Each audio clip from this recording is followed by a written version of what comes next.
மணக்க இருந்த பெரும் தமிழனங்கே தமிழனங்கே உன் சீரிளமை திறமியந்து செயல் மறந்து வாழ்த்துதுமே வாழ்த்துதுமே வாழ்த்துதுமே.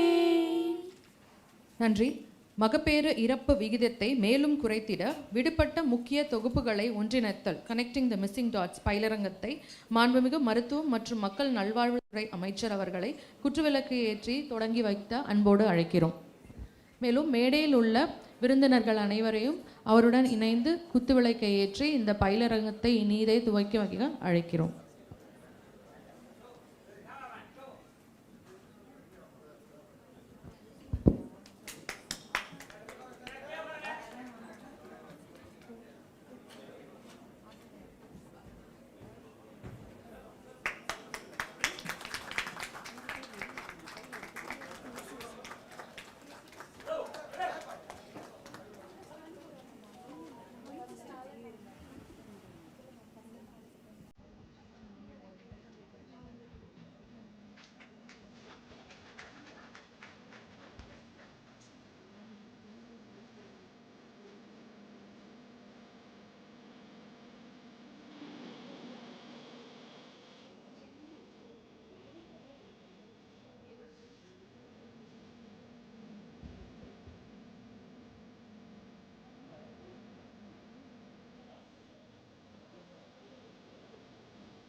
அனைவருக்கும் நன்றி.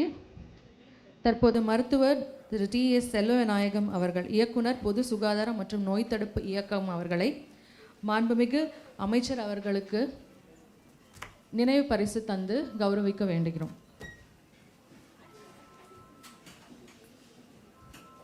I request additional DPH Dr. Somasundaram to honor Mrs. Supriya Sahu IAS, Additional Chief Secretary. I request Dr. Sumati, Director KGH, to honor Mrs. Shilpa Prabhakar Satish, MD NHM.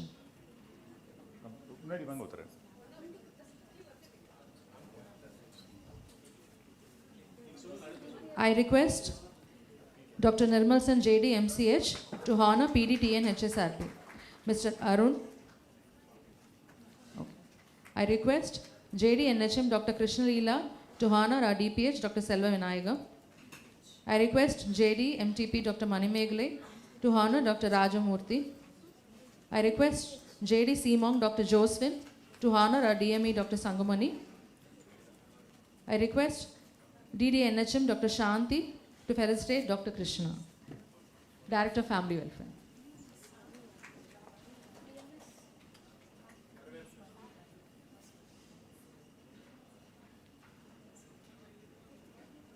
மகப்பேறு இறப்பு விகிதத்தின் தற்போதைய நிலை மற்றும் முன் செல்ல வேண்டிய பாதை இவற்றை பற்றி பேசி வரவேற்புரை ஆற்ற மருத்துவர் D S. Selva Vinayagam, department of public health and preventive medicine, இயக்குனர் பொது சுகாதாரம் மற்றும் நோய் தடுப்பு இயக்கம் அவர்களை அன்போடு அழைக்கிறோம்.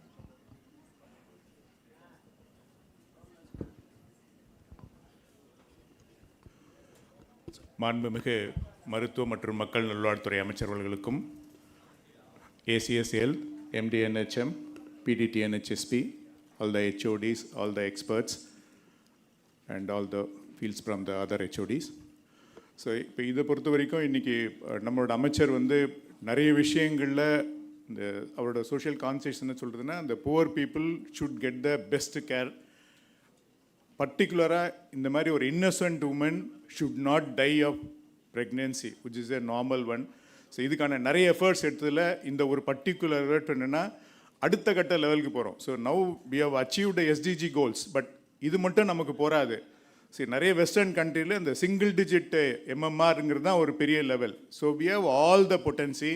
உங்களை மாதிரி எக்ஸ்பர்ட்ஸ்லாம் இருக்கிறீங்க, அட்மினிஸ்ட்ரேட்டர்ஸ்லாம் இருக்காங்க. இந்த மாதிரி சூழ்நிலை how you can convert this into the next level, அதுதான் இந்த மீட்டிங்கு.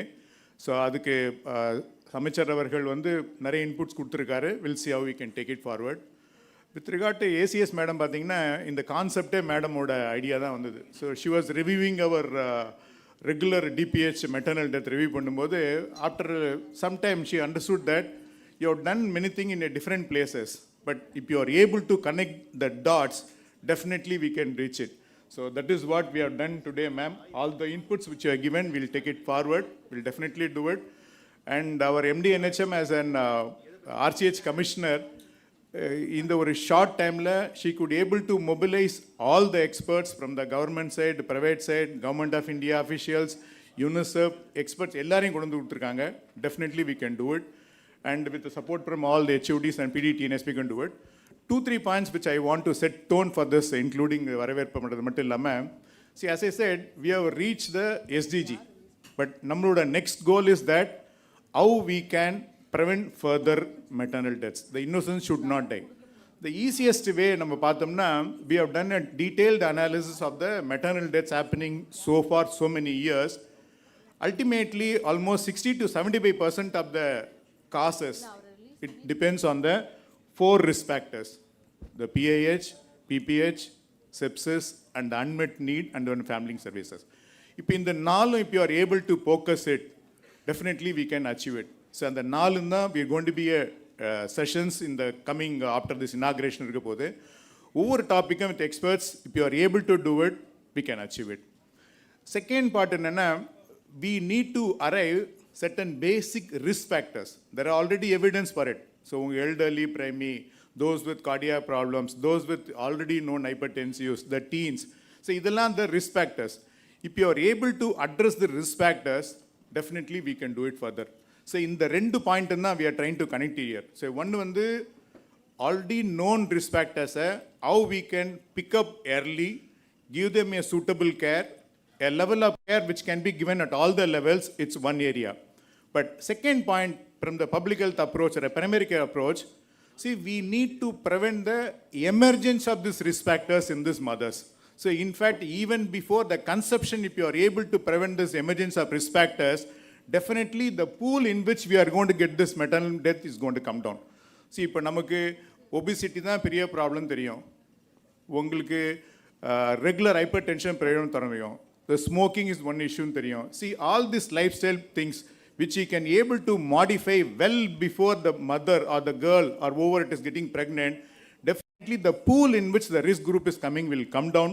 There is already a strong evidence for it, which we call it a pre-conception care. Rather, நம்ம colloquially சொல்லும்போது, we call it as a passport to the pregnancy. If you are able to achieve all these levels, definitely the pregnancy will be a very safe one. We are all working toward.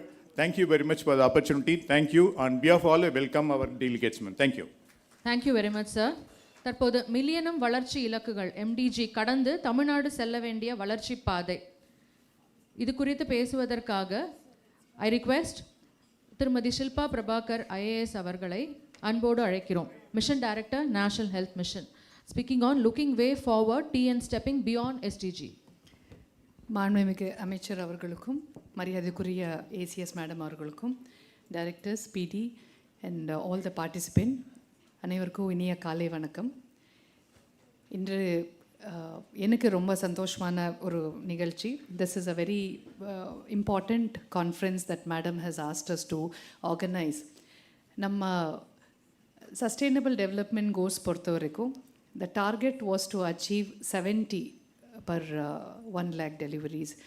At least அதுக்குள்ளே கொண்டு வரணும், குறைக்கணுன்றது தான் நம்முடைய sustainable development கோல்ஸில் இருந்த டார்கெட்டாக இருந்தது. ஆனால் உங்களுடைய முயற்சினால் be it VHNs at the field level, MCHOs at the district level, DDs and the JDs and the deans, the HOD and the OGCIans at the tertiary sector, with all your support, Tamil Nadu achieved the sustainable development goal way back and well ahead of the target. And we brought it down to 56, then 52. And இந்த ஆண்டு மட்டுமே 2023-24 பார்க்கும்போது ஒரு 10-15 வருஷமாக நம்ம பார்க்கும்போது ஒவ்வொரு ஆண்டு 2 இல்லை 3 பாயிண்ட் தான் அது குறைச்சிட்டே வந்துட்டு இருக்கு. அப்படி வரும்போது லாஸ்ட் இயர் மட்டுமே 7.5 யூனிட்ஸ் வந்து நம்பர் ஆஃப் டெத்ஸ் வந்து குறைஞ்சிருக்கு.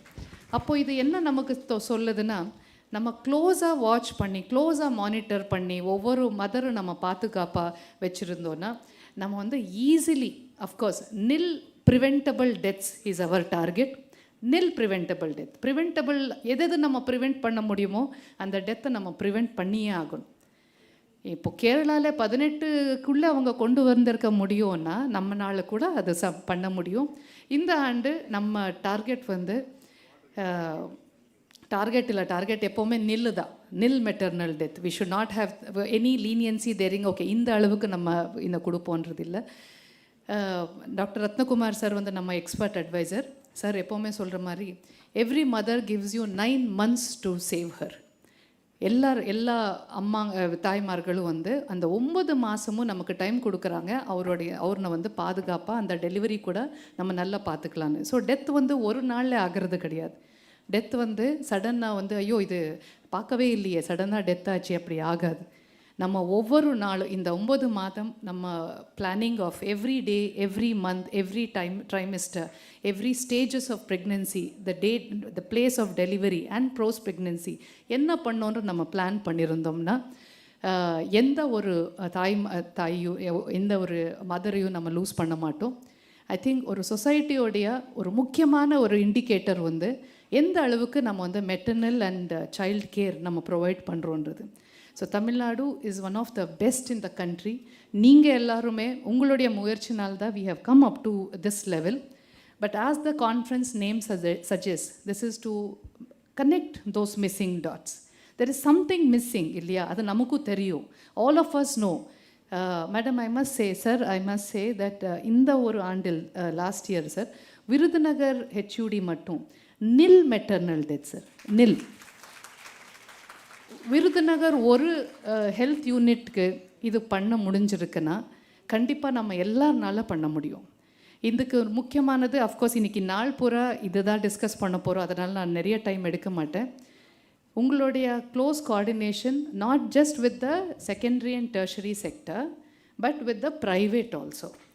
பாதி mothers, half of our deliveries happen in the private sector. How well we coordinate with them, how do we plan the deliveries for each and every mother, all this plays a very important role. Sir ஒரு 2 நிமிஷம் நான் அந்த PICME portal சம்மந்தமாக, ஏன்னா minister sir வந்து last year கொடுத்த instruction, last year சாரோடைய announcement PICME போர்ட்டலில் ரீவேம்ப் பண்ணுவோன்றது.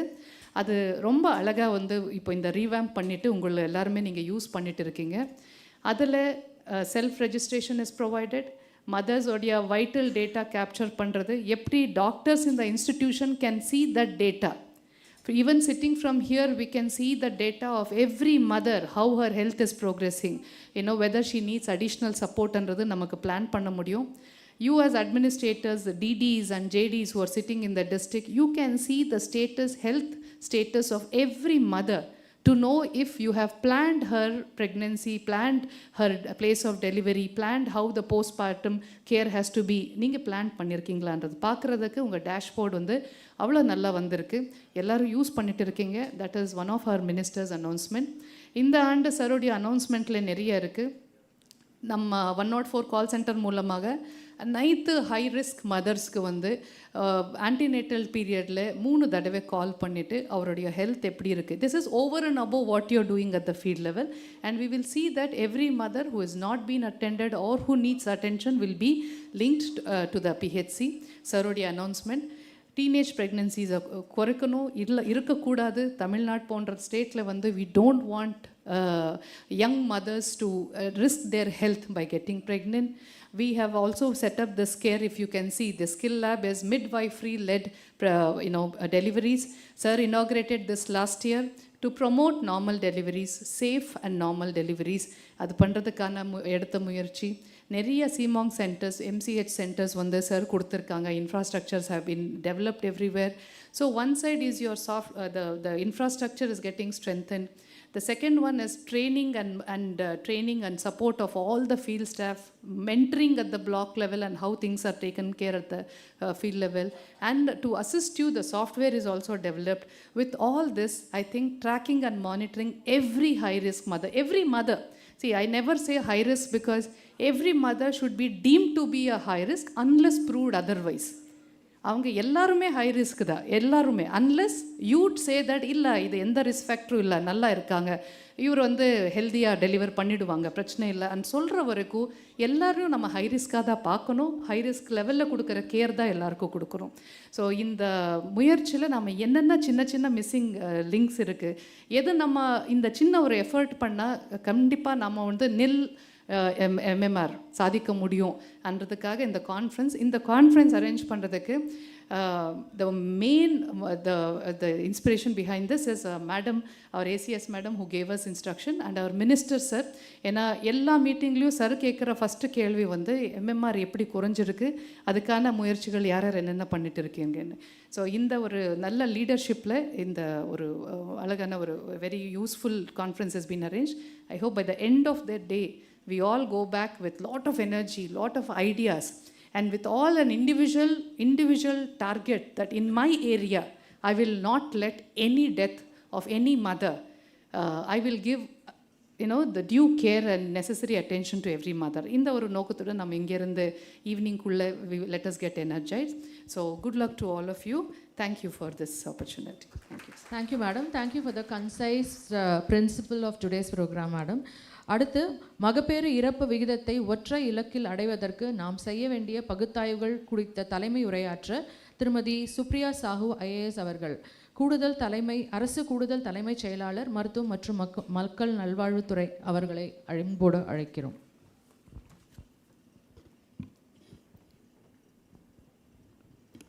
மாண்புமிகு அமைச்சர் அவர்களுக்கும் இங்கே வந்திருக்கும் சீனியர் ஆஃபீஸர்ஸ் அவர்களுக்கும் மற்றும் all the field level officers உங்கள் அனைவருக்கும், என்னுடைய மீடியா நண்பர்கள் அவங்களுக்கும் அனைவருக்கும் எனது வணக்கத்தை தெரிவித்துக் கொள்கிறேன்.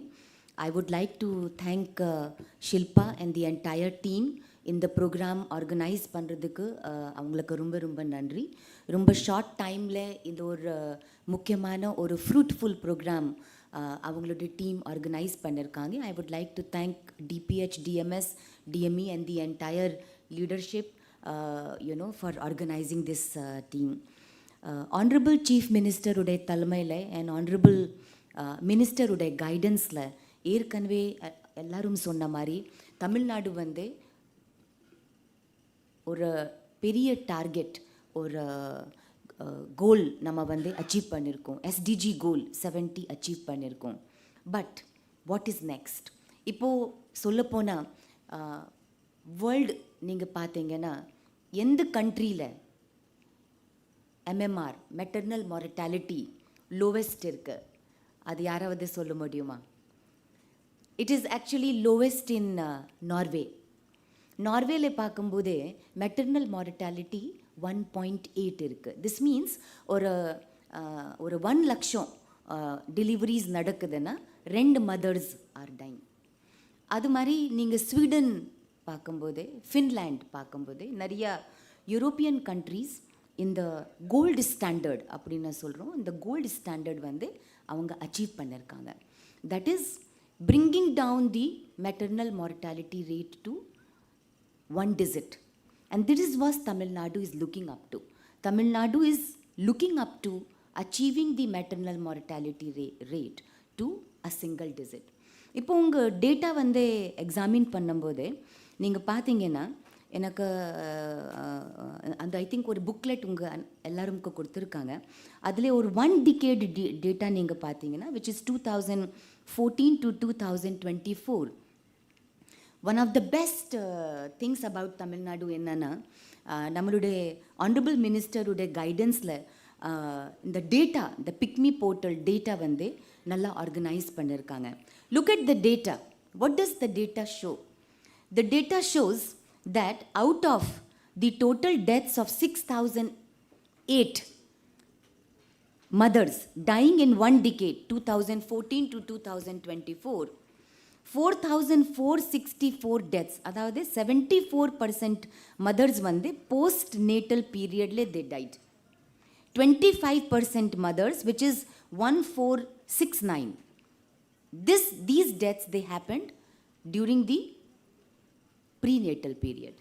So postnatal period 75%, prenatal period is 25%. So நீங்கள் எல்லாரும் ஃபீல்டில் இருந்து வந்திருக்கீங்க, உங்களுக்கு எல்லாருக்கும் தெரியும், உங்கள் புக்லெட்டில் டேட்டாவில் hemorrhages are caused or the deaths are because of hemorrhages is about 20%, hypertension 20%, heart disease is 9%, diabetes about 1%, sepsis is 8%, and abortion related deaths 4%, complications 4%.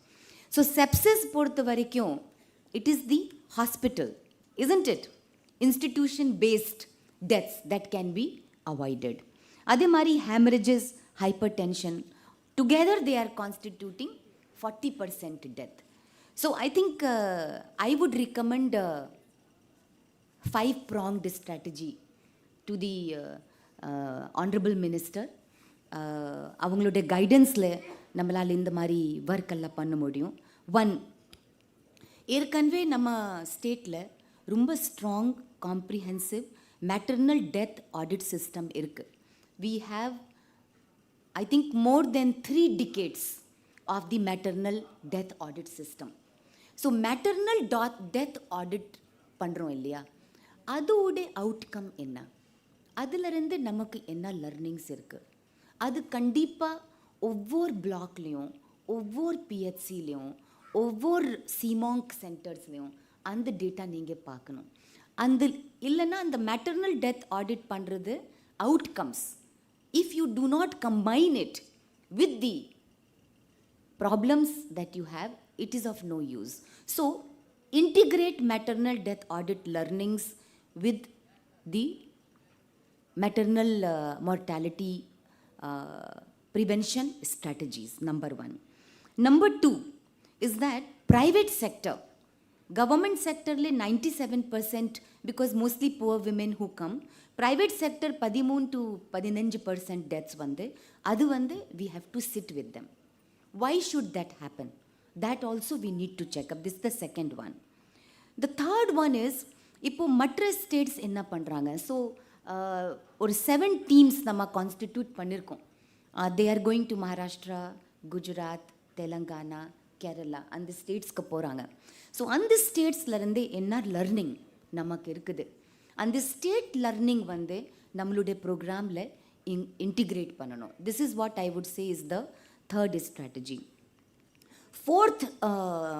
Fourth strategy which I think is very important is ஒரு excellent coordination with other departments, with the social welfare department and also with the women welfare department, because Pick Me portal, this, if you see the data, you have already designated ஒவ்வொரு mother நீங்கள் ஒவ்வொரு லெவலில் பார்க்குறீங்க, but designating a mother to a guardian is something that will be very important. So a close coordination will be definitely in. The 5th one is your role.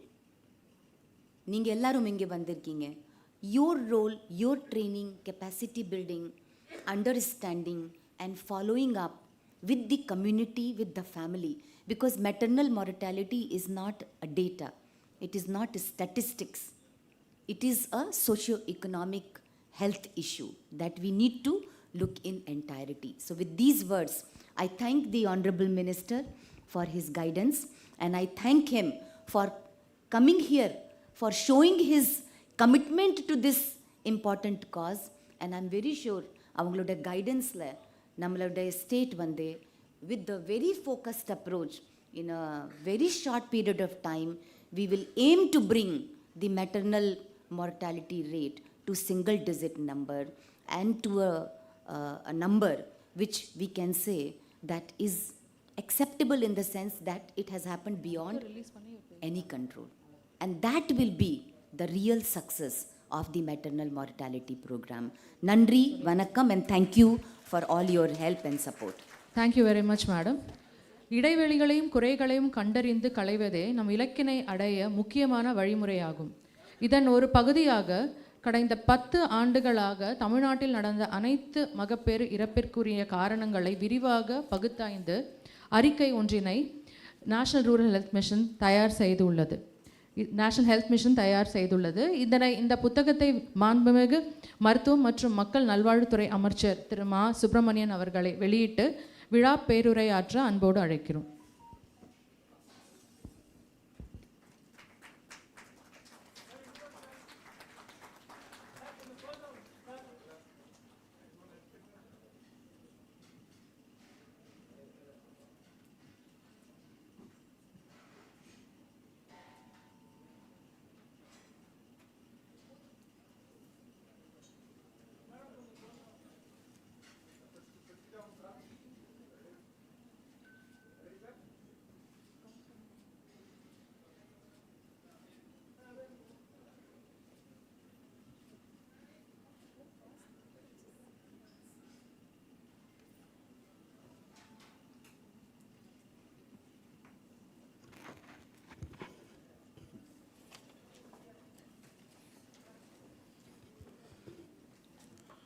மகப்பேறு மரண விகிதத்தை குறைப்பதற்கு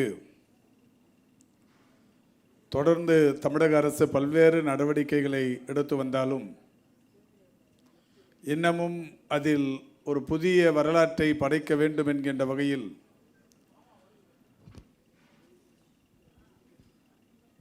ஒரு மாற்றத்தை ஏற்படுத்திட வேண்டும் என்கின்ற வகையில் நடைபெறவிருக்கிற இந்த கருத்தரங்கத்திற்கு வருகை தந்திருப்பவர்களை வரவேற்று உரை நிகழ்த்தி வீட்டிருக்கின்ற பொது சுகாதாரம் மற்றும் நோய் தடுப்பு துறையின் இயக்குனர் பெருமதிப்பிற்குரிய செல்வ விநாயகம் அவர்களே,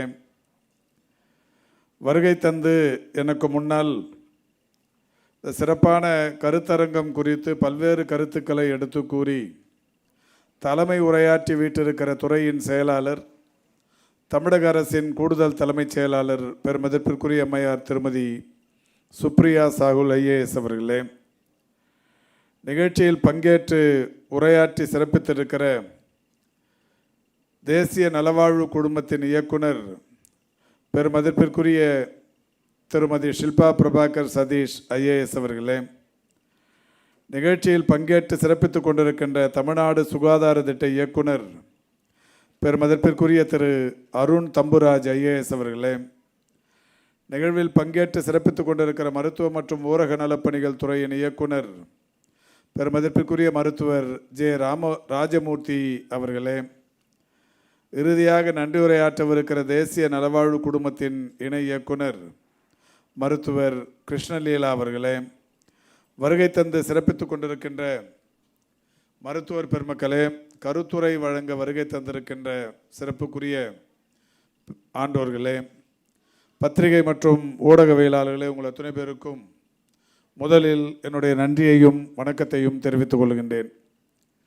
இந்த நிகழ்ச்சியை இந்த விடுதியில் ஏற்பாடு செய்த தேசிய நலவாழ்வு குடும்பத்தின் இயக்குனர் அவர்களுக்கு முதலில் என்னுடைய நன்றியையும் வாழ்த்துக்களையும் தெரிவித்துக் கொள்கின்றேன். ஏனென்றால் 2006ஆம் ஆண்டு நான் சென்னை மாநகரின் மேயராக இருந்தபோது இந்த ஓட்டல் அப்பொழுது புதிதாக திறக்கப்பட்டது. இந்த ஓட்டலும் இதே காலகட்டத்தில் சென்னை அண்ணா சாலையில் ரெயின் ட்ரீ என்கின்ற ஒரு ஓட்டலும் திறக்கப்பட்டது. இந்த 2 ஓட்டலிலும் அவர்கள் வைத்திருந்த பெயர், இந்த ஓட்டலுக்கு தாஜ் மவுண்ட் என்றும், அண்ணா சாலையில் இருக்கிற அந்த ரெயின் ட்ரீ ஓட்டலுக்கு ரெயின் ட்ரீ அண்ணா சாலை என்றும் பெயர் வைத்து பெரிய அளவில் விளம்பரப்படுத்தி இருந்தார்கள். நான் மேயர் பொறுப்பேற்றிருந்த சமயம் அது. ஒரு நாள் காலையில் இந்த வழியாக ரிப்பன் மாளிகைக்கு செல்லும்போது அதை பார்த்துவிட்டு சென்றேன். ரிப்பன் மாளிகைக்கு சென்றவுடன் அன்றைக்கு ஒரு பத்திரிகையாளர் சந்திப்பு இருந்தது. பத்திரிகையாளர் சந்திப்பில் சொன்னேன், அண்ணா சாலை என்று பெயர் மாற்றி 30 ஆண்டுகளை கடந்திருக்கிறது. ஆனால் அதிலே வணிகம் புரிகிற வருபவர்கள் இன்னமும் அண்ணா சாலை என்று பெயர் வைப்பதற்கு தயக்கம் காட்டுகிறார்கள். தாஜ் மவுண்ட் என்றும் ரெயின் ட்ரீ மவுண்ட் ரோடு என்றும் பெயர் வைத்திருக்கிறார்கள். பெயர்களையெல்லாம் மாற்றிக்கொண்டால் நன்றாக இருக்கும், தமிழகத்தின் உணர்வுகளுக்கு மதிப்பளித்ததாக இருக்கும் என்கின்ற வகையில் என்னுடைய பேட்டியில் ஒரு செய்தியை சொன்னேன். ஒரு சிறப்பான நிகழ்வு என்னவென்றால், மறுநாளே தாஜ் கிளப் ஹவுஸ் இந்த ஹோட்டலிலிருந்து, தாஜ் மவுண்ட் என்கின்ற இந்த ஹோட்டலிலிருந்து எனக்கு ஒரு கடிதத்தோடு இதனுடைய உரிமையாளர்கள் என்னை வந்து சந்தித்தார்கள். எங்களை மன்னிக்க வேண்டும், எங்களுக்கு இதெல்லாம் தெரியாது, நிச்சயம் உங்களுடைய மனதை புண்படுத்தியிருந்தால் நாங்கள் வருந்துகிறோம். எங்களுக்கான இந்த அக்கௌண்ட் மாற்றம், இந்த மாதிரியான விஷயங்கள் ஒரு 4-5 நாட்கள் கால அவகாசத்திற்கு பிறகு இந்த ஹோட்டல் தாஜ் மவுண்ட் என்பதை தாஜ் கிளப் ஹவுஸ் என்று மாற்றிக்கொள்கிறோம் என்று சொல்லி ஒரே வாரத்தில் இதனுடைய பெயரை மாற்றினார்கள். அதேபோல் ரெயின் ட்ரீ மவுண்ட் ரோடும் ரெயின் ட்ரீ அண்ணா சாலை என்று பெயர் மாற்றினார்கள். அதற்காக அவர்கள் அன்றைக்கு மக்கள் பிரதிநிதிகள் வைத்த கோரிக்கையை ஏற்று அந்த பெயர் மாற்றிய இவர்களுக்கு எந்த சமயத்திலாவது நான் நன்றி சொல்ல வேண்டும் என்கின்ற வகையில் அந்த நேரத்திற்காக காத்திருந்தேன். பொதுவாக நான் பெரிய 5 ஸ்டார் 7 ஸ்டார் ஹோட்டல்கள் எல்லாம் உணவருந்த போவதில்லை. சின்ன சாலை ஓரங்களில் இருக்கிற மெஸ் போன்ற உணவகங்களில் தான் இன்றும் உணவறிந்து கொண்டிருக்கிறேன். டிபிஹெச்சுக்கு தெரியும், என்னோடு நிறைய டூருக்கு வருபவர் பெரிய ஹோட்டல்களுக்கு செல்வதில்லை. அது போகக்கூடாது என்பதல்ல, அது செல்வதில்லை. நல்ல சுவையான உணவு சின்ன ஹோட்டல்களே கிடைக்கும் என்கின்ற வகையில் அந்த ஹோட்டல்களுக்கு செல்வதுண்டு. அந்த வகையில் எப்போதாவது தாஜ் கிளப் ஹவுஸுக்கு வந்தால் இந்த பெயர் மாற்றத்திற்கு அவர்களுக்கு நன்றி தெரிவிக்க வேண்டும் என்று காத்திருந்தேன். அதற்கான வாய்ப்பை NHMMD அவர்கள் இப்போது தந்திருக்கிறார்கள். இந்த நிர்வாகத்திற்கு என்னுடைய நன்றியினை தெரிவித்துக் கொள்கிறேன். இந்த மகப்பேறு இறப்புகளை குறைப்பதற்கு எந்த அளவுக்கு நம்முடைய செயலாளர் அவர்கள் தாய்மை உள்ளத்தோடு பணியாற்றி கொண்டிருக்கிறார் என்பதை அவருடைய உரையிலிருந்து நீங்கள் தெரிந்து கொள்ள முடியும். பொதுவாக இந்தியாவின் பல்வேறு மாநிலங்கள் நமக்கும் குறைவான இறப்பு விகிதத்தை கொண்டிருக்கிற மாநிலங்களை அடையாளம் காட்டி, இந்த மாநிலத்தை பாருங்கள், அங்கே பாருங்கள், இது குறைவாக இருக்கிறது, நம்மை விட குறைவாக இருக்கிறது என்று பெருமைப்பட்டு கொள்வதை காட்டிலும், நம்மை விட குறைவாக எந்த நாடு இருக்கிறது, எந்த மாநிலம் இருக்கிறது, அதை கண்டுபிடித்து அதற்கும் குறைவாக நாம் போனால் மட்டுமே நம்முடைய இலக்கு என்பது இலக்கை நாம் முழுமை பெற்றதாக இருக்கும் என்கின்ற வகையில் அவருடைய செயல் இருப்பதை இந்த கருத்தரங்கத்தில் அவருடைய உரையின் மூலம் நம்மால் தெரிந்து கொள்ள முடிந்தது. அவர் இந்த துறையின் செயலாளராக பொறுப்பேற்றவுடன் அடுத்த நாள் என்னை சந்திக்கிற போது அவர் சொன்னதே, முதலில் இந்த மகப்பேறு இறப்பு விகிதத்தையும் குழந்தை அந்த சிசு மரண விகிதத்தையும் குறைப்பதற்கு நாம் நடவடிக்கை இன்னமும் கூடுதலாக எடுக்கலாம் என்கின்ற வகையில் கருத்து தெரிவித்தார்கள். நானும் கூட சொன்னேன், கடந்த ஆண்டு மகப்பேறு மரண விகிதம் 55% கடந்திருந்தது. அது இந்த ஆண்டு 45 என்கின்ற சதவீதம் என்கின்ற அளவில் 54 என்று இருந்தது கடந்த ஆண்டு. இந்த ஆண்டு அது 45.5 குறைந்திருக்கிறது என்று சொன்னேன். உடனடியாக நம்முடைய செயலாளர் அவர்கள் அதிலும் இன்னமும் குறைந்தால் நன்றாக இருக்கும் என்று சொன்னார்கள். அதற்கான ஒரு நல்ல முயற்சியாகத்தான் இந்த கருத்தரங்கம் இப்போது நடைபெற்று கொண்டிருப்பதாக நான் கருதுகிறேன். நம்முடைய NHMMD பேசும்போது சொன்னார், கடந்த ஆண்டுக்கும் இந்த ஆண்டுக்கும் 54லிருந்து 45.5 குறைந்திருக்கிற நமக்கு, ஒரே ஆண்டில் இவ்வளவு சதவீதத்தை குறைத்திருக்கிற நமக்கு, கேரளா 18% என்று இருக்கிறதே, அதை விட குறைவாக வருவதற்கு ஒரு பெரிய கால அவகாசம் தேவையில்லை என்கின்ற வகையில் கருத்துக்களை எடுத்து சொன்னார்கள். இந்த துறையின் அமைச்சராக நான் பொறுப்பேற்ற போது முதலில் DPH நடத்திய கூட்டத்தில் கூட சொன்னேன், மகப்பேறு இறப்பு விகிதத்தை குறைப்பதற்கு முதல் முறையாக நான் சென்னை மேயராக இருந்தபோது பிரசவ அந்த மகப்பேறு மருத்துவமனைகளுக்கு வருகிற தாய்மார்களுக்கு யோகா பயிற்சியை தரலாம் என்று சொல்லி அன்றைக்கு சென்னை மாநகராட்சியின் சுகாதார அலுவலராக இருந்த, அண்மையில் நம்மை விட்டு பிரிந்த டாக்டர் குகானந்தம் அவர்களிடத்தில் எடுத்து சொல்லி, சென்னையில் அன்றைக்கு 10 மண்டலங்களில் 10 மகப்பேறு மருத்துவமனைகள் இருந்தது. அந்த மகப்பேறு மருத்துவமனைகளில் பிரசவத்திற்காக வருகிற தாய்மார்களுக்கு அந்த யோகா பயிற்சியை தந்தோம். அது மட்டுமல்ல, அன்றைக்கு மாநகராட்சி மருத்துவமனைகளில் அந்த ஒரு முறை பயன்படுத்துகிற அந்த டேபிள் விரிப்புகளாக இருந்தாலும், கையுறைகளாக இருந்தாலும், மருத்துவர்கள் அணிந்து கொள்ளுகிற அந்த பிளாஸ்டிக் அந்த மேலாடைகளாக இருந்தாலும், இவைகளெல்லாம் பல முறை பயன்படுத்தப்பட்டு வருகிறது என்கின்ற குற்றச்சாட்டு அன்றைக்கு மாநகராட்சியில் இருந்தது. நாம் உடனடியாக தனியார் மருத்துவமனைகளில் இருப்பதைப் போலவே அந்த ஒரு முறை பயன்படுத்திவிட்டு அதை மறுமுறை பயன்படுத்தக்கூடாது என்கின்ற வகையில் ஒரு சட்டத்தை போட்டு அதற்கான நிதி ஆதாரத்தை தந்து அதை மாற்றி காட்டினோம். அதற்கு முன்னால் வரை மாநகராட்சியில் ஒரு ஆண்டுக்கு ஒரு 7000 குழந்தைகள் மட்டுமே பிறந்து கொண்டிருந்தது.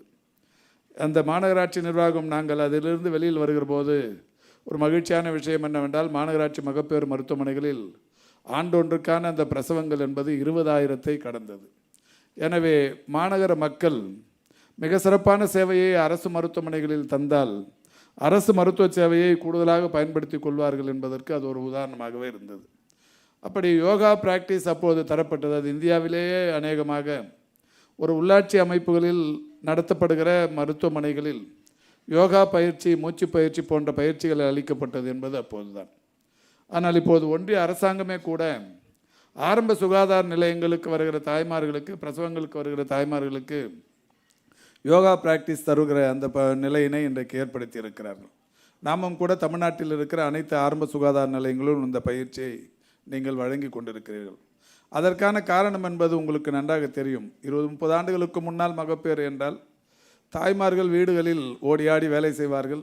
பிரசவத்திற்கு முந்தைய நாள் கூட கடுமையான உடற்பயிற்சி, அந்த வீட்டில் இருக்கிற பணிகளை செய்வார்கள். குடத்தில் தண்ணி தூக்கி கொண்டு போவது, இப்படி பல்வேறு பணிகளை செய்வார்கள். இப்பொழுது அந்த பணிச்சுமைகள் குறைந்திருக்கிற காரணத்தினால் அந்த சுகப்பிரசவம் என்பது பெரிய அளவில் இல்லாமல் போய் பெரும்பகுதியான பிரசவங்கள் இந்த சிசேரியன் என்கின்ற வகையில் ஒரு நிலையெல்லாம் ஏற்படுகிறது. எனவே இந்த இறப்புகளுக்கான காரணம் அறுவை சிகிச்சைகள் மேற்கொள்ளப்படும் போது ஏற்படுகிற கவனக்குறைவுகள், இந்த மாதிரியான விஷயங்களினால் இறப்புகள் அதிகரிக்கிறது என்று நான் இந்த துறையின் அமைச்சராக பொறுப்பேற்றவுடன் அந்த சிசேரியன் குறைய வேண்டும், இந்த சுகப்பிரசவங்கள் அதிகரிக்க வேண்டும் என்று இதே டிடிக்களுடனான ஒரு கூட்டத்தில் பங்கேற்று பேசினேன். வருகை தந்திருக்கிற அந்த மாவட்ட அளவிலான சுகாதார அலுவலர்களுக்கு கவனம் இருக்கும் என்று நினைக்கிறேன். இப்பொழுது பெரிய அளவில் அது குறைய தொடங்கி இருக்கிறது என்றாலும் இந்திய அளவில் 1,00,000 தாய்மார்களுக்கு 70 மரணங்கள் என்ற சர்வதேச இலக்கை இந்தியா எட்டி இருக்கிறது என்றாலும் அந்த இலக்குக்கு கீழே நம்முடைய தமிழ்நாடு என்பது இப்பொழுது அது 45.5 குறைந்திருப்பது என்பது மகிழ்ச்சிக்குரிய ஒன்று. என்றாலும் இது பெரிய அளவில் நாம் நிம்மதி பெருமூச்சு விடுகிற மகிழ்ச்சியாக இருக்க முடியாது. பக்கத்தில் இருக்கிற கேரளா 18 என்று வந்திருக்கிற போது நாம் அதைவிட கீழே போனால்தான், இன்னமும் கூட 0 என்கின்ற ஒரு பூஜ்ய நிலைக்கு போனால் மட்டுமே நாம் சிறப்பான சேவையாற்றி கொண்டிருக்கிறோம் என்று நாம் கருதி கொள்ள முடியும். அந்த வகையில் நிச்சயம் உங்களால் முடியும். வருகை தந்திருக்கின்ற அலுவலர்கள் இங்கே ஏராளமான பேர் நான் பார்க்கிறேன். தினந்தோறும் கடுமையாக உழைத்து உங்களுடைய மருத்துவமனைகளை, மருத்துவ கட்டமைப்பை மிக சிறப்பாக மேம்படுத்துவதற்காக உழைத்து கொண்டிருக்கிறீர்கள். அதற்கான ஒரே ஒரு உதாரணத்தை கூட சொல்லலாம். 2017ஆம் ஆண்டிலிருந்து ஒன்றிய அரசு இந்த மகப்பேறு அறைகளை சிறப்பாக பராமரிப்பதும், கர்ப்பிணிகளுக்கான அறுவை அரங்கின் தரத்தை உயர்த்துதலும், இப்படி உயர்த்துகிற அந்த காரணங்களுக்காக labour room quality improvement initiative என்கின்ற வகையில் ஒரு விருதுகளை ஒன்றிய அரசு 2017ஆம் ஆண்டு தொடங்கி கொடுத்து கொண்டிருக்கிறது. அப்படி கொடுத்து கொண்டிருக்கிற அந்த விருதுகள் இதுவரை தமிழ்நாட்டிற்கு எத்தனை கிடைக்கப்பட்டிருக்கிறது என்றால் 84 விருதுகள் கிடைக்கப்பட்டிருக்கிறது. லக்ஷயா என்று சொல்லக்கூடிய labour room quality improvement initiative என்று சொல்லக்கூடிய அந்த விருதுகள் இதுவரை 84 கிடைக்கப்பட்டிருக்கிறது. அதில் ஒரு மகிழ்ச்சியான விஷயம் என்னவென்றால் 2017ஆம் ஆண்டு தொடங்கி அந்த விருதுகள் வழங்கப்பட்டு வருகிறது. 2017லிருந்து 2024 வரை வழங்கப்பட்ட விருதுகளின் எண்ணிக்கை இன்றைக்கு 29, அதாவது 7 ஆண்டுகளாக வழங்கப்பட்டு வருகிற விருதுகளின் எண்ணிக்கை. அதில் ஒரு மகிழ்ச்சியான விஷயம், கடந்த 3 ஆண்டுகளாக இந்த துறையின் செயல்பாடுகளுக்கு கிடைத்த அங்கீகாரம் என்கின்ற வகையில் கடந்த 3 ஆண்டுகளில் மட்டுமே கிடைத்திருக்கிற விருதுகளின் எண்ணிக்கை அந்த 84இல் 55 விருதுகள் கடந்த 3 ஆண்டுகளில் கிடைத்திருக்கிறது. அப்படியானால் அதற்கு முந்தைய 4 ஆண்டுகளில் கிடைத்த விருதுகளின் எண்ணிக்கை 29, கடந்த 3 ஆண்டுகளில் மட்டுமே கிடைத்திருக்கிற விருதுகளின் எண்ணிக்கை 55, ஒட்டுமொத்தமாக 84 விருதுகள் இதுவரை கிடைத்திருக்கிறது. இப்படி இந்த மகப்பேறு அறையை மேம்படுத்துகிற பணி, கர்ப்பிணிகளுக்கான அறுவை அரங்கங்களின் தரத்தை உயர்த்தும் பணி, இப்படி பல்வேறு பணிகள் நம்முடைய NHM MD சொல்லும்போது சொன்னாரே, கட்டமைப்பை நாம் மேம்படுத்தி கொண்டிருக்கிறோம் என்று. அந்த வகையில் இந்த கட்டமைப்பு தொடர்ந்து மாண்புமிகு தமிழ்நாட்டின் முதலமைச்சருடைய வழிகாட்டுதலின்படி அவர் தொடர்ந்து வழங்கி கொண்டிருக்கிற அந்த நிதி ஆதாரம் கொண்டு இன்றைக்கு இந்த கட்டமைப்பு மேம்படுத்தப்பட்டு கொண்டிருக்கிறது. ஒவ்வொரு மருத்துவக் கல்லூரி மருத்துவமனையிலும் சீமாங் கட்டிடங்கள் இன்றைக்கு வானளாவ உயர்ந்து இருக்கிறது. அந்த சீமாங் கட்டிடத்தின் உள்ளே போய் பார்த்தால் இந்த தாய்மார்களுக்கான அந்த பிரசவ அறைகளாக இருந்தாலும் சரி, பிரசவத்திற்கு பிந்தைய அறைகளாக இருந்தாலும் சரி, அந்த கண்காணிப்பு அறைகளாக இருந்தாலும் சரி, எடை குறைந்த குழந்தைகளை கண்காணிப்பதற்காக இருக்கிற அந்த அந்த வசதி கொண்ட அந்த அறைகளையும் பார்க்கிற போது உண்மையிலேயே தனியார் மருத்துவமனைகளில் கூட இது போன்ற வசதி இல்லை என்கின்ற நிலையில் இன்றைக்கு நம்முடைய அரசு மருத்துவமனைகளில் இருக்கிற சீமாங் கட்டிடங்களில் மிகப்பெரிய அளவில் அந்த கட்டமைப்பு என்பது மேம்படுத்தப்பட்டிருக்கிறது. மாண்புமிகு தமிழ்நாட்டின் முதலமைச்சர் அவர்கள் கூட முதலமைச்சராக பொறுப்பேற்றவுடன் முதலில் அவர் வெளி மாவட்டத்திற்கு வந்து திறந்து வைத்த முதல் கட்டிடம் திருவாரூர் மருத்துவக் கல்லூரி மருத்துவமனையில் ஒரு சீமாங் கட்டிடத்தை தான் திறந்து வைத்தார். அந்த வகையில் இந்த தமிழ்நாட்டில் மாண்புமிகு முதல்வர் அவர்களால் இந்த மகப்பேறு மரண விகிதம், சிசு மரண விகிதம் போன்றவற்றை மிகப்பெரிய அளவில் குறைப்பதற்குரிய நடவடிக்கைகள் தொடர்ந்து எடுக்கப்பட்டு வருகிறது. அரசு மருத்துவமனைகளில் மகப்பேறு என்கின்ற வகையில் அந்த எண்ணிக்கையை அதிகரிக்க வேண்டியது என்பது நம் அனைவருடைய கடமை. அதற்காக நாம் ஒவ்வொருவரையும் போய் தனித்தனியே அழைத்து கொண்டிருக்க முடியாது. அப்படியானால் எந்த மாதிரி செய்தால் இந்த சாதாரணமான பொதுமக்கள் நம்முடைய மருத்துவமனைகளுக்கு வந்து இந்த மருத்துவ சேவையை பெறுவார்கள் என்றால், நம்முடைய மருத்துவ கட்டமைப்பை உயர்த்துவது, தரமான மருத்துவ சிகிச்சையை அளிப்பது, இங்கே அரசு மருத்துவமனைகளில் அனுமதிக்கப்பட்டு மகப்பேறுவுக்கு பிறகு செல்கிற தாய்மார்கள் 100% நலமுடன் இருக்கிறார்கள் என்கின்ற எண்ணத்தை உறுதிப்படுத்துவது, இந்த மாதிரியான விஷயங்களை நாம் 100% செய்தாலே 100% தாய்மார்கள் நம்முடைய அரசு மருத்துவமனைகளை நோக்கியே வருவார்கள் என்பதில் யாருக்கும் மாறுபட்ட கருத்து இருக்க முடியாது. தமிழ்நாட்டை பொறுத்தவரை 99.9% பிரசவங்கள் இன்றைக்கு மருத்துவமனைகளில் நடைபெறுகிறது. ஒரு 20-30 ஆண்டுகளுக்கு முன்னால் பிரசவங்கள் என்றால் வீடுகளில் ஆயாமார்கள் தான் பெரும்பகுதியான பிரசவங்களை மேற்கொள்வார்கள். ஒவ்வொரு கிராமத்திற்கும் ஒரு தாயை காட்டி, ஒரு வயது முதிர்ந்த மூதாட்டியை காட்டி, இவர்தான் இந்த ஊரில் ஒட்டுமொத்த பிரசவங்களையும் பார்த்தவர் என்று அவரை அடையாளப்படுத்துவார்கள். ஆனால் இன்றைக்கு அது மாதிரியான நிலை இல்லை. தமிழ்நாட்டை பொறுத்தவரை 99.9% பிரசவங்கள் இன்றைக்கு மருத்துவமனைகளிலேயே நடைபெறுகிறது என்பது ஒரு மகிழ்ச்சியான விஷயம். அதிலும் கூட இன்னொரு மகிழ்ச்சி, நாமெல்லாம் பெருமைப்பட்டு கொள்ள வேண்டிய அளவிலான மகிழ்ச்சி, 59% பிரசவங்கள் இன்றைக்கு அரசு மருத்துவமனைகளில் நடைபெறுகிறது என்பதுதான். அப்படியானால் தமிழ்நாட்டில் ஆண்டுதோறும் நடைபெறுகிற பிரசவங்களின் எண்ணிக்கை 8,70,000. அதில் 5,04,000 பிரசவங்கள் இன்றைக்கு அரசு மருத்துவமனைகளில் நடைபெறுகிறது. மீதமுள்ள 3,87,000 பிரசவங்கள் அது தனியார் மருத்துவமனைகளில் நடக்கிறது. இந்த 5,04,000 பிரசவங்களை பொறுத்தவரை 129 சீமாங் சென்டர்களில், இந்த சீமாங் சென்டர்கள் இன்றைக்கு எல்லா இடங்களிலுமே அமைத்து அதற்கு இன்றைக்கு துரித கதியில் அந்த கட்டமைப்பை மேம்படுத்தி கொண்டிருக்கிறோமே, அந்த சீமாங் சென்டர்களில் மட்டுமே 80% பிரசவங்கள் சீமாங் சென்டரில் நடைபெற்று கொண்டிருக்கிறது என்பது மகிழ்ச்சிக்குரிய ஒன்று. இப்படி பல்வேறு வகைகளில் தமிழ்நாடு அரசு இந்த மருத்துவ கட்டமைப்பை மேம்படுத்தி கொண்டிருக்கிறது. இப்போது நான் வருகிற போது எழும்பூரில் கடந்த 11ஆம் தேதி ஒரு 10 நாட்களுக்கு முன்னால் ஒரு சகோதரி பிரசவத்திற்காக வந்து ஒரு ஆண் குழந்தையை பெற்றெடுத்திருக்கிறார்.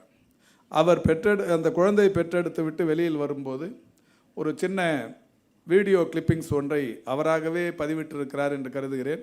இது எப்படியோ என்னுடைய கவனத்திற்கு இப்போது வருகிற போது, இந்த நிகழ்ச்சிக்கு வருகிற போது என்னுடைய செல்லில் வந்தது. அதை இப்பொழுது போட சொல்லுகிறேன். இந்த தமிழ்நாட்டின் மருத்துவ கட்டமைப்பு எந்த அளவுக்கு இருக்கிறது, தாய்மார்கள் எந்த அளவுக்கு மருத்துவ சேவையை மதிக்கிறார்கள் என்பதற்கு அந்த ஒரு 1.5 நிமிட காணொளி உங்களுக்கு உதவியாக இருக்கும் என்று கருதுகிறேன். அது போடுப்பா.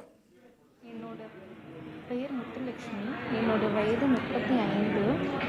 என்னோட முதல் பிரசவத்திற்காக ஐஓஜி எனப்படும் institute of obstetric and gynaecologist woman and child specialist hospital எண்ணூரில் நான் அட்மிட் ஆகிருந்தேன்.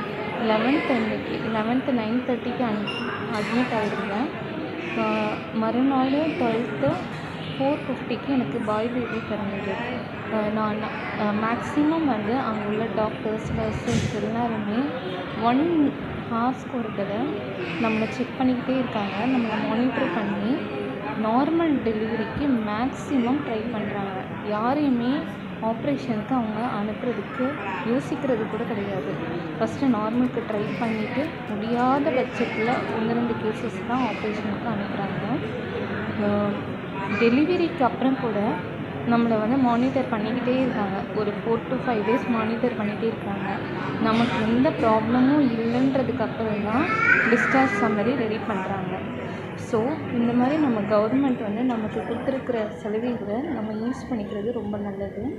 நம்ம இதே ப்ரைவேட்டுக்கு போயிருந்தோம்னா 1.5 lakh கிட்ட நமக்கு செலவாயிருக்கும். அந்த எக்ஸ்பென்ஸ்னால் நம்ம கண்ட்ரோல் பண்ணிக்கலாம். இந்த திட்டம் கேட்கிற முதலமைச்சருக்கும் சுகாதார மையத்துக்கும் நம்ம நன்றி சொல்ல கடமைப்பட்டிருக்கோம். அதாவது இந்த எழும்பூர் மருத்துவமனைக்கு கிடைத்த இந்த அங்கீகாரம் எல்லா மருத்துவமனைகளுக்கும் கிடைக்க வேண்டும்.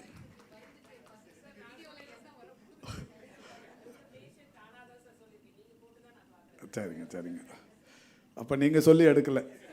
சரி, இல்லை இப்போ இந்த சொல்ல வந்த காரணமே இந்த மாதிரி இப்போ நீங்கள் இந்த 80% சீமாங் சென்டரில் தான் இந்த பிரசவம்லாம் நடக்குதுன்றாங்க. இப்போ அந்த சகோதரி சொல்கிறாங்க, எழும்பூரில் வந்து எனக்கு 1.5 லட்சம் ரூபாய் செலவாகிற இந்த பிரசவங்கிறது இலவசமாக கிடச்சிச்சு, டாக்டர்கள் நல்லா பண்ணாங்க, ரொம்ப மகிழ்ச்சியாக தெரிவிக்கிறாங்க.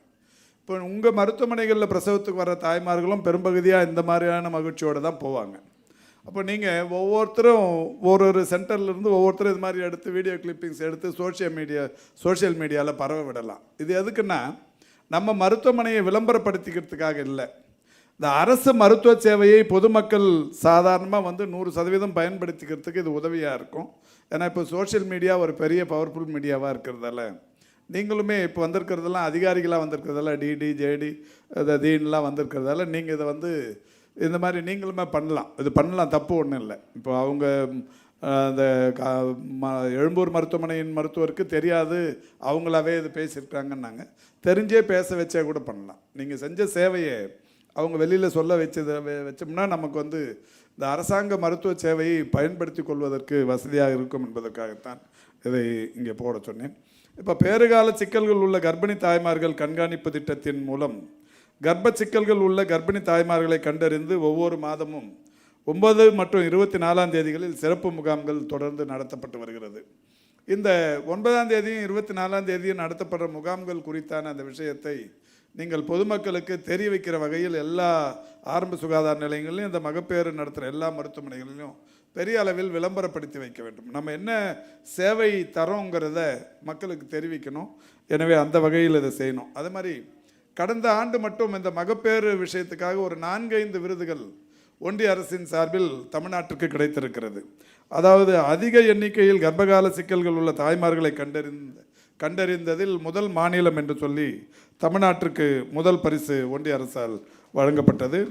அது மட்டும் இல்லை, ஒரு நிறைய அதிக எண்ணிக்கையில் மகப்பேறு பராமரிப்பு மையங்களை கொண்டது தமிழ்நாடு என்கிற அந்த வகையில் ஒரு 2வது பரிசு தமிழ்நாட்டிற்கு கிடைத்திருக்கிறது. இந்த மாதிரி ஏராளமான பரிசுகள் நான் சொன்ன இந்த லக்ஷயா மாதிரியான விருதுகள், இதை நீங்கள் இதையும் கூட விளம்பரப்படுத்தலாம். ஒன்றிய அரசின் சார்பில் தொடர்ந்து நம்முடைய மையங்களுக்கு என்னென்ன மாதிரி இப்போ லக்ஷயா விருது என்குவாஸ் விருது பெற்ற மருத்துவமனைகள் வெளியில் ஒரு பெயர் பலகை வைக்கலாம். அது இந்த உங்களுக்கு நிதி ஆதாரம் இல்லைனாலும் சிஎஸ்ஆர் இருக்குது சொன்னீங்கன்னா பெரிய அளவில் அங்கே விளம்பரப்படுத்தி நம்ம மருத்துவமனையின் கட்டமைப்பு எந்த அளவுக்கு இருக்குங்கிறத நீங்கள் எல்லா இடத்துலையும் கூட சொல்ல வைக்கலாம். இன்றைக்கி நம்முடைய மாண்புமிகு தமிழ்நாட்டின் முதலமைச்சர்களுடைய இந்த வழிகாட்டுதலின்படி இப்போ இரத்த சோகை தடுப்பதற்கு தகவல் கல்வி மற்றும் தகவல் தொடர்புகளை மிக திறமையாக கையாண்டதற்காக தமிழ்நாடு அரசுக்கு ஒன்றிய அரசு கடந்த ஆண்டு விருது தந்திருக்கிறது. இப்படி மகப்பேறு விஷயத்துக்கு மட்டுமே 4-5 விருதுகள் ஒன்றிய அரசால் தமிழ்நாட்டிற்கு கடந்த ஆண்டு தரப்பட்டிருக்கிறது. நாம் எல்லா விருதுகளையும் கடந்த 3-4 மாதங்களுக்கு முன்னால் மாண்புமிகு தமிழ்நாட்டின் முதலமைச்சர் அவரிடத்தில் காண்பித்து மகப்பேறு அந்த ஒரு பிரிவுக்காக மட்டுமே இத்தனை விருதுகள் கிடைக்கப்பட்டிருக்கிறது என்று நாம் மாண்புமிகு தமிழ்நாட்டின் முதலமைச்சர் அவரிடத்தில் காட்டியிருக்கிறோம்.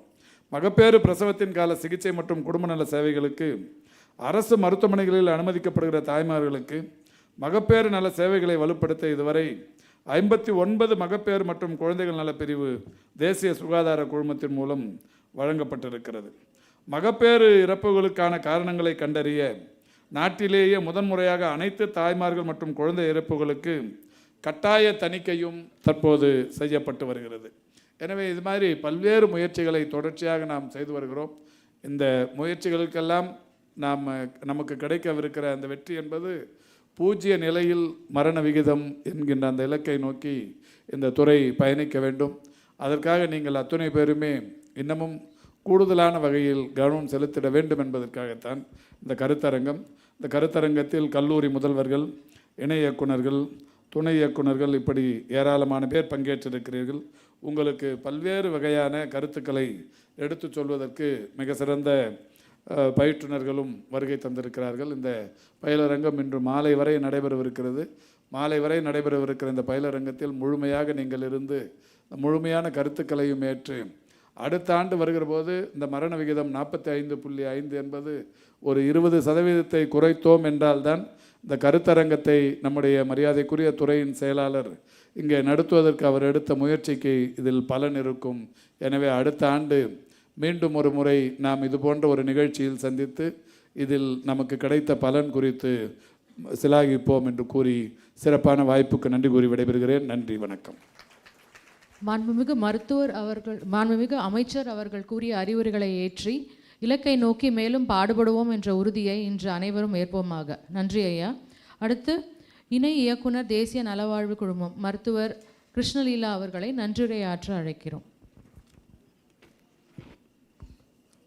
அனைவருக்கும் எனது அன்பான பணிவான காலை வணக்கம். நாட்டிற்கே முன்மாதிரியாக திகழ்ந்து வரும் தமிழ்நாடு மக்கள் நல்வாழ்வுத்துறையின் சாதனைகளில் மேலும் ஒரு அங்கமாக இன்று நடைபெற்ற இந்த சிறப்புமிகு பயிலரங்கில் கலந்து கொண்டு விழா பேரரை நிகழ்த்திய மாண்புமிகு மருத்துவம் மற்றும் மக்கள் நல்வாழ்வுத்துறை அமைச்சர் அவர்களுக்கும், தலைமை உரை நிகழ்த்திய மருத்துவம் மற்றும் மக்கள் நல்வாழ்வுத்துறையின் கூடுதல் தலைமை செயலாளர் அவர்களுக்கும், திட்ட விளக்குவரை வழங்கிய தேசிய நல்வாழ்வு குழும இயக்குனர் அவர்களுக்கும், டிஎன்ஹெச்எஸ்ஆர்பி அவர்களுக்கும், மருத்துவம் மற்றும் ஊரக நலப்பணிகள் இயக்குனர், மருத்துவ கல்வி மற்றும் ஆராய்ச்சியின் இயக்குனர், வரவேற்பை நல்கிய மாநில பொது சுகாதார மற்றும் நோய் தடுப்புத்துறை இயக்குனர் அவர்களுக்கும், இந்த பயிலரங்கில் கலந்து கொண்ட சிறப்பித்த உங்கள் அனைவருக்கும் எனது மனமார்ந்த நன்றியை தெரிவித்துக் கொள்கிறேன். நன்றி, வணக்கம். விழாவை இனிதே சிறப்பித்து கொடுத்த அனைத்து முக்கிய விருந்துகளுக்கும் நன்றி பாராட்டி விடைபெறுகிறோம். மேலும் நிகழ்ச்சி தொடர்ந்து நடைபெறுமாக.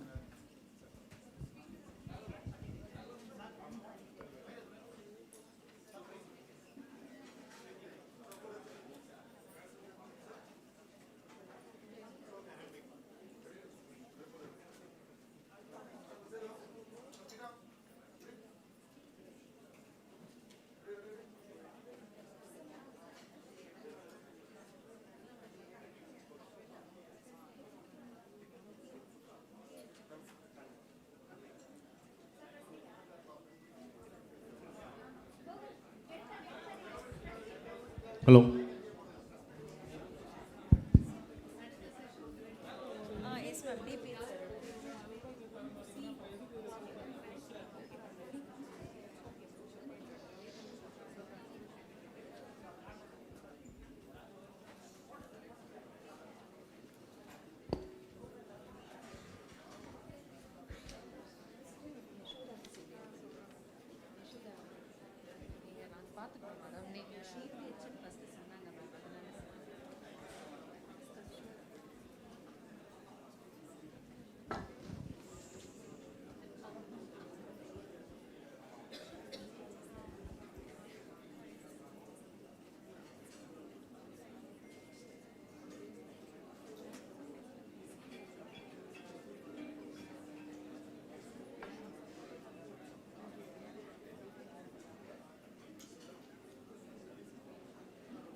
போமா?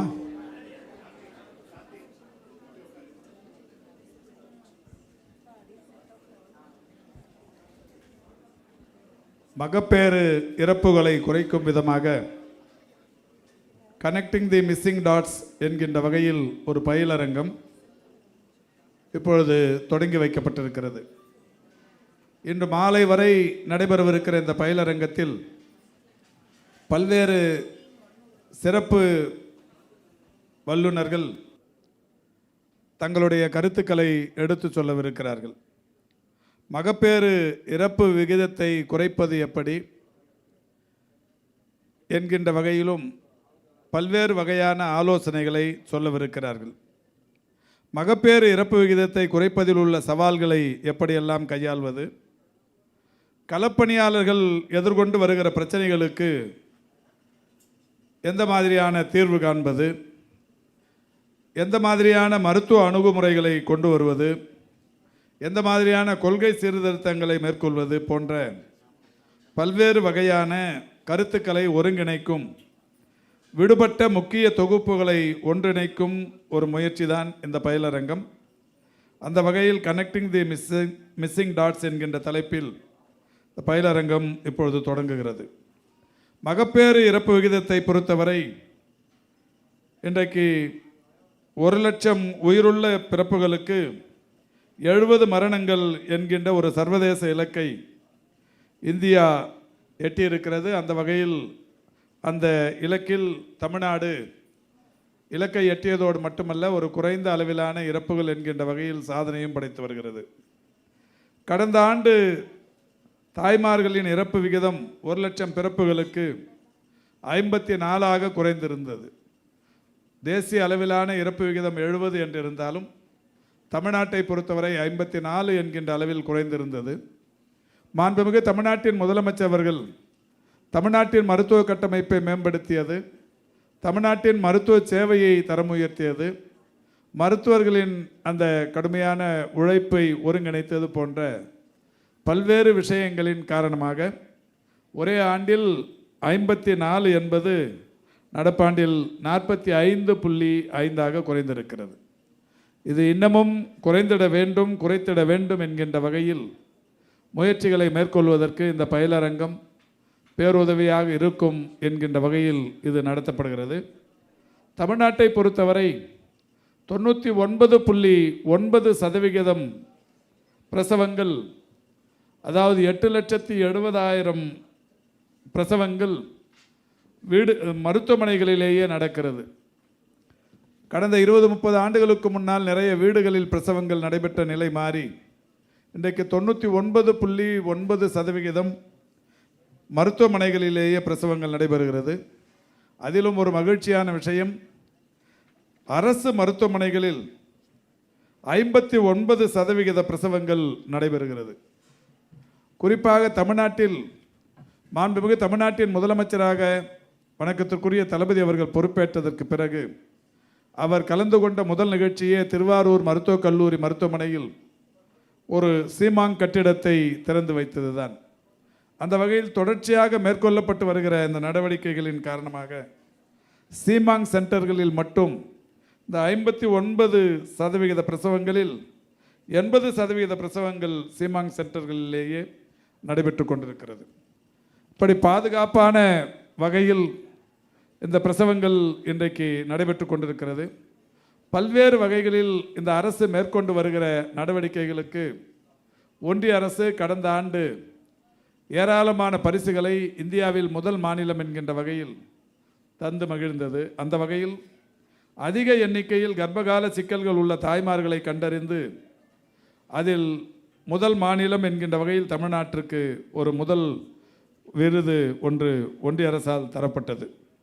அதேபோல் அதிக எண்ணிக்கையில் மகப்பேறு பராமரிப்பு மையங்கள் கொண்ட மாநிலங்களில் தமிழ்நாடு 2ஆம் இடத்தை பிடித்திருக்கிறது என்று சொல்லி இந்திய அளவில் 2ஆம் பரிசு கடந்த ஆண்டு தரப்பட்டது.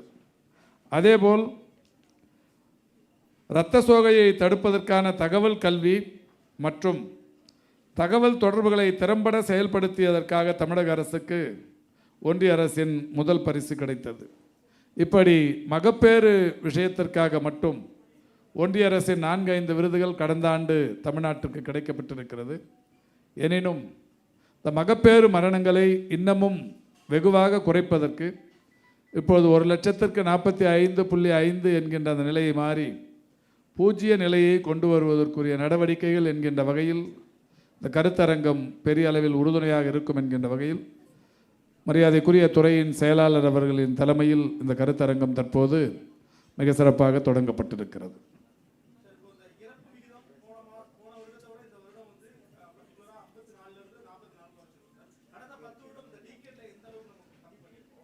அதான் 2-1 அந்த மாதிரி குறையுங்க. 70 ஒன்றிய அளவிலான அந்த சதவிகிதம், அதிலிருந்து 2-1 மாதிரி தான் குறைஞ்சு இருந்தது. கடந்த ஒரே ஆண்டில் தான் அதிகபட்சமாக இவ்வளோ சதவீதம் குறைந்திருக்கிறது. அதில் நம்முடைய NHM MD சொன்னது மாதிரி விருதுநகரில் போன ஆண்டு பூஜ்ய நிலைக்கு வந்திருக்கிறார்கள். விருதுநகரில் மகப்பேறு இறப்பே இல்லை என்கின்ற ஒரு சாதனை விருதுநகர் மாவட்டம் படைத்திருக்கிறது. நிச்சயம் விருதுநகரை போன்று மற்ற மாவட்டங்களும் மற்ற சுகாதார மாவட்டங்களும் இதை பின்பற்ற வேண்டும், பின்பற்றுவார்கள் என்கின்ற நம்பிக்கையில் தான் இந்த கருத்தரங்கத்தில் அவர்களும் பங்கேற்றிருக்கிறார். இல்லை, இந்த மகப்பேறு மரண விகிதத்தில் ஒரு 18% என்கின்ற அளவில் இருக்கிறார்கள். அது எந்த விகிதத்தில் என்பது குறித்து நம்முடைய டிபிஹெச் போன்றவர்கள் அங்கே இருக்கிற அலுவலர்களோடு தொடர்ந்து பேசியும் வருகிறார்கள். இதில் என்னென்னா, மகப்பேறுவுக்கு முன்னால் அந்த பிரசவத்திற்கு வருகிற தாய்மார்களின் உடல் உழைப்பு மாதிரியான விஷயங்களும் இருக்கிறது. இப்போ இன்னொன்று அவங்க நடக்கிறது போகிறது அந்த மாதிரியான விஷயங்களும் இருக்குது. இதில் இந்த பிரசவத்துக்கு முன்னாடி அந்த உடல் உழைப்பு இல்லாதவர்களுக்கு ஏதாவது ஒரு பயிற்சி தரணுங்கிற நோக்கத்தில் தான் இன்றைக்கி எல்லா ஆரம்ப சுகாதார நிலையங்களையும் கடந்த 3 ஆண்டுகளுக்கு முன்னாலேயே பிரசவத்திற்கு வருகிற தாய்மார்களுக்கு யோகா பயிற்சியை தந்து கொண்டிருக்கிறோம். அந்த மாதிரியான பயிற்சிகள்லாம் தொடர்ச்சியாக இப்போ தரப்பட்டு வருகிற காரணத்தினால் இப்போது படிப்படியாக குறைந்து வருகிறது. இன்னமும் இதற்கும் மேலே இப்போ ஏராளமான பயிற்றுனர்கள் வந்திருக்கிறார்கள், மருத்துவத்துறையின் வல்லுநர்கள் வந்திருக்கிறாங்க. இப்போ அவங்க இது கேரளாலையும் இப்போ நம்ம செக்ரட்டரி மேடம் பேசும்போது சொன்னாங்க, 2 வெளிநாடுகளில் 2 என்கின்ற அளவில் கூட இருக்கிறது. 1 லட்சத்துக்கு 2 தாய்மார்கள் மட்டுமே மரணம் அடைகிற நிலை வெளிநாடுகள் இருக்கிறது என்ற வகையில் சொல்லியிருக்கிறார்கள். இந்த மாதிரி பல்வேறு வகைகளில் வந்திருக்கிற இந்த மருத்துவ வல்லுநர்களின் அவங்களுடைய அந்த ஆய்வு சிறப்புகளை எல்லாம் இந்த கருத்தரங்கத்தில் எடுத்து சொல்வார்கள். இல்லை, இப்போ அது அவங்க இங்கே பேச வைப்பாங்க. இல்லை, இப்போ அவங்க பேசி அவங்க 0 வந்ததுக்கு எந்த மாதிரியான நடவடிக்கைகளை நாங்கள் மேற்கொண்டோம் என்பதை அவங்களும் இங்கே அவங்க கருத்தை சொல்லுவாங்க. அதிகமான ஒன்றும் அது கொஞ்சம் இதில் பெரிய அளவில் டிஃப்ரென்ஸ் இருக்காது. ஏன்னா ஒட்டுமொத்தமாகவே 45%, அது 1 லட்சங்கிற 45ங்கிறது 1 லட்சத்துக்காக இருக்கிறதால 1, 2 அது மாதிரி தான் மாறி மாறி வரும். பெரிய அளவில் அதிகங்கிற மாதிரிலாம் எதுவும் இருக்காது.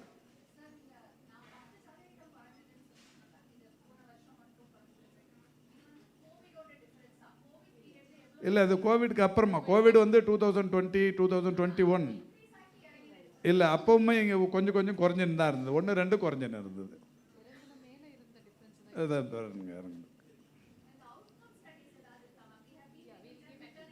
இல்லை, இப்போ அது ஒரு புக்லெட்டே போட்டிருக்கு, இப்போ உங்களுக்கு கொடுக்க சொல்கிறேங்க. வேறு எதுவும்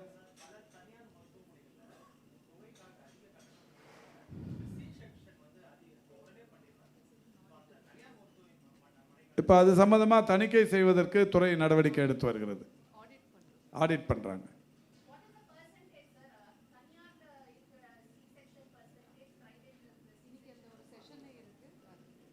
இந்த கருத்தரங்கத்தில் அது சம்மந்தமாக ஒரு அமர்வு இருக்குது. நீங்கள் இல்லை இப்போ நீங்கள் இருந்து அதை வாங்கிட்டு போகலாம். டைம்ஸ் ஆஃப் இந்தியாவுக்கு 100% கொடுப்பாங்க. வேறு யாரும்?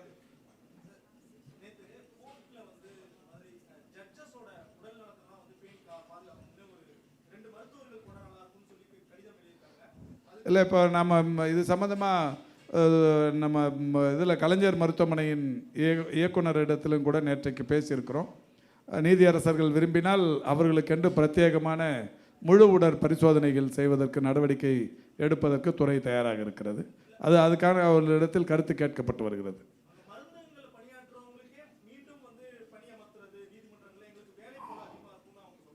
இல்லை, இப்போ அங்கே நீதிமன்றத்துக்கு என்ன மாதிரியான மருத்துவ வசதி வேணுமோ அதை அதாவது ஒரு பரிசீலனை செய்து நடவடிக்கை எடுக்கப்படும்.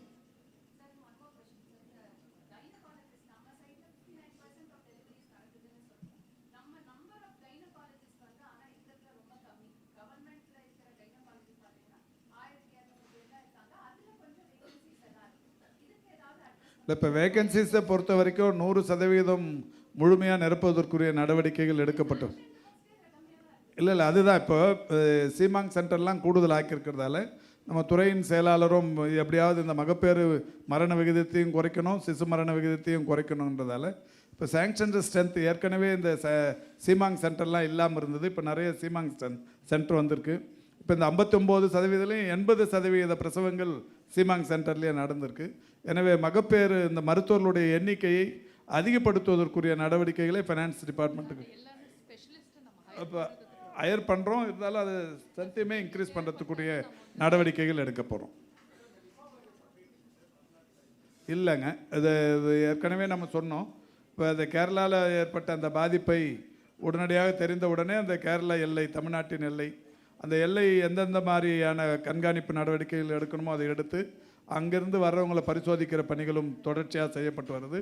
அது பேருந்துகளில் பயணிப்பவர்களாக இருந்தாலும், கார்களில் பயணிப்பவர்களாக இருந்தாலும், அல்லது இருசக்கர வாகனங்களில் பயணிப்பவர்களாக இருந்தாலும் தொடர்ந்து கண்காணிக்கப்பட்டு வருது. அங்கேருந்து யாராவது ஃபீவர் சிம்டம்ஸோடு வந்தாங்கன்னா அவங்கள வந்து இங்கே தமிழ்நாட்டு மருத்துவமனைகளுக்கு வர்றவங்கள தொடர்ச்சியாக எந்த மாதிரியான மருத்துவ நடவடிக்கைகளுக்கு பிறகு திரும்பி கொண்டிருக்கிறார்கள் என்பதையும் தொடர்ந்து கண்காணித்து கொண்டிருக்கிறோம். தமிழ்நாட்டில் நிபா வைரஸ் இல்லை.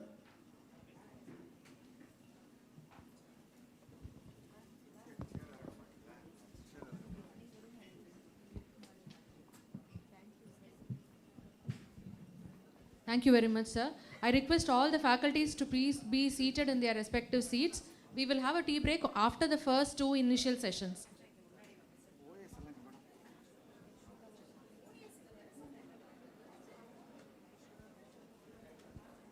I request the first speaker of today, Dr. Yashoda Mani, DHO Virdhunagar. She has got the best work in public health and got Collector Award in Shivaganga in Virdhunagar district. After posting as DHO in Virdhunagar, MMR was reduced to 0. That was the talk of today's in the year 2023 to 2024. So I call upon to talk her on no maternal death in Virdhunagar district by Dr. Yashoda, DHO Virdhunagar.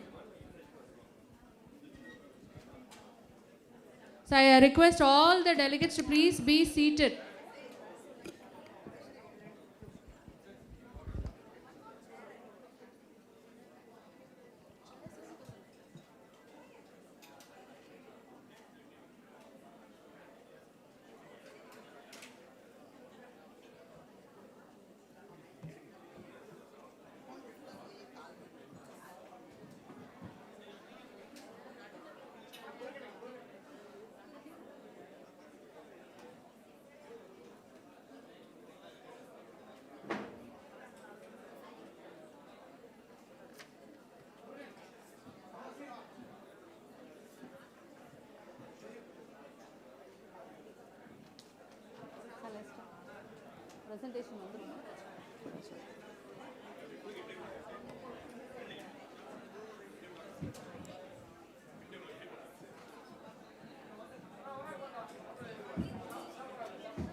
It's my pleasure here to present our Virdhunagar HOD zero maternal mortality and the steps we have taken to reduce our maternal mortality during the years.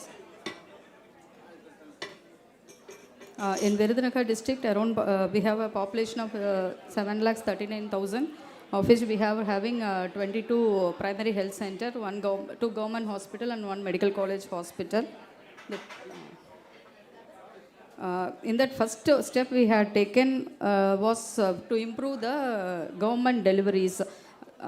Before we have, I have joined, the percentage of government delivery was around 68% and private delivery around 42%. We have initiated more நிறையா steps எடுத்தோம்.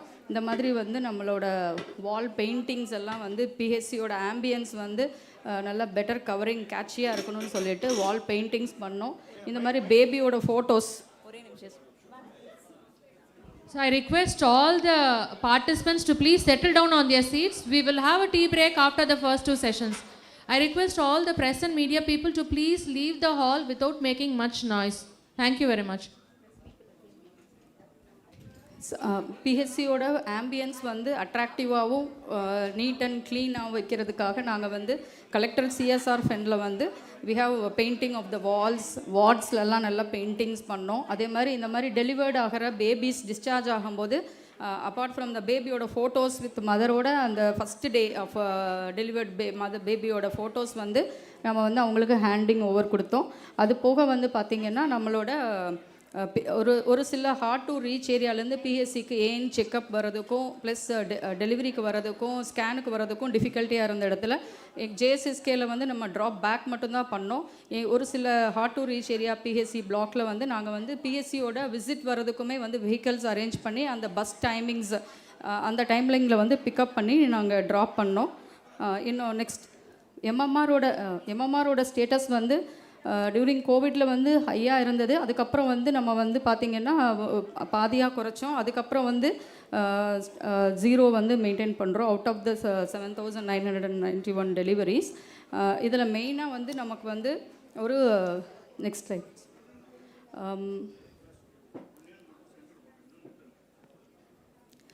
early AN registration and இதை வந்து ensure பண்ணுறதுக்கு வந்து we have ஒரு app வந்து விரு care app அப்படின்னு சொல்லிட்டு ஒரு ஸ்பெசிஃபிக்கான ஆப் வந்து டெவலப் பண்ணோம் வித் கலெக்டர் சாரோட team discussion with all the ஒஜிஷியன் மென்டார் ஒஜிஷியன்ஸ் அவங்களெல்லாம் வச்சுட்டு.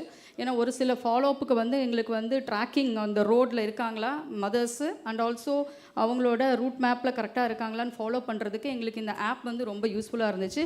இதில் என்னென்னா ஆல் ப்ரைவேட் ஹாஸ்பிட்டல்ஸ் ஆல்சோ அவங்களுக்கு எல்லா ப்ரைவேட் ஹாஸ்பிட்டலுக்கும் யூசர் ஐடி பாஸ்வேர்ட் கொடுத்து அவங்களும் வந்து ஏஎன் கேர் ஒரு ஐடி ரெஜிஸ்டர் பேஷண்ட் ஐடி கொடுத்துட்டு follow plus delivery details and also referral டீட்டெயில்ஸும் வந்து எங்களால் அதில் பண்ண முடிஞ்சிச்சு. அதுக்கு ஒரு ஸ்பெசிஃபிக்காக வந்து ஒரு வார் ரூம் விரு கேர் வார் ரூம் அப்படின்னு சொல்லிட்டு எங்களோட டிஹெச்ஓ ஆஃபீஸில் போட்டு அதில் வந்து அவங்க ஒரு எம்சிஹெச்க்குன்னு ஒரு medical officer 2 mentor staff nurse and இன்னும் ஒரு டிஎம்சிஹெச்ஓ அண்ட் அதர் ஸ்டாஃப்ஸ் வந்து அதை வந்து டெய்லி வந்து மானிட்டர் பண்ணுறாங்க. இந்த ஆப்பில் ட்ராக் பண்ணிவிட்டு அவங்க நம்மளோட விசிட்லேருந்து நம்மளோட ரூட்லேருந்து டிவியேட் ஆகிற மதர்ஸ்க்கு வந்து கால் பண்ணி எதனால் அவங்களால வர முடியல உடனே நம்ம field staff VHN and SHN அவங்களுக்கு இன்டிமேட் பண்ணி அவங்கள போய் வீட்டில் பார்த்து அவங்கள வந்து ஏதாவது டிஃபிகல்ட்டி இருக்கா, வேறு ஊருக்கு மாறி போயிட்டாங்களா, இல்லை ஏன் வர முடியல, இல்லை அடுத்த விசிட்லேயாவது வர சொல்லி நாங்கள் அவங்களுக்கு பார்த்து இதில் வந்து எங்கள் லைன் ஆஃப் ட்ராக்கிங்கில் வந்து எங்களால் கொண்டு வர முடிஞ்சிச்சு. அண்ட் ஆல்சோ ஒஜிஷியன்ஸும் இந்த விர்கேர் ஆப்பில் வந்து நம்மளோட ஜிஹெச் அண்ட் மெடிக்கல் காலேஜ்லேயும் அவங்களும் மானிட்டர் பண்ண முடியுது. அந்த ரெஃபரல் வந்து அவங்க விசிட் இப்போ ஒரு சிலதில் நம்ம ரெஃபர் பண்ணுறோம் ஜிஹெச்சுக்கு போனாங்களா இல்லையா, ப்ரைவேட்டுக்கு போயிருக்காங்க இல்லை போனாங்களா இல்லையான்னு நம்மளால் இதை வச்சு பார்த்துக்க முடிஞ்சிச்சு. ஸோ அது ஒரு ட்ராக்கிங் வந்து பெட்டராக பண்ண முடிஞ்சிச்சு. Next and okay previous slide. அது போக வந்து இப்போ தாய் சேய் நலம் அப்படின்னு சொல்லிட்டு பிளாக் ஸ்பெசிஃபிக் குரூப்ஸ், அந்த குரூப்ஸில் வந்து விஹெச்என் அண்ட் ஹெச்ஆர் மதர்ஸ் அவங்க மதர்ஸ் ஒரு 20 மதர்ஸை வச்சு ஒரு குரூப் இருப்பாங்க. அதில் வந்து ஐஇசிஸு அவங்களோட கொரீஸு நியூட்ரிஷன் என்ன சாப்பிட்ணும் அது எல்லாமே வந்து அவங்களுக்கு வந்து நாங்கள் வந்து அந்த இதில் குரூப்பில் போஸ்ட் பண்ணிகிட்டே இருப்பாங்க. அதில் வந்து ஸ்டாஃப் நர்ஸ் எஸ்ஹெச்என் விஹெச்என் எம்ஓஸ் இருப்பாங்க. இது பிளாக் ஸ்பெசிஃபிக் குரூப். அதே மாதிரி விருதுநகரில் வந்து எம்சிஹெச் குரூப்னு இருக்கும். அதில் ஆல் மென்டார் ஓஜிஸும் அதில் ப்ரைவேட் ஒஜிஷியன்ஸ் ஆல்சோ நாங்கள் இன்க்ளூட் பண்ணி ப்ரைவேட்டில் அட்மிட் ஆகிற பேஷண்ட்ஸ் எல்லாத்துக்குமே வந்து ஏதாவது கொரீஸ் இருக்குது, டவுட்ஸ் இருக்குது, இப்போ பிளட் வேணும் அவங்கள உடனே ஷிப் பண்ணணும் அப்படின்னாலும் அந்த குரூப்ஸில் போடுவாங்க, கால் பண்ணுவாங்க. இதுலேயும் போட்டுட்டு அதையும் நாங்கள் ட்ராக் பண்ணி ஃபாலோ பண்ணுறதுக்கு ஈஸியாக இருந்துச்சு. விருக்கேர் ஆப்லேயும் நாங்கள் அதுக்கு ஒரு ஹெல்ப்லைன் வச்சுருக்கோம். அதையும் வந்து மானிட்டர் பண்ணுறதுக்கு யூஸ்ஃபுல்லாக இருந்துச்சு. அது போக வந்து இன்னொன்று வந்து பார்த்திங்கன்னா ட்ரைனிங் காம்போனண்ட்டு இந்த நம்ம மெட்டர்னல் ஆடிட் அதெல்லாம் பண்ணும்போது நிறையா வந்து training lagging and also knowledge lagging இருந்துச்சு. ப்ரைவேட் செட்டப்புக்கும் கவர்மெண்ட் செட்டப்புக்கு இருந்துச்சு. நம்மளோட ஸ்டாஃப் நர்ஸ் கீழ் உள்ள எம்எல்ஹெச்பி ஸ்டாஃப் நர்ஸ் அவங்களுக்குமே வந்து அந்த ஒரு நாலேஜ் கேப் இருந்துச்சு. அதுக்காக வந்து நம்ம வந்து ட்ரைனிங் ஐசிடிஎஸ் ஸ்டாஃப்ஸ்க்கும் நாங்கள் ட்ரைனிங் கொடுத்தோம். அவங்களுக்கும் ஒரு ஹை ரிஸ்க் மதர்னா என்ன, ஏஎன்சினா என்னென்ன காம்ப்ளிகேஷன் வரும், எப்போ செக்அப் வரணும், எங்கே ஃபெசிலிட்டிஸ் அவைலபிளாக இருக்குது, அதோட ஹை ரிஸ்க் பற்றி ஐசிடிஎஸ் ஸ்டாஃப்ஸ்க்கும் கொடுத்தோம். எங்களோட விஹெச்என்ஸ்க்கும் வந்து இருக்கிற எல்லா விஹெச்என்ஸ்க்கும் சிஎம்இ கண்டக்ட் பண்ணோம். அப்புறம் ஹேண்ட்ஸ் ஆன் ட்ரைனிங் இருக்கிற எல்லா ஸ்டாஃப் நர்ஸ்க்கும் hands on training 2 weeks training OG and paediatric சேர்த்து நாங்கள் வந்து விருதுநகரில் உள்ள எல்லா ஸ்டாஃப் நர்ஸ்க்கும் ட்ரைனிங் கொடுத்தோம். இது வந்து இப்போ எக்ஸ்பேண்ட் பண்ணி இப்போ ப்ரைவேட் ஹாஸ்பிட்டல்ஸ் ஆல்சோ கேட்டிருக்காங்க கலெக்டர் சார்கிட்ட. ஸோ அவங்களுக்கும் வந்து அந்தந்த ஜிஹெச்சில் வந்து ஸ்டாஃப் நர்ஸ் ஸ்கில் ட்ரைனிங் மாதிரி கொடுக்கறக்கும் நாங்கள் இப்போ ஏற்பாடு பண்ணிகிட்டு இருக்காங்க. அது போக இன்னொரு ஸ்கீம் பார்த்திங்கன்னா எங்களோட ப்ரீவியஸ் இயர்ஸ்லலாம் வந்து விருதுநகர் பொறுத்த வரைக்கும் mothers mostly underweight anaemic இந்த மாதிரி தான் இருக்காங்க. மோஸ்ட் ஆஃப் த காசஸ் வந்து பிபிஹெச் பிஏஹெச் இது தான் வந்து மெட்டர்னல் மார்ட்டாலிட்டியில் இருந்தது. ஸோ வி ஹாவ் கலெக்டர் சாரோட உட்காந்து டிஸ்கஸ் பண்ணும்போது இதை அட்ரஸ் பண்ணணும் அப்படின்னு சொல்லிட்டு நம்மளோட அப்பார்ட் ஃப்ரம் நியூட்ரிஷனல் கிட் போக அனிமிக் மதர்ஸ் மட்டும் நம்மளோட ஹீமோக்ளோபினோமீட்டர்ஸ் வச்சு எல்லா மதர்ஸ்க்கும் ஹீமோக்ளோபின் செக் பண்ணிவிட்டு அவங்களுக்கு வந்து ஒரு நியூட்ரிஷனல் கிட்டு வந்து கொடுத்தோம். அதில் வந்து அயன் ரிச் ஃபுட்ஸான grapes, dry grapes, figs, red அவல் அந்த மாதிரி அயன் சிரப் அது எல்லாமே கொடுத்துட்டு 3 months வந்து வி ஹவ் டைஅப் சிஎஸ்ஆரோட டைஅப் பண்ணி இரும்பு பெண்மணி திட்டம் அப்படின்னு சொல்லிட்டு ஒரு ஸ்கீமில் வந்து அரௌண்ட் 700 to 800 மதர்ஸ்க்கு 3 monthsக்கு இந்த கிட் கொடுத்துட்டு haemoglobin follow up and also IEC அவங்கள அந்த நியூட்ரிஷனல் கிட்டு கொடுக்கும்போது கூப்பிட்டு எப்படி ஃபுட் சாப்பிட்ணும் எல்லாமே ஐஇசி கொடுத்துட்டு அதை வந்து நாங்கள் கொடுத்ததில் ஓரளவுக்கு ஹீமோக்ளோபின் அளவு வந்து கொஞ்சம் இம்ப்ரூவ் ஆகி weight of the baby and weight of the மதரும் இன்க்ரீஸ் ஆச்சு. இன்னொன்று இப்போ வந்து அடலசன்ட் கேர்ள்ஸ்க்கும் வந்து நாங்கள் வந்து இந்த ப்ரோக்ராமை வந்து phase 2ல் வந்து எக்ஸ்பேண்ட் பண்ணி அடலசன்ட் அனீமியா உள்ள girls moderate to severe anaemia உள்ளவங்களுக்கு அப்பார்ட் ஃப்ரம் மெடிக்கல் ட்ரீட்மெண்ட்டோட இந்த நியூட்ரிஷன் பெட்டகமும் கொடுத்துட்ருக்கோம். இன்னொன்று ஹெச்ஓபி மதர்ஸ் அட்ரஸ் பண்ணணும், அவங்களோட இதை இன்க்ரீஸ் பண்ணணும், அதாவது மெட்டர்னல் மார்ட்டாலிட்டி குறைக்கணும் அப்படின்றதுக்காக அவங்களுக்கு வந்து நாங்கள் என்எஸ்வி ஹை ரிஸ்க் மதரோட பார்ட்னர் வந்து என்எஸ்வி பண்ணிக்கிட்டாங்க அப்படின்னா அவங்களுக்கு இன்சென்டிவ்ஸ் அப்பார்ட் ஃப்ரம் கவர்மெண்ட் கொடுக்குறது போக 5,000 இன்சென்டிவ் கொடுத்தோம். அதே மாதிரி 2 childக்கு மேலே உள்ள ஹெச்ஓபி 3rd childோட பிஎஸ் பண்ணிக்கிட்டாங்க அவங்களுக்குனாலும் கிஃப்ட் வவுச்சர்ஸ் வந்து த்ரூ கலெக்டர் சிஎஸ்ஆர் ஃபண்டில் வந்து நாங்கள் இஷ்யூ பண்ணோம். அது மட்டும் இல்லாமல் நம்மளோட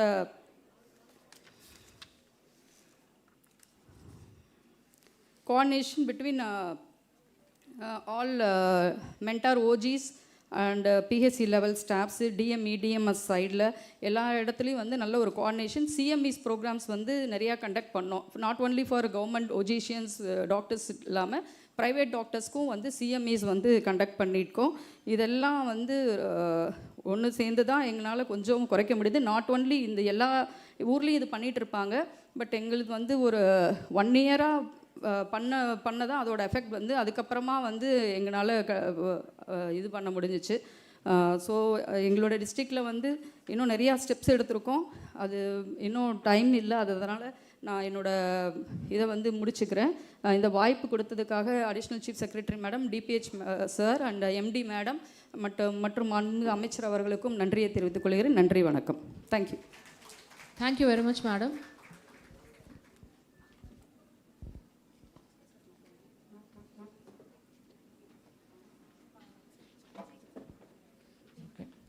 Next, I call upon Dr. Pichekali, Chief Civil Surgeon OG, Aruppukottai GH, to talk about birth plan plus mentor power, high risk care, the safe delivery team.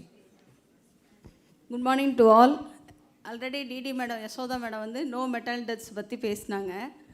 ஆக்சுவலாக வந்து இதே மாதிரி ஒரு சிஎம்ஏயில் வந்து so many yearsக்கு முன்னாடி வந்து புதுக்கோட்டை டிஸ்ட்ரிக்டில் வந்து நோ மெட்டர்னல் டெத்துன்னு ஒரு அவார்டு வாங்கினாங்க. அந்த மீட்டிங்க்கு வந்து நாங்கள் வந்து மெட்டர்னல் டெத் நிறையா இருக்கிற டிஸ்ட்ரிக்ட்லேருந்து வந்திருந்தோம். அப்போ நம்ம ஏன் நோ மெட்டர்னல் டெத்தாக இருக்கக்கூடாது, நம்மளும் இந்த மாதிரி ஒரு அவார்டு வாங்கணும்னு ஒரு எய்மோடு தான் வந்து ஸ்டார்டிங்லேருந்தே வி ஒர்க்டு அலாங் வித் இது.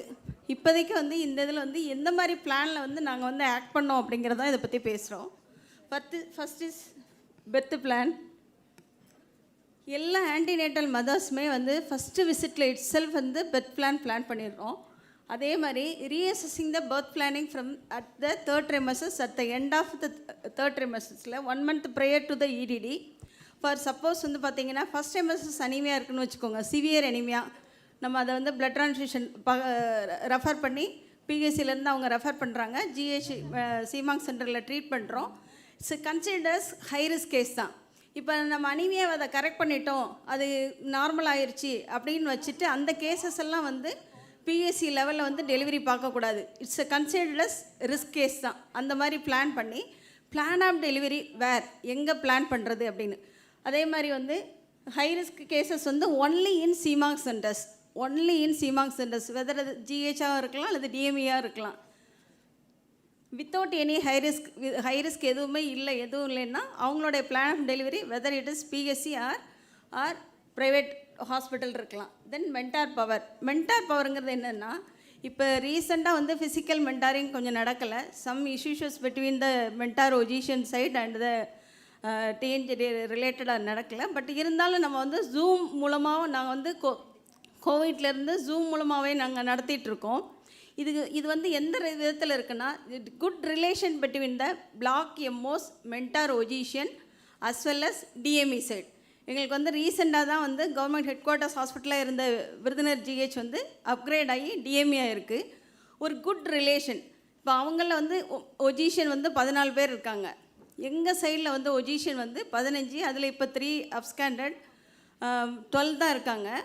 ஈவன் தோ வந்து they will help to us. இப்போ எங்களுக்கு வந்து அவங்க சைடில் இருந்து ஒரு மந்த்லி ஒரு 6 டியூட்டி பார்த்து கொடுத்து அலாங் வித் இப்படி ஒரு குட் கோஆர்டினேஷன் இருந்தால் தான் we will reach the no maternal death. ஒரு collaboration between the public health and DMS side and DME side. அதுதான் வந்து இது all high risk mother shared with the concern block mentor ஒஜிஷியன் recording the follow up and plan of delivery. Then coordination between the primary and secondary and tertiary year. Madam ஏற்கனவே சொன்ன மாதிரி some WhatsApp முக்கியமானது VNR mother care, VNR health, அப்படி சில வந்து வாட்ஸ்அப்பில் இது பண்ணியிருக்கோம். இதில் வந்து விஎன்ஆர் ஹெல்த்தில் வந்து எங்கள் கலெக்டர் சாருமே வந்து ஒன் ஆஃப் த மெம்பர். அவர் வந்து நம்ம ஹை ரிஸ்க் கேசஸை போட்டோம்னா hard happen to this mother அப்படின்னு அடுத்த நிமிஷம் அவர் கொஸ்டின் கேட்பார்.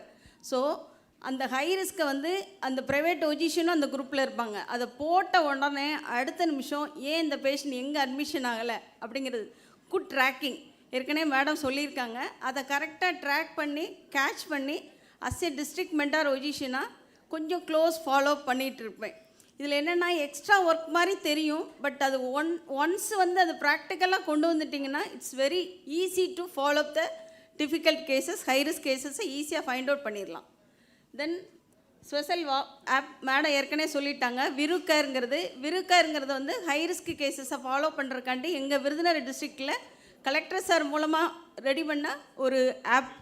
இதுக்கு ஒரு ஐடி கொடுத்துருவோம், பர்சனலாக அந்த ஐடி கொடுத்துருவோம். அந்த ஐடியை வச்சு ஒவ்வொரு ப்ரைவேட் ஹாஸ்பிட்டலுக்குமே இதுக்கு ஒரு ட்ரைனிங் கொடுத்துருக்கோம். இந்த ட்ரைனிங்கே ஒரு 3 times நடந்திருக்கு அஸ் ஏ டிஸ்ட்ரிக்ட் லெவலில். தென் ஹை ரிஸ்க் கேர் இதுவும் அதே மாதிரி தான். Special WhatsApp group for the maternity care including the ஒஜிஷியன்ஸ் and posting the messages. Yesterday கூட ஒரு ப்ரைவேட் ஒஜிஷியன் டாக்டர் பிருந்தா ஃப்ரம் அருப்புக்கோட்டை ஏரியாவிலேருந்து severe PH 32 weeks 170 110 visitor case. First day தான் அவங்களுக்கு அதர் டிஸ்ட்ரிக்ட்லேருந்து வந்திருக்காங்க. எப்படி மிஸ் ஆச்சுன்னு தெரியல. வித் அப்டாமினல் பெயின் ஸ்பாட்டிங் பிவின்னு ரெஃபர் டு விருதுநகர் ஜிஹெச்.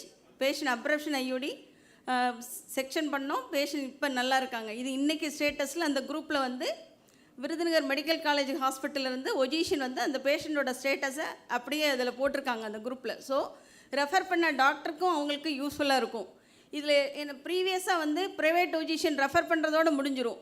அந்த பேஷண்ட் ரீச் ஆகலையாங்கிறது அந்த ஒஜிஷியனுக்கும் தெரியாது, நமக்கும் தெரியாது. பட் ஆனால் இந்த குரூப் மூலமாக நம்ம போட்ட உடனே அந்த போஸ்டர்ஸ்லாம் போட்ட உடனே வாட் ஹேப்பன் டு தட் பேஷண்ட்ங்கிறது ட்ரீட்மெண்ட் கொடுத்தவங்களுக்கும் தெரியும். இந்த மாதிரி ஒரு க்ளோஸ் ஃபாலோஅப் வந்து வாட்ஸ்அப் குரூப்பில் வச்சு நாங்கள் மெயின்டைன் பண்ணிகிட்ருக்கோம். Then tracking of the high risk இது வந்து எப்படின்னா சப்போஸ் வந்து இப்போ ரீசெண்டாக லாஸ்ட் வீக்கில் நடந்ததை சொல்கிறேன். ஒரு பேஷண்ட் வந்து ஒரு ப்ரைவேட் ஸ்கேனில் வந்து அன்ரப்சர்ட் எக்டாபிக்னு டயக்னோஸ் பண்ணியிருக்காங்க. அந்த இதில் வந்து அவங்க வந்து அந்த குரூப்பில் வந்து அந்த ரிப்போர்ட்டை மட்டும் போட்டாங்க. But patient not filling for admission advice பண்ணியிருக்காங்க, not filling. Patient went to nearby Tiruchendur போயிட்டாங்க. திருச்செந்தூரில் இது வந்து பெருமைக்குன்னு சொல்லலை, பட் அன்னைக்கு ஈவினிங்கே வந்து ஒரு photograph by the concern block medical officer beta CG 89 அப்படின்னு திருச்செந்தூரில் உள்ள ஒரு ப்ரைவேட் ஹாஸ்பிட்டலில் எடுத்த ரிப்போர்ட்டை எங்களுக்கு வாட்ஸ்அப்பில் பண்ணியிருந்தாங்க.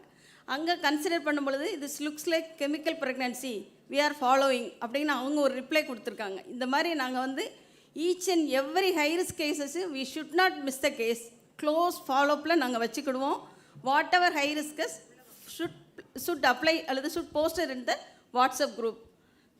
Tracking by the VHNs. இப்போ வந்து ஒரு கேஸ் வந்து மிஸ் ஆயிடுச்சு, ஜிஹெச்சில் வந்து அவங்க அட்மிஷன் ஆகலை, அவங்களுக்கு வந்து ப்ரீவியஸாக ஒரு ஐயூடி ஆகி நம்மள்ட்ட லைவ் 0 பிறந்திருக்கலாம். அவங்க என்ன பண்ணுவாங்கன்னா இங்கே போனோம்னா திரும்ப சீக்கிரமே சீசர் பண்ணிடுவாங்க அப்படின்னு ஒரு பிளைண்டாக ஒரு இதுக்காண்டி அடுத்ததுக்கு வந்து அடுத்த நியர்பை ப்ரைவேட் ஹாஸ்பிட்டல் போகலாம். அந்த கேஸையும் ஃபாலோ பண்ணுறதுக்கு விஹெச்என் எஸ்ஹெச்என் மூலமாக அவங்கள வந்து ட்ராக் பண்ணுவோம். நெக்ஸ்ட் அதே மாதிரி ப்ரைவேட் ஒஜிஷன்ஸ் ஆல்சோ கிவ் தயர் வியூஸ். இப்போ அவங்களுக்குள்ள டிஃபிகல்ட்டிஸ் என்ன இருக்குது? ஃபார் எக்ஸாம்பிள் இப்போ எம்டிபிக்கெல்லாம் வந்து நிறைய எம்டிபிஸ் வந்து ப்ரைவேட் ஹாஸ்பிட்டலில் வித்தவுட் ஆர்சிஹெச் ஐடியில் வந்து அந்த மாதிரி கேசஸ் தான் with end on difficult complications. இப்போ அதுக்காண்டி தனியாகவே இப்போ சில ஹாஸ்பிட்டல் வந்து செலக்ட் பண்ணி அவங்களுக்கு ஒரு ட்ரைனிங் கொடுத்துக்கிட்டு இருக்கோம். இப்போ ரீசெண்டாக எஸ்டர்டே கூட நடந்துச்சு. என்ன ட்ரைனிங்னா செல்ஃப் ரிஜிஸ்ட்ரேஷன். அதே மாதிரி வித்தவுட் RCHID MMA கிட்டாக இருந்தாலும் சரி, MTP ஆனாலும் கொடுக்காதீங்க.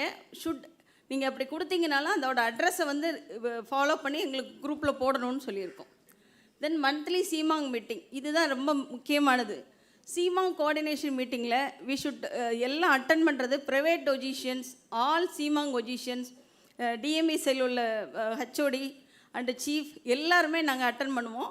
இந்த இதில் வந்து உங்களுக்கு பிரைமரி ஹெல்த் லெவலில் என்ன ப்ராப்ளம், இப்போ நாங்கள் இதை ரெஃபர் பண்ணோம், அந்த கேஸ் அவங்க அட்மிஷன் போடலை அப்படிம்பாங்க. சில கேஸஸ்க்கு நான் சார்கிட்ட கூட சொல்லியிருக்கேன்னு நினைக்கிறேன். நிறைய ஒப்பீனியன் நம்ம ஸ்டேட் லெவல் மென்டார் ஒஜிஷியன்ஸ் கூட ஒப்பீனியன்லாம் கேட்டிருக்கேன். சார் இந்த மாதிரி ப்ராப்ளம் இருக்குது. ஒரு ரீசெண்டாக கூட ஒரு ANC வித்து ஒரு torsion ovarian cyst, I sent the report to the Ratnakumar சார்ட்ட. MRI சஜஸ்ட் பண்ணாங்க. பேஷண்ட் சிவியர் பெயின், இம்மீடியட்டாக லேப்ராட்டமி பண்ணி 20 வீக் சைஸ் பார்த்தா அது டார்ஷன் கேங்க்ரேனஸ் ஓவேரியன். அது மாதிரி நம்மளுக்கு ஸ்டேட்மெண்ட்டாக அவங்கள்ட்ட இருந்தும் சில ஒப்பீனியன் டவுட்ஃபுல்லாக இருந்துச்சுன்னா வி காட் இட். ஒரு கோஆர்டினேஷன் இருந்தால் தான் we will reach the no maternal death. Then good environment, அது ஆல்ரெடி மேடம் போட்டாங்க. எப்படின்னா ஒரு கிரியேட்டிங் எ வெல்கம். இப்போ பேஷண்ட் வர்றாங்கன்னா அவங்களுக்கு வந்து ஒரு 100% ப்ரூஃப், இங்கே நம்ம போனோம்னா நல்லபடியாக டெலிவரி ஆகியும் தாயும் செய்யும் நல்லா இருப்பாங்கங்கிற ஒரு நம்பிக்கை கொடுக்குற மாதிரி இருக்கணும். செகண்டு, அவங்களுக்கு அந்த இன்வெஸ்டிகேஷன்ஸ் ரிலேட்டடாக உள்ளதை வந்து ஒரே இடத்துல, இப்போ இங்கே ECG எடுக்க மாட்டோம், நீங்கள் பக்கத்துக்கு போங்க, ஸ்கேன் எடுக்க மாட்டோம் அப்படிங்கிற மாதிரி இல்லாமல் எல்லா ஃபெசிலிட்டிஸுமே PSC லெவலில் கிடைக்கிற மாதிரி ஏற்பாடு பண்ணியிருக்கோம். தென் ப்ரோட்டோகால்ஸ், இந்த protocols as per the government protocols வந்து ஷுட் ரீச் த ப்ரைவேட் ஒஜிஷியன்ஸ்க்கும் போகணுங்கிறதுக்காண்டி அப்பப்போ இன்றைக்கி கூட ஒரு CME நடந்துகிட்ருக்கு. இன்றைக்கி டீனோட தலைமையில் வந்து அங்கே வந்து ஒரு பெரினியல் இன்ஜுரிஸ் நடந்துகிட்ருக்கு மேடம், நடந்துகிட்ருக்கு. அதை வந்து ப்ரைவேட் ஒஜிஷியன்ஸ் நம்ம கலெக்டர் சார் தான் ஆரம்பித்து வச்சுருக்காங்க. தே ஆர் ஹேப்பனிங் ரிப்பீட்டடாக வந்து வி ஆர் கண்டக்டிங் CME. இப்போ ரீசெண்டாக தாய்சை நலம் காப்போமில் வந்து எங்களுக்கு வந்து IMR மட்டும் கொஞ்சம் கூட இருந்துச்சு. அதை எப்படி குறைக்கலாங்கிறதுக்கு வந்து தாய்சை நலம் காப்போம்னு சொல்லி அந்த அங்கன்வாடி ஒர்க்கர் எல்லாருக்கும் குரூப்பாக போட்டு மந்த்லி அது வந்து 2 days 3 days ட்ரைனிங் கொடுத்து அவங்களையும் சென்சிட்டைஸ் பண்ணி HP லெவல் இவ்வளோ கம்மியாக இருந்தால், ஏன்னா ரிஜிஸ்ட்ரேஷன் பண்ணுறதுக்கு எல்லா நேரமும் VHN ஏரியாவில் இருப்பாங்கன்னு கிடையாது. ஈஸிலி ரீச்சபிள் பர்சன் வந்து அங்கன்வாடி ஒர்க்கர், தென் VHN, SHN, MO அந்த மாதிரி ஒரு செயின் சிஸ்டம் தான் நம்மள்கிட்ட இருக்குது. ஸோ வி ஷுட் சென்சிட்டைஸ் த அங்கன்வாடி ஒர்க்கர்னு சொல்லி அங்கன்வாடி ஒர்க்கருக்கு தாய்சை நலம் காப்போம்னு ஒரு training.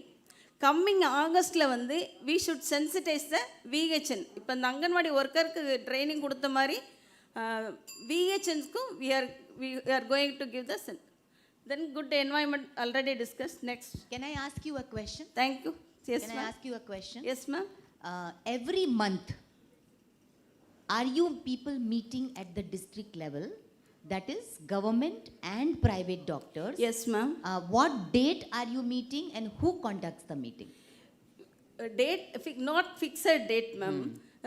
The date is a different date, but we should conduct through the... who conducts the meeting? Who is the convener of the meeting? JD sir. JD will convene the meeting. Yeah. Is it happening in all the districts? Monthly meetings are happening in all the districts? And the private people are coming for those monthly meetings? They are not coming? Sorry? All private physicians. Okay, so I think the NHM can flag this to find out whether there is a mechanism with us to find out which district conducted the meeting on which date, or could you just say that this meeting will happen on a particular date so that we can follow this up without any fail, and a circular can go to all these private hospitals that when they are called for a meeting on the maternal mortality reduction strategies, it is compulsory for them to attend the meeting. We are also conducting IMR and MMR at the that's what collector sir level. That fixed by the collector sir, IMR and MMR meeting. No, see, let us not have too many meetings. You should have one strategic meeting, whichever level. Maybe at the JD level, you can have one strategic meeting. Collector can have the meeting about other. The coordination aspects. Yes. But a technical meeting, how many women are are at that point of time are coming into the high risk group? What is the plan? You said na, that you have a birth plan. Yeah. What is the birth plan? When the delivery is going to happen? What precautions are you going to take? So that is something which is very, very important. That you have to do. Okay. So I think this is something which we should look at, because that will ensure that there is a excellent coordination between different players. Yes. Right? Thank you so much. Thank you, madam. Thank you. Thank you very much, madam. Next, there will be a special address regarding the present scenario, introduction of MMR, way to go, by Dr. T.S. Selvavinayagam, Director of Public Health and Preventive Medicine.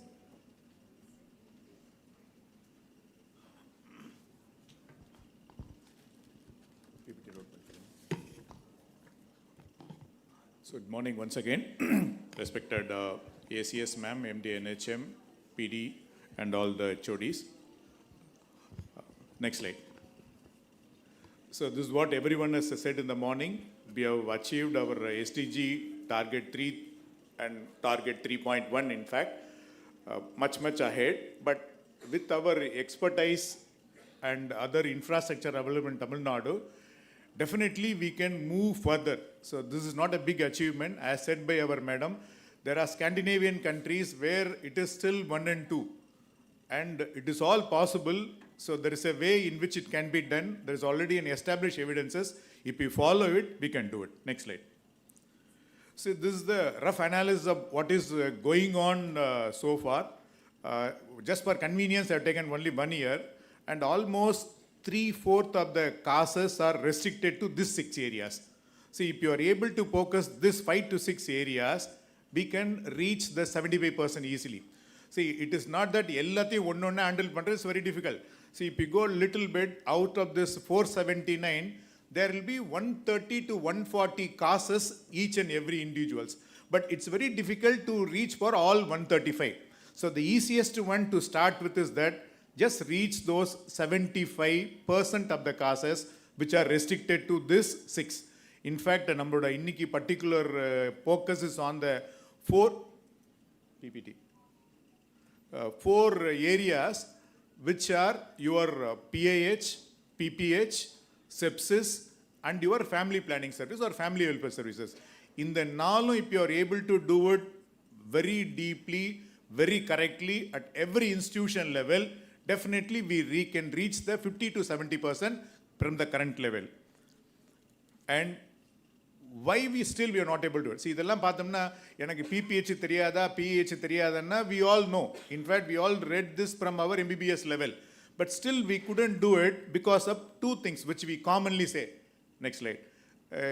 ஏன் நம்மளால காப்பாற்ற முடியலன்னா, the காரணம் வழக்கமாக சொல்றது என்ன? The mother, if should have come little earlier, I would have said. இன்னும் கொஞ்சம் முன்னாடி வந்திருந்தாங்கன்னா, I would have said. See, there is a delay in identifying the risk. The delay in mother reaching the health facility.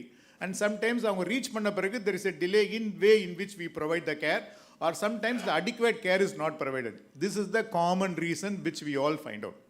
But we need to, see, this all need to be addressed. We are not against it. But the another delay which we need to take a call today is that we should not delay in taking a decision. Rather, we should take responsibility for the maternal deaths which are happening. See, poor mothers should not die. So every experts who are sitting here, we have a role to play. See, how exactly to do is what we are going to do it here. And இதில் திருப்பி சொல்கிறது என்னென்னா, இதெல்லாம் what we call it as an definitely a preventable maternal mortality. Or இதுக்கான target என்னென்னா, there's existing world health documentation which we call, next slide, which is now ending preventable maternal mortality. See, இதில் என்ன சொல்ல வரோம்னா, see, right now, every 2 minutes, one mother is dying globally, and 70% of them are preventable cause. See, these 2 lines are enough for us. See, 70% is preventable. The big problem is that every 2 minutes a mother is dying. See, ultimately, if you are able to reach these 4 years, one is your proper antenatal care. It's not the namesake, 10 முறை வந்துட்டாங்க, 20 முறை வந்துட்டாங்கல்ல. There is a checklist of care for each and everything to be done. It should be correctly done at all the level for all the mothers every time. So if you are able to do it, this is one area. Second is that we'll all say that it's a normal process. It's a normal process, but unfortunately, we don't know when the complication will come. When the complication is coming, the emergency care should be a reachable level. ஒன்று கிட்டே இருக்கலாம் இல்லை ரீச்சபிளாக இருக்கலாம், but ரெசசிடேஷன் பண்ணி we should be able to move it in time. The second part. Third part is your family planning services. See, this is not only for a spacing, this is now needed for the teens. See, we should accept it. Unless and otherwise this family planning service or the early morning pill service or emergency contraceptive pills are available, there are so many unwanted or unintended pregnancies. Unless and otherwise we provide scope of services for that, this is going to be another area which would. And finally, it's about the community empowerment. If you are doing it, automatically there will be a demand generation from the community where they will start coming and asking for the services. See, that particular knowledge, we are keeping it beyond the reach. Once you open up to them, they will do it. And to do that, we need to have a little more transition. Next slide. So what we call it as an epidemiological or an obstetrics transition. So this is happening. So we are in the transition period. See, as I said earlier, we have done well, we are doing exceptionally well, but if you want to go a little further and beyond, this is the area where I need to concentration. See, previously it is about more up and a social determinants, more up a communicable diseases. Now the maternal deaths are contributed mainly because of very NCD count issues. See, the non-communicable diseases are the another major area. Since the transition not fully happened, we are still not able to recognize it. So once you go and recognize, address this issue, this will also be taken care. And what I usually feel is that the small end, what is available as an expertise or a capacity in a tertiary care institution for an OG, HOD with surrounding all interns and PGs, the same expertise and capacity should be available for my single staff nurse in a tribal PHC. See, the risk will happen to any time to anyone. Simply blaming that the mother is not transferred in time and you are not given this many care, it may not happen. See, imagine if I say the same HOD knowledge and capacity should be available to a staff nurse in tribal area, none of you will expect. But when certain misfortunes happen, we expect why you have not done all this 10 factors. See, the enna aguna or stage they will shy away from handling the little bit of risk also. See, our role is that we need to tell them, coach them, repeatedly train them again and again. See, 1 or 2 video conferences will not be sufficient to bring in the confidence. See, this needs to be done on a regular basis. If you are able to do it, we can definitely handle this. Next slide. See, for this, what we called as a risk approach. See, இப்போ நம்ம இது வரைக்கும் pathology பார்த்துட்டு இருக்கோம். The pathologies happen because of the certain basic risk factors which exist in the mothers. So these are the common risk factors every one of us know. There is an elderly preemie, short statured, malpresentation, eclampsia, previous obstetric history, and all those complications. See, இப்போ என்ன what we are trying to do with our expertise that we are trying to identify these risk factors at the earliest part of your pregnancy. So முன்னாடி என்னாச்சு complication வந்த பிறகு கண்டுபிடிச்சோம். Now with our expertise we are going little far away from the first trimester we are trying to identify. But that is not the solution. We need to identify these risk factors even before the mother has become pregnant. See, then only you will have an ample of time to address this issue. See, we can say that 9 months is not sufficient to address this issue. Sometimes it's sufficient, sometimes it may not be sufficient. See, this is what is the public health approach where we will try to pick up those preventive modifiable risk factors little more earlier. I'll put it in different way. Next slide. See, right now what we are trying to address is the inner circle where we are trying to pick up the pathology and try to focus on the inner quadrant. The inner quadrant is what we call it as an high risk mother. This is what we call it as all those complications around 135 in a year. But we need to add this. There's no second thought in it. The 4 disease illame matta ellame we need to identify, you need to treat them quality every level. But if we want to reduce further, we need to reduce the number of people who are getting into this. See, unless and otherwise you reduce the number of people getting into this high-risk pool, this will be difficult to manage.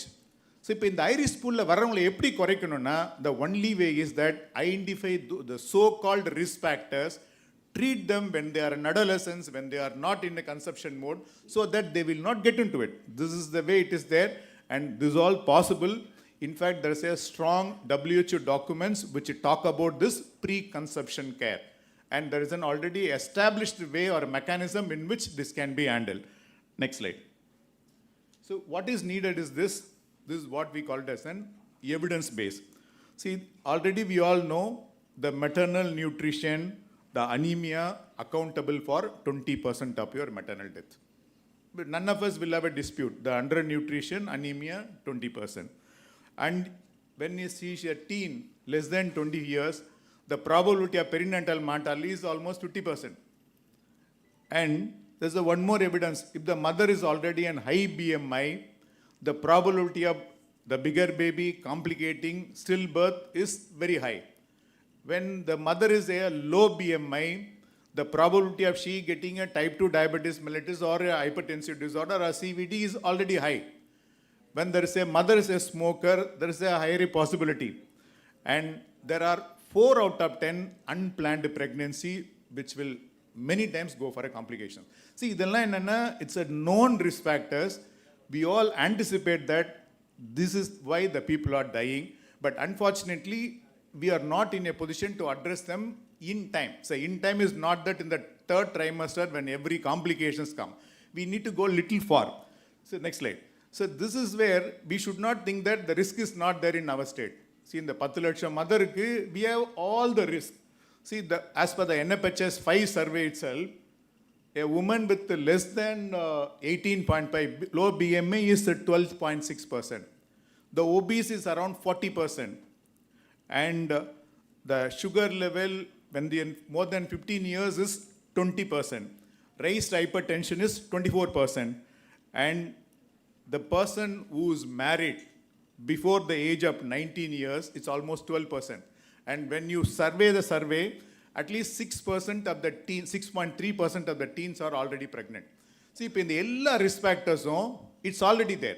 So BMI, obesity, and your all your teens. See, every risk factors already exist, but unfortunately, at many situations, the risk factors don't exist alone.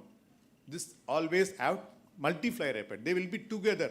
So BMI irukku teen irukkalam. So when this is there, it's going to be added. In fact, I quoted here a story which was told by one of my friend, physician practicing. She said, she is an IT guy, already obese. Because of her profession, she delayed her pregnancy, now elderly preemie. There is a history of RTA in her. What else you want to do? See, when these type of multiple risk factors is going to present, you don't imagine that this will not happen in our state. This is already happening. See, unless and otherwise we address all these risk factors, it's going to be a big challenge. So what can be done? Next slide. The simple and foremost is, we have done all those initial things, focusing on promotion, where right from anemia correction, iron and sucrose, now we are going for an FCM, and there is already an MRMBS benefit scheme, JSY benefit scheme. We give them a sufficient food, take care, rest, everything. And we also have a regular training. In addition, now we have gone with our Singapore team also for additional training. And we already have an SOPs, but we need to implement little more frequently. See, as I said earlier, training is not one-time event.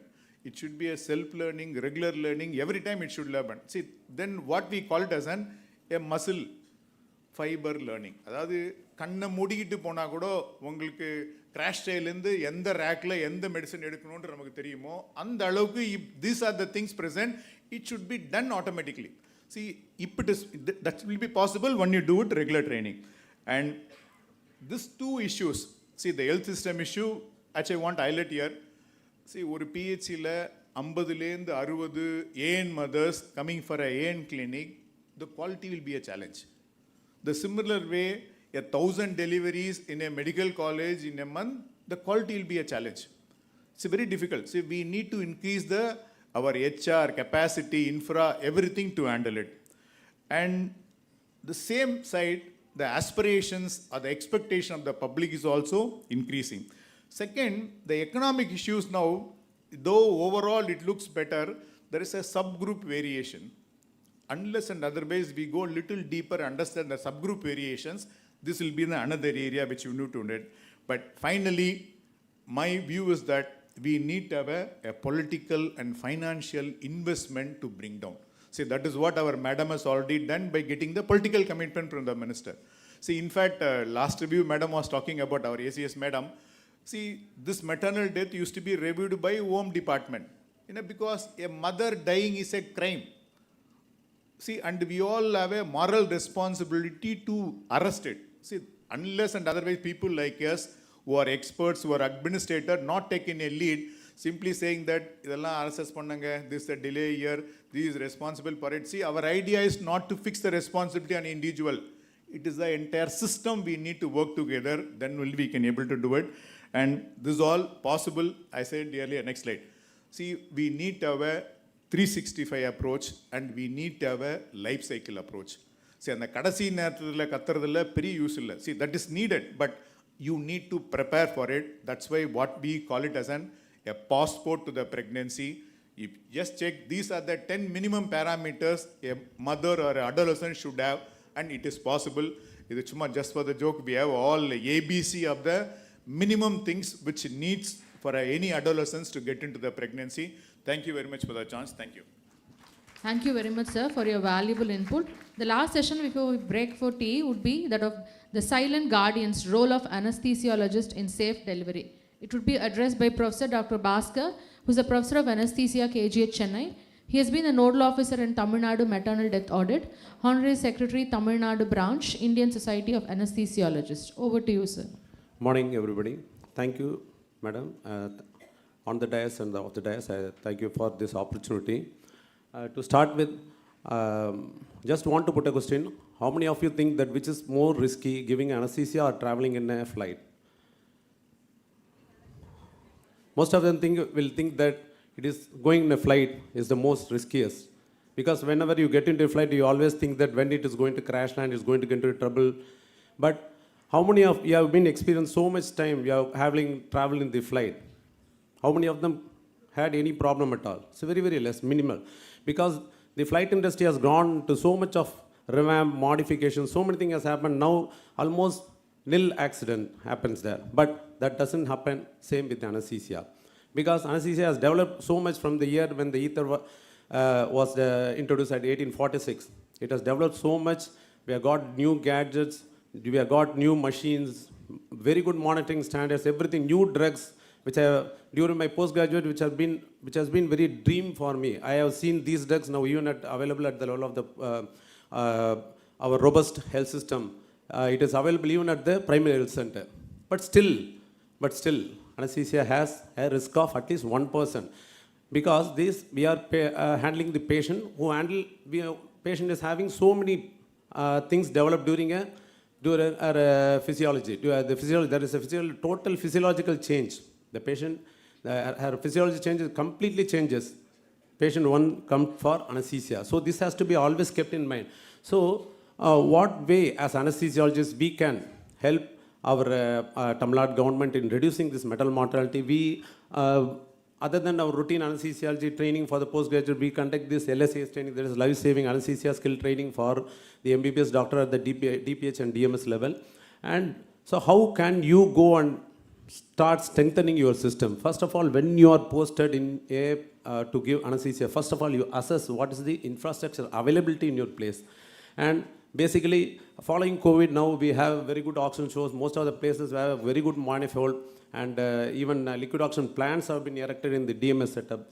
And you just see what is the theatre complex facility and what is the transport. When the patient has landed in a complication, you are stabilized, and then how you are going to transport the patient to the next level. These all things you have to assess.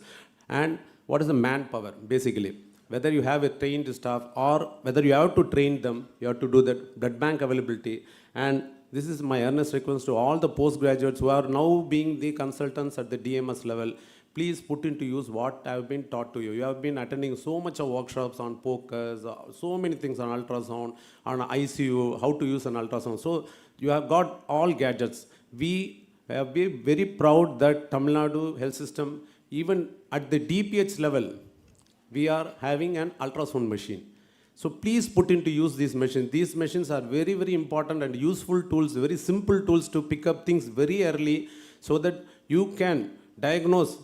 You are being trained to do even an ultrasound, echo. Please don't depend on only a cardiologist who should come and do an echo. Please don't do that. You take the ultrasound machine, you do it on the patient. If the patient has not done at least one ultrasound over a period of pregnancy, it's very important that nowadays ultrasound is also being told in the literature that it has to be done at least once to pick up the undiagnosed heart diseases. So please put into use the tools that is available to you. Don't hesitate to use these tools. The ultrasound machine is with the help of the ultrasoundologist. You can always attend workshops. You can come to the medical college. You can very easily learn. There are so many learning tools at the YouTube. Please learn and put into use. You can easily diagnose basic heart diseases, valvular heart disease, structural disease, and you can come to a diagnosis whether you are going to give a spinal or GA. See, if you are going to have a fixed cardiac output status, patient may not be showing clinically. But if you are going to pick up a mitral stenosis of a 0.5 centimeter square, definitely you are not going to give a spinal. And later landing the patient a pulmonary edema, then complication. See, this thing can be very easily managed at the DPH and the DMS level because we have got the tools and we have got very good laboratory services. You order, you can get it through so many sources. In the hospital itself, there are ways to get the lab things can be done. So pick up things very early. Next. This is another thing where we have to concentrate, where we have to strengthen the ICU. We have to have, the anesthetists have to develop their own ICU. You have to have very good monitor station there. You train the staff to pick up things early and keep all the drugs that are possible. Because of the insurance, we can buy any drug that is possible. If you want to have adenosine, you can just order, you can get it within 10 to 15 minutes by a courier. So please keep all the drugs. Don't hesitate to take the help on how to get these drugs or things. Please call us. We are ready to help. You strengthen the ICU. You have your own ICU. Don't think the ICU should be only in a medical college setup. It can be established in a DMS setup or even a DPH. Please allow 2 beds at the district hospital. First 2 beds, 2 only for obstetrics. This you can take an initiative. Next slide. And previous slide, ma. One second. And other thing, the lab results. See, you order for lab result, but you get the results late. If you are going to get the result, if you are not going to collect the result early, your diagnosis, you are going to be waiting for the diagnosis, you will be treating blindly. Please try to get the results as early as possible. We have something called as a turnaround time. Please concentrate on it. And the emergency results have to be reported within half an hour time. This is the standard. Please follow it. Next slide. And what are the things that are needed within the anesthesia working theatre? You have been taught you should be having a very good Boyle's machine or an anesthesia workstation which have all the safety feature which does not deliver a hypoxic mixture. Patient should not be having hypoxic mixture should not be given, and invest in multiple multi-parameter which are very standard and extend it to the post-op care, and preparedness for a difficult airway, and biphasic defibrillator is a must. And ultrasound within the theatre you can always mobilize. Have an idea on how to regularly decontaminate your theatre, preventing sepsis, and biomedical waste management. And always update your monitor's timeline. This is very important because hereafter there will be a call for what is the reading in the monitor, not the regular paper record. And this is another important point I want to stress on it. This is LASA drug, that is look alike, sound alike drug. Like if you are going to give a spinal, like a spinal ampule, there are 3 or 4 ampules, especially dopamine, dobutamine, tranexamic acid. These drugs will look like a spinal drug. So you have to be very, very careful when you are loading the drug. Please see it again. Follow the standard protocols. If you want to keep certain drugs out of the theatre, please keep it outside. When it is reachable, call for help, then you take it. And digital record keeping is very, very important. Next slide. So I request our anesthesiologist to do on the role of the social anesthesiologist, not a routine anesthesiologist who come into the theatre, give a spinal or a GA and walk out. Train your paramedics and the people on the BLS.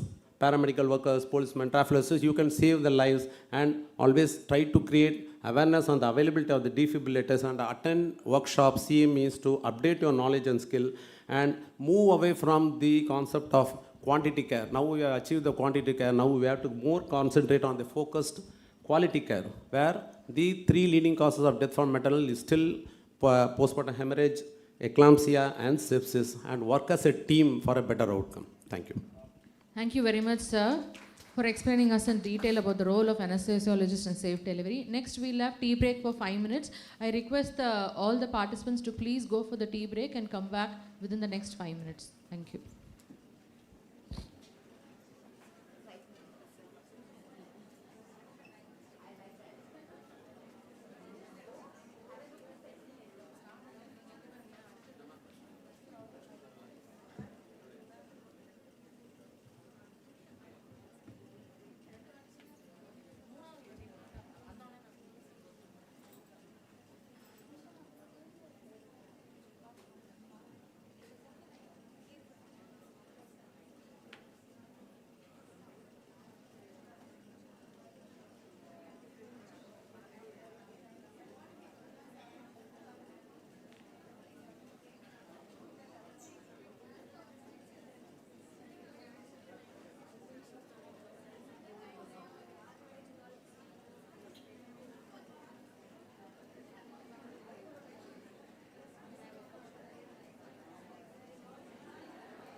I request all the participants to please take back their seats as we are about to begin.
I request everybody to please return to their seats. Now we go about the session. The first team is regarding the management of a very important topic, postpartum hemorrhage. The moderator does not need any introduction at all. He is known all over the state and all over the country. So I call upon Professor Dr. Ratnakumar sir to moderate the first session, which is postpartum hemorrhage.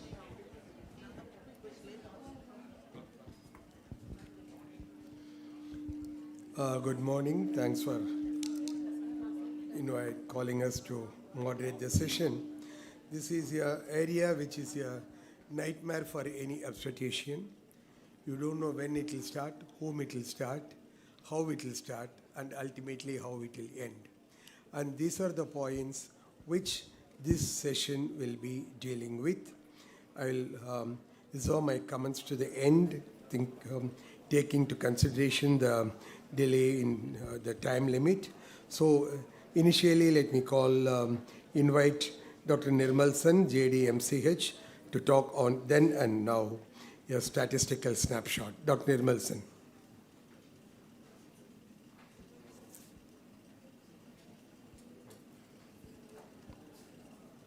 Good morning to all the August gathering here. Previously. So initially I want to ask everyone, let us all join our hands to end PPH death. The main criteria is early identification, timely referral, and most important, the proper management and the massive transfusion protocol. Next slide. I'm sticking with only statistics.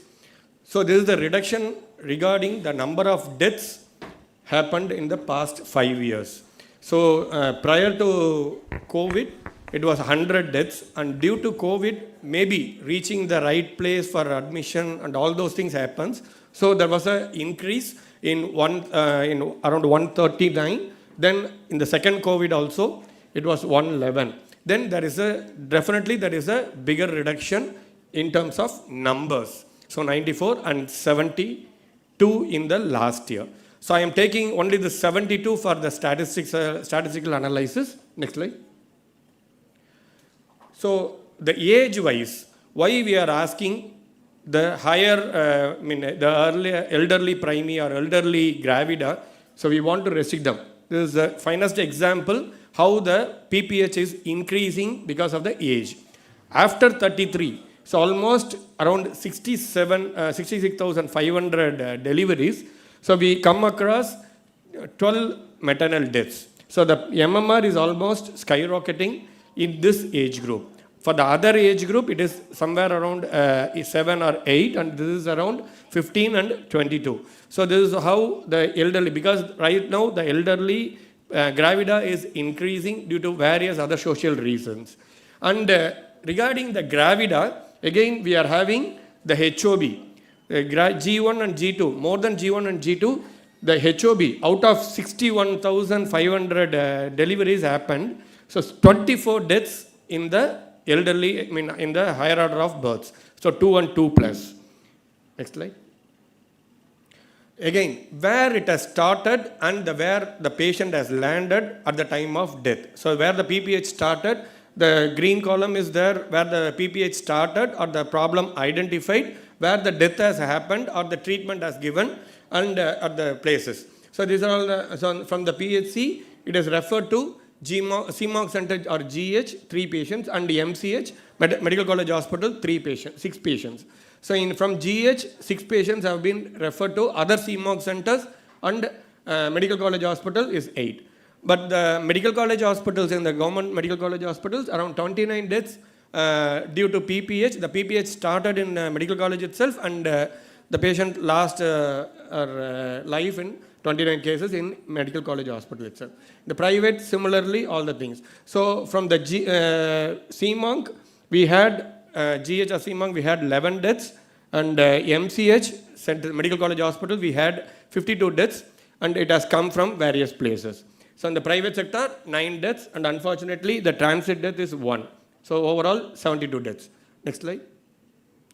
So out of, anemia is not the direct reason, but still it is an underlying cause. If the patient is having anemia at the time of pregnancy or at the time of delivery, definitely we had very less chances to treat the patient. The time will be very short.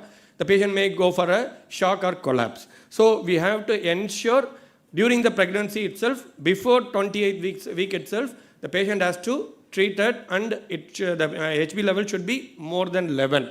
And at the time of pregnancy, at the time of delivery, the patient should have been checked for anemia and HB, all the levels.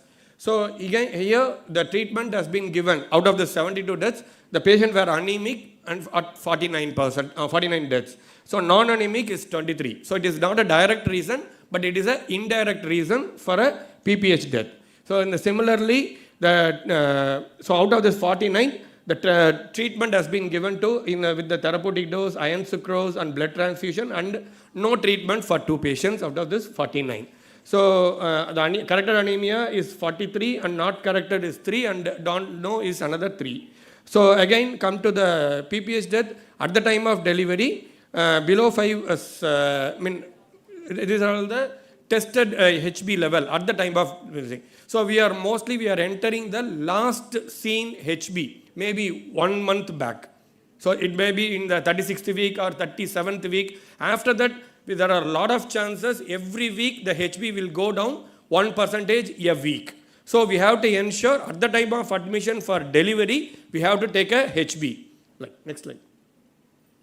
So the comorbidity is almost out of the 72 deaths, the comorbid conditions for 30. So no comorbid is 42. As all we have to expect, all the deliveries, all the pregnancies, all the deliveries may get PPH. So this is the underlying issue in this. The underlying is for any mother during the delivery, we have to have a watchful expectancy for PPH. So only we have to think only the core is comorbid conditions, high risk conditions. No, all the patients, any mother can go for PPH, and we have to have a watchful expectancy for this. and what are the type of delivery which causes PPH. So normal and with episiotomy is 41 cases. So LSC is again 28 cases. So antenatal death at the time of this thing. So it is again another MTP is 2 cases and out of the 72. The labor induction details, the induction has been done for 17 cases and no induction for the 55 cases. Next slide please. So we are prescribing the massive transfusion protocol as a treatment of choice. So with the minimum time. So the problem is the time gap between identification at the time after the delivery and PPH and from the time of delivery to PPH death. So within 2 hours, so the records are saying the average time due to PPH from the time of delivery to death is only 2 hours. Definitely we are far ahead in terms of treatment, timely, appropriate treatment, but still we are losing these mothers. But the time duration for Tamil Nadu's PPH death is increasing. So we are having some time and we are treating them, but unfortunately we couldn't revive these mothers. So within 2 hours is only 5 cases, 2 to 5 hours is 11 cases, and 6 to 12 hours is 13 cases. This is the majority area where we are losing. For the 12 to 24, 1 to 5, 5 to 10. We lost the mother at this first 12 hours because of shock. The patient already went for shock and we are prolonging the death in the after 12 hours. So basically what we have to do is, for a PPH, the first 1 hour or first 2 hours is the most critical period, and we have to ensure we are giving the massive transfusion protocol. So everybody knows the massive transfusion, 4 plus 4 plus 4, and it has to be given. But unfortunately, again, we are able to give only 1 unit for one mother and 1 to 5 units for 19 mothers. So remaining mothers we have given, but the time duration has been lapsed. That critical time has been lapsed. Even though we have given 5 to 10 units and more than 10 units, still we couldn't save the mother because the cerebral shock has already happened. So these are the time what we have to act on. The time duration is the most important thing. Dr. Nirmal, can I ask? Yes, ma'am. Please, ma'am. Why should that happen? Why there is a delay in the first 2 hours? What could be the reason? Is the facility not available? Doctor not available? What could have been the reason? We have to get the blood from the blood bank, ma'am. So we will not be storing the blood for all the deliveries at the bedside, ma'am, or the labor side, ma'am, or the theatre side. But we have to expect a watchful expectancy for all the mothers may go for a PPH. But we are right now having the protocol from the blood bank. We will be getting the blood, and the time duration for the first unit will be on an average for 1 unit will be half an hour to 1 hour, ma'am. So that's where we are losing the mother, ma'am. This is then very critical. Yes, ma'am. And I think then we need to really identify if the deliveries, because you are already planning the delivery, right? Yes, ma'am. That all the deliveries are planned well in advance. Yes, so if that is the case, then I think this you need to fill it, because this is something not a rocket science. If we could provide blood, which is within half an hour of the requirement, yes, I think this kind of a micro planning will then be required. Yes, ma'am. Thank you, ma'am. Next slide. Yes, please, doctor.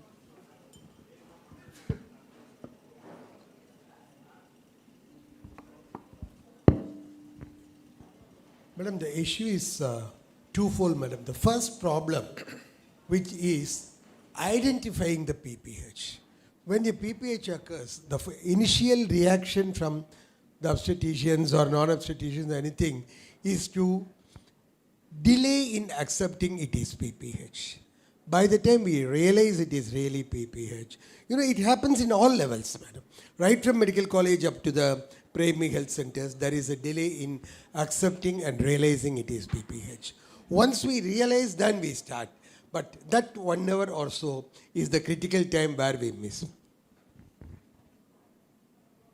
Next slide. Okay.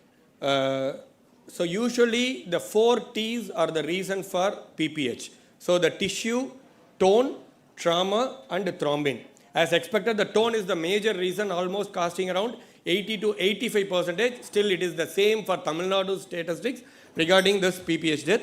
So atonic PPH is around 45, and the shock already due to a massive blood loss because of the tone is around 17. Both put together, out of 72 deaths, the 62 is basically based on tone.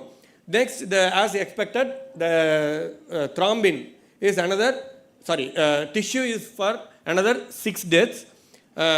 So the trauma is, or maybe the apex trauma, what we are missing is another reason for 4 deaths. So there is no thrombin in this thing. So out of the 72... I just request the speakers, let's concentrate on what to do. We know the numbers. Yes, ma'am. Don't show us the numbers. If you know what to do for this, let's talk. I would request even the experts to come in between and tell, because இங்கே இருக்கிற எல்லாருக்கும் numbers தெரியும். நமக்கு வந்து இந்த இஷ்யூவில் என்ன பண்ணணும்னு மட்டும் சொல்லணும். இப்போ மேடம் சொன்ன மாதிரி blood storage is the primary factor. நம்ம வந்து ப்ரிப்பேர்டாக இல்லைன்றது அது ஒரு டிரைவிங் பாயிண்ட். அதை பற்றி பேசுங்க. நம்பர்ஸை விட்டுடுங்க. we know the numbers. Go to what needs to be done for these things. Yes, ma'am. Yes, ma'am. Thank you, ma'am. Since my topic is restricted to only statistics, just studying, ma'am. I'm finishing up. We know, yeah. Yes, ma'am. The tone, and we have to ensure the MTSL and everything should be in place in all the places regarding this reduction of this. So the next one is the referral. The referral should be directly going to the CMOG center where the blood is available. So this is where we are lacking, and we are going to the many places, and the transport, the mechanism, that is, we are missing the 108 or the ambulance, and we are going in other vehicles. There is all the causes for this. So right now we are having a 108 ambulance system where we can take the mother in the fastest time to the nearest CMOG center. But at the time of that, the patient will be taken to some other places where there is no availability of blood. So all these things can be easily cut shorted. So let us all unite to stand to reduce the BPH death or prevent the previous death. Thank you. Thank you, ma'am. Thank you very much, sir. Next, the topic is Minutes Matter, Timely PPH Identification and Interventions by Dr. Usha Vishwanath. She is the Director of OBG Services, Head of Quality and Patient Safety, Kanji Kamakodi Child Trust Hospital. She is former HOD of Sri Ramchandra Medical College. She's been the MCA member who has devised the current CBME curriculum for MBBS. He has designed the intrapartum monitoring mobile app Suraksh for better maternal outcome. She has been a certified trainer in advanced life support and obstetrics and has been conducting various skill workshops for both undergraduates and postgraduate students. Over to you, madam. Thank you very much. Respected dignitaries and dear friends. Slides, please. So what is actually postpartum hemorrhage? We all know that any woman who bleeds or who has hemorrhage of more than or equal to 500 ml after delivery is defined as PPH. We need to give another dimension to this. It's not just the quantity of blood that a woman loses. Let's say a woman comes with a hemoglobin of 7 grams. Even if she loses 200 ml, she is going to have PPH. So we need to modify slightly and say the amount of vaginal bleeding after delivery that can cause the earliest hemodynamic changes in the woman is also defined as postpartum hemorrhage. Now, why are we talking as postpartum hemorrhage as the first topic in this workshop? Across the country, PPH is the most important cause of maternal deaths. And it is not just in this developing country like India, it is across the globe. Across the globe, the most common cause why women die in pregnancy and childbirth is postpartum hemorrhage. Now the next question, is postpartum hemorrhage preventable? To a large extent, yes, if we identify what are the risk factors. If we find women have anemia and we have not been able to correct because of inadequate visits or various things, now we have so much of assisted reproductive techniques where women are going for various IVF procedures even earlier and having more of twin pregnancies. We know how twins has increased tremendously exponentially in the last 1 decade, and we know how elderly gravidas have also increased. But we must remember that there is a small proportion of women where we can't prevent PPH. We need to understand that. So a nice, smiling, beautiful woman who comes throughout her antenatal visits can just transform into a horrendous nightmare to us obstetricians on the labor table. This uterus has a mind of its own. When it starts bleeding, It's one organ that will not listen to us. And we don't even know how to get this uterus to contract. So we have a great challenge ahead of us when we are handling PPH. But of course, a large number of postpartum hemorrhage is still preventable. Now, what are these risk factors? These are risk factors like when you have a placental abruption, or you have a patient who has a multiple pregnancy, or she has macrosomia, or she has polyhydramnios where the uterus is over distended. So we have named women with anemia and various multigravida and all that. So we have these risk factors. So does it mean that only these risk factors can give rise to PPH? No. But we must have a high index of aggressive management when we have women with these risk factors. But we have to understand that every woman who comes to us for delivery is a potential candidate to develop postpartum hemorrhage. That is the bottom line that we need to teach our nurses, because a lot of time we deliver, and we as obstetricians, obviously we conduct delivery or apply an instrument or conduct cesareans, and after that it is the postgraduates in medical colleges or the junior registrars or the nurses in smaller hospital who are actually monitoring. So the training of these people conducting PPH drills in a very frequent manner is absolutely essential, because only then they will get hands-on. We can use mannequins and really go ahead and teach them. Next slide. We have to, the second thing that I wish to say is identify PPH at the earliest. Now what happens after a woman delivers? Most of us are informing about the baby to the attenders and to the patient, and they start writing the documentation and everything. A lot of times there is a tendency that this woman can be left unattended, especially a low-risk woman, because we take it for granted that she is delivered, she is low risk, she is not likely to give rise to any complication, she can just be there. It is mandatory. I always tell my postgraduates and students, it's mandatory to monitor 4 things after every woman delivers. And it is a good practice to have a table and monitor this in the first 2 hours. And it has to be remembered that in the first 1 hour after delivery, every 15 minutes, these 4 parameters have to be delivered. And in the second hour, every half an hour. And if we made this a habit and we made this as a routine documentation, I think to a large extent, we will be able to catch them very early in postpartum hemorrhage. What is the first thing? Pulse. Just put your hand on her radial pulse. The first, when we sit for an exam, what happens? We have palpitation, our heart rate goes up. So this is the first compensatory mechanism for anybody. So the rise in pulse can give us an inkling that this woman is probably bleeding a little more. What is the second thing we need to monitor? Her blood pressure. The blood pressure is likely to start falling when bleeding increases. So this is the second thing. So pulse, blood pressure. What is the third? Very important. What is the question that we ask most MBBS students when they sit for an exam? What is the first clinical examination you would do after a woman delivers? Put your hand on the mother's abdomen. See whether it is contracted. And how do you know it's contracted? It will have the consistency of a cricket ball. This is what even textbooks describe. So it will be hard. If you find something that is soft, how do you make out which is hard and soft? Touch the tip of your nose. Press it, it's hard.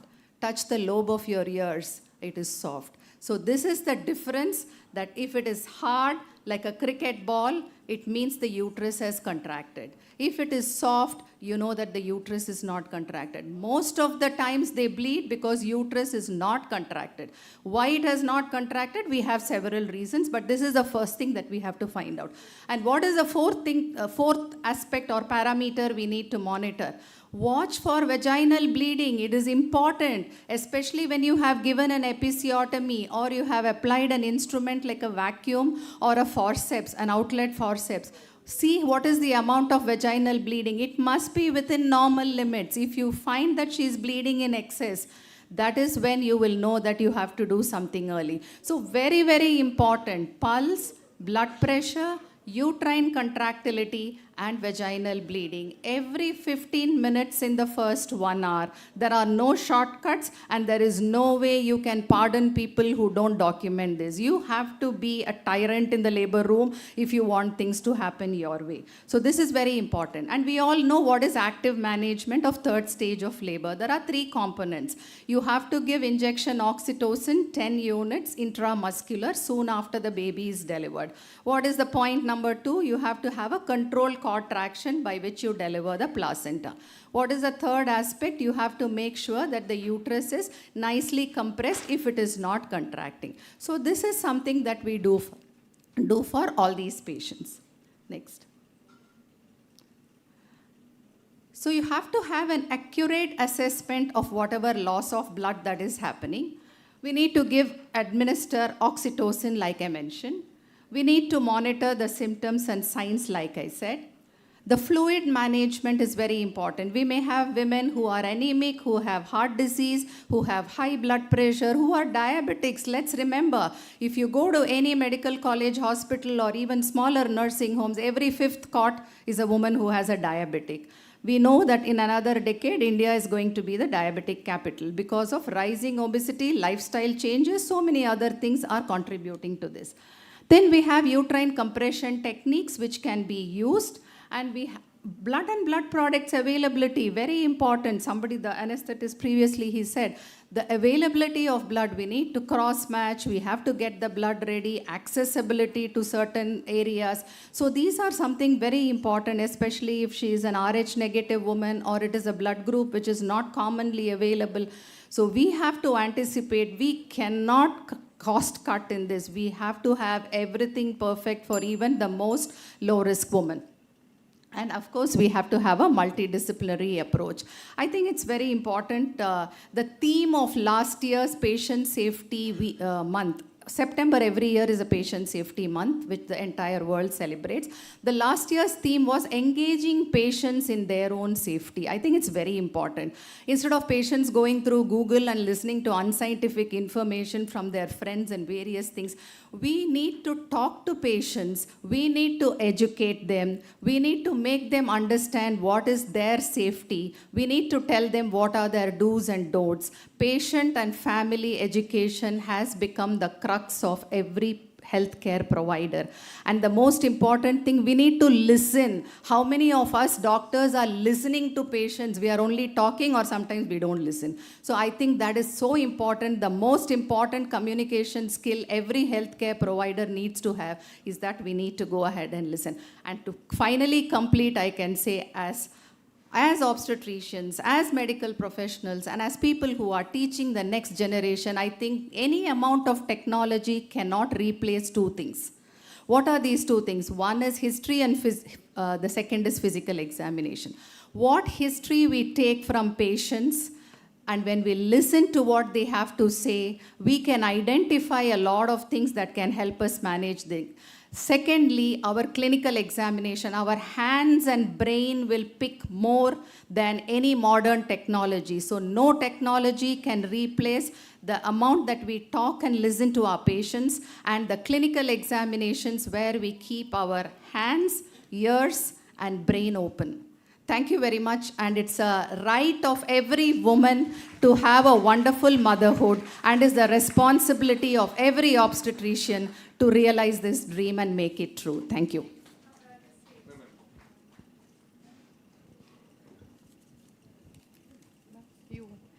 Thank you, ma'am.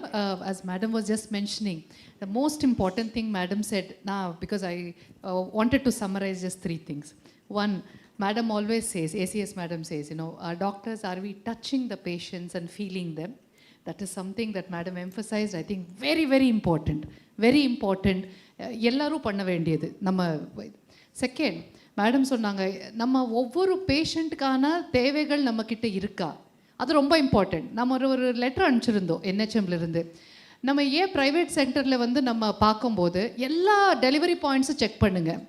Private மட்டுமே இல்லை, நம்ம delivery PHCஸில் நடக்குது, government ஹாஸ்பிட்டலில் நடக்குது, medical காலேஜில், சிமாங் சென்டர்ஸில், எல்லாத்துக்கும் high ரிஸ்க்குக்கான ஒரு grading பண்ண சொன்னோம். கிரேடிங், தட் இஸ் இந்த ஆஸ்பத்திரியில் என்னெல்லாம் ஃபெசிலிட்டி இருக்குது, அப்போது எந்த லெவலுக்கான ரிஸ்கி பேஷண்ட்ஸை நம்ம இங்கே எடுக்க முடியும்? இப்போ மேடம் சொன்னாங்க RH நெகட்டிவ் பார்த்துக்கோங்கன்னு. அப்போது ஒரு RH நெகட்டிவ் மதர் வந்து இங்கே சேர்த்துட்டோம்னா எல்லாம் நல்லபடியாக முடிஞ்சால் சரி, இல்லைன்னா பிளட்டுக்கு எங்கே போக போகிறீங்க? Are you prepared for that? This is what is planning the delivery. ஒவ்வொரு மதர் ரிஸ்கோ ஹை ரிஸ்க் இருக்காங்களோ இல்லையோ, ஒரு ஆஸ்பத்திரிக்கு சேர்ற முன்னாடி அங்கே இருக்கிற ஃபெசிலிட்டிஸ் என்ன, இந்த தேவை இருக்கிற இந்த ரிக்குவயர்மெண்ட் இருக்கிற மதர்ஸை இந்த இடத்துல சேர்க்கலாமா இல்லையா, அது இல்லாமல் சேர்க்குனா it is definitely an offence இல்லையா? தெரிஞ்சு ஒரு மதரை வந்து இங்கே சேர்த்துட்டு அந்த ரிஸ்க்கை க்ரியேட் பண்ணோன்னா அது ப்ரைவேட்டாக இருந்தாலும் கவர்மெண்ட் ஃபெசிலிட்டியாக இருந்தாலும் it is an offence on our part. So அதுதான் மேடம் சொன்னது, ஒவ்வொருத்தருடைய அசஸ்மெண்ட் இவருக்கு என்ன தேவை அது என்கிட்ட இருக்கணும். Before even I start the delivery risk anticipate பண்ணி அந்த பொருட்கள் நம்மக்கிட்ட இருக்கான்னு பார்க்கணும். அந்த பில்டிங்கில் அந்த ஹாஸ்பிட்டலில் ஃபெசிலிட்டி இல்லைன்னா அட்மிஷனே பண்ணக்கூடாது. லேட் ரெஃபரலுக்கு காரணம் இதுதான்.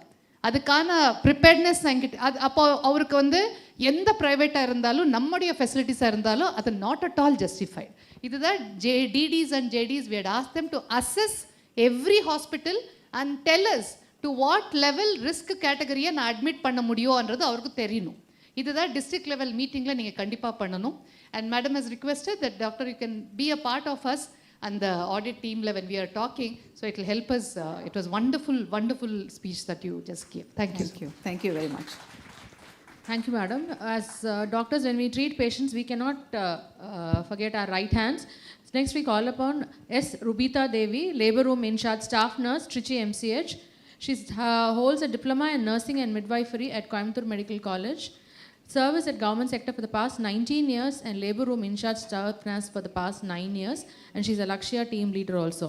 She is here to deliver her speech, Bleeding Less and Saving Lives, Quality Initiatives for PPH. Good morning to all. Thank you for the organizers for giving this opportunity to speak on the topic bleeding less and saving life in PPH. As we all know, prevention is always better than cure. So before taking steps to manage PPH, it is good to prevent PPH by taking certain measures. For this, Lakshya has helped us immensely.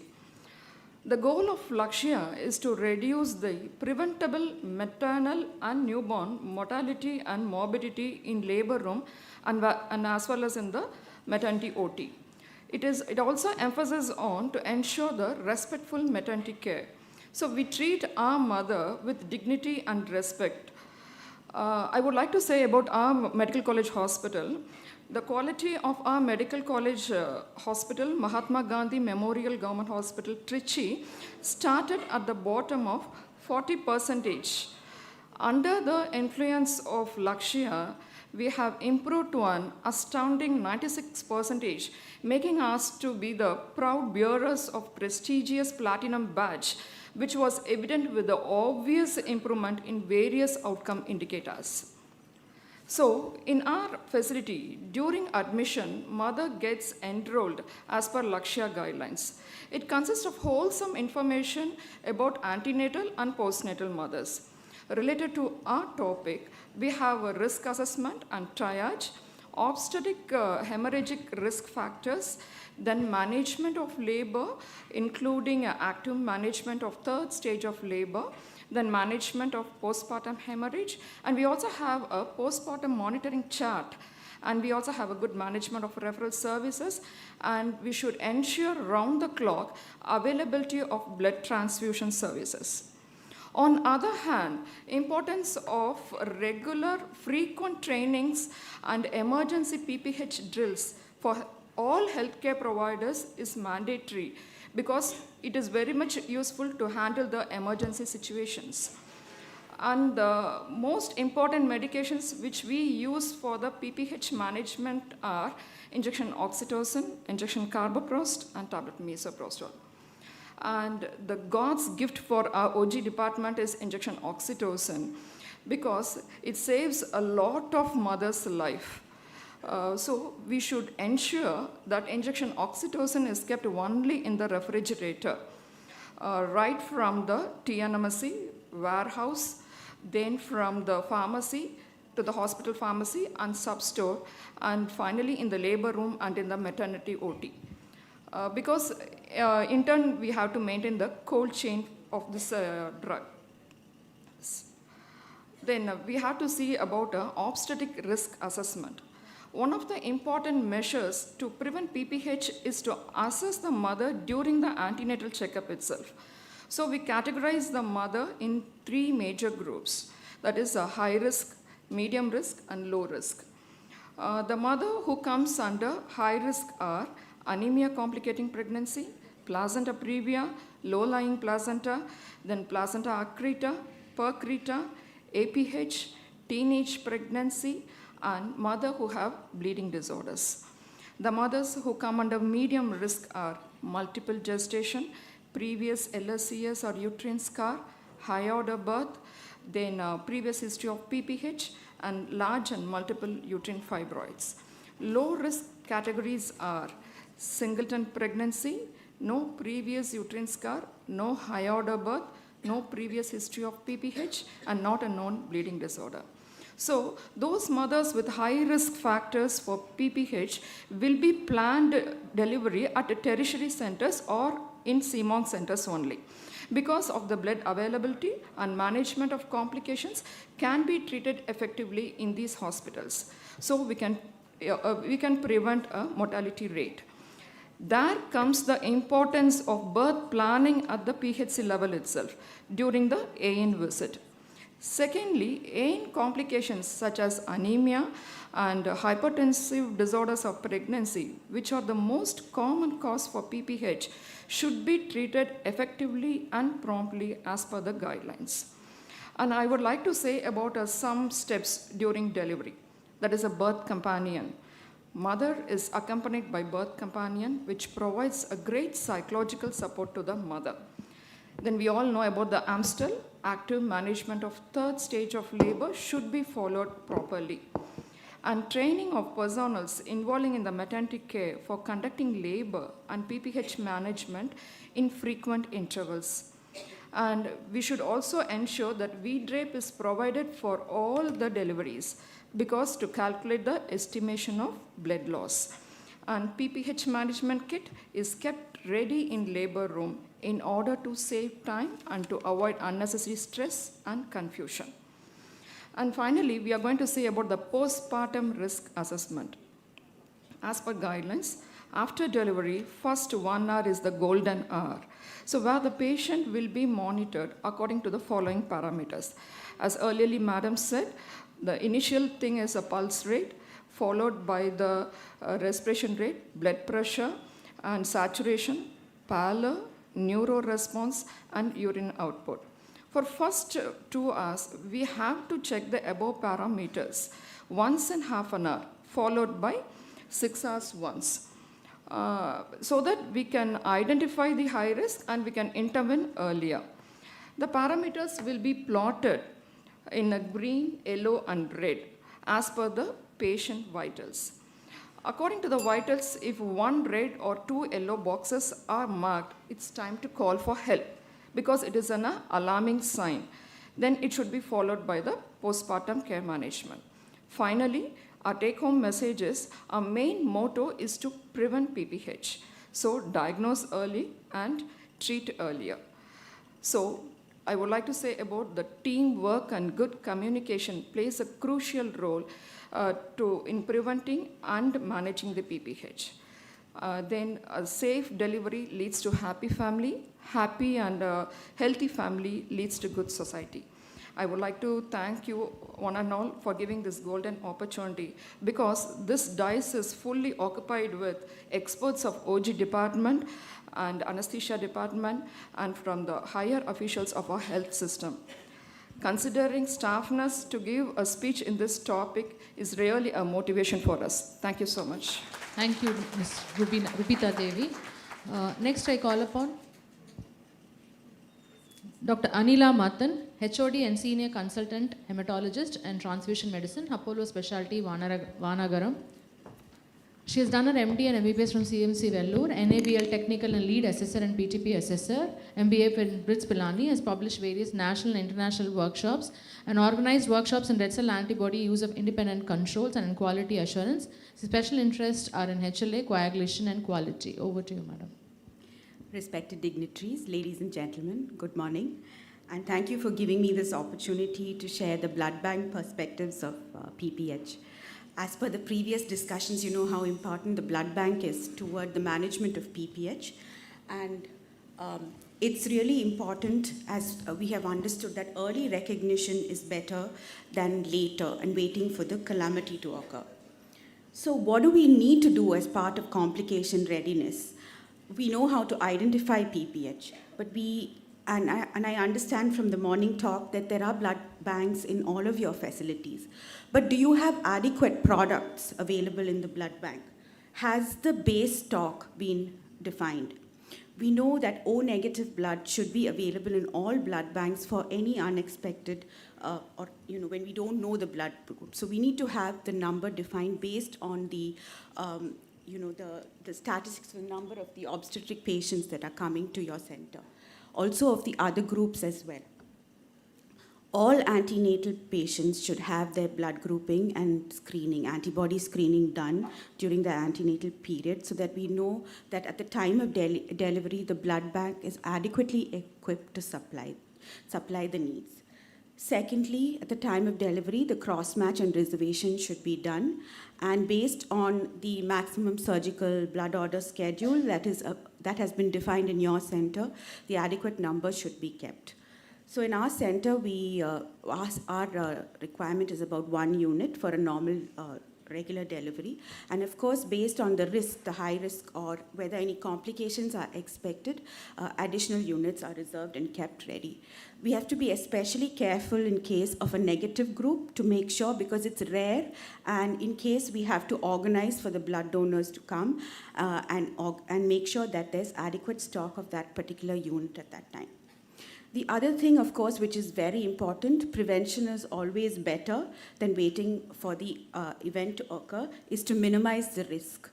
Already a lot has been talked about anemia and the need to control anemia during the antenatal period. So the need is to optimize the hemoglobin during this time. The other is also to identify patients with possible coagulation disorders, those at risk of bleeding. So this could be pre-existing already in them. It could be a hemophilia patient or a von Willebrand's disease, or it could be an acquired disorder during pregnancy like a gestational thrombocytopenia. Or they could also be on some form of therapeutic anticoagulation. So if this is identified during the antenatal period, then precautions can be taken and the care plan can be made accordingly. So these should be modified based on the antenatal and should take into account when counseling a patient to develop in a higher center which has a required and full-fledged blood bank which has adequate availability of products. Could I have the next slide, please? So I'd like to take you through this protocol. This is the massive transfusion protocol. And this is from the guideline from the Tamil Nadu guideline for obstetric hemorrhage. It is very similar to the protocol that we follow at our hospital as well. So at the point when the PPH is identified, and Dr. Usha spoke about the need for early recognition, which is really key to ensuring that the mortality is reduced. Once the early recognition has occurred and the protocol is activated, okay, this is based on the risk of the patient going into a massive bleed. And what is this massive transfusion protocol? It is the rapid administration of large amounts of blood and blood products for the treatment or management of the massive hemorrhage to prevent exsanguination of the patient. So to ensure rapid administration, we need to have a protocol in place. And when the alert goes out, the blood bank officer is one of the key people, but apart from that, it is a multidisciplinary approach. There are so many others who are involved in it. So one of the key people, as I mentioned, is the blood bank. So since they have to rapidly give out products, they should have adequate number of products, and the ratios are already defined in this protocol. So everybody should be aware of what happens when this protocol is activated. The other thing is, the other people who are involved are the anesthetist, the interventional radiologist in case an embolization is needed, the nursing team, the hematologist, of course the transport department. If you have PPH occurs suddenly and you don't have adequate products and you need to procure products from your nearest center, this needs to be pre-identified as what will occur in such a case and who will go and collect the products at that point in time. So readiness and preparedness for such events needs to be already defined prior to the event occurring. Because what is really important when we have this PPH and the massive transfusion protocol is there is just a small window of opportunity to do the treatment. So everything should be actually ready so that it occurs without thinking. The other thing is to get the counts done quickly. This is very important. If you have the facility or a point of care device at your labor room where you can check it, that's good. Otherwise, if you can get your laboratory to give out the results quickly and mark the blood as an urgent blood, because these are all dependent on turnaround time. So you identify it in a particular way so that the lab can generate the results quickly. But what I want to stress is that one never waits for the result in terms of a massive transfusion protocol.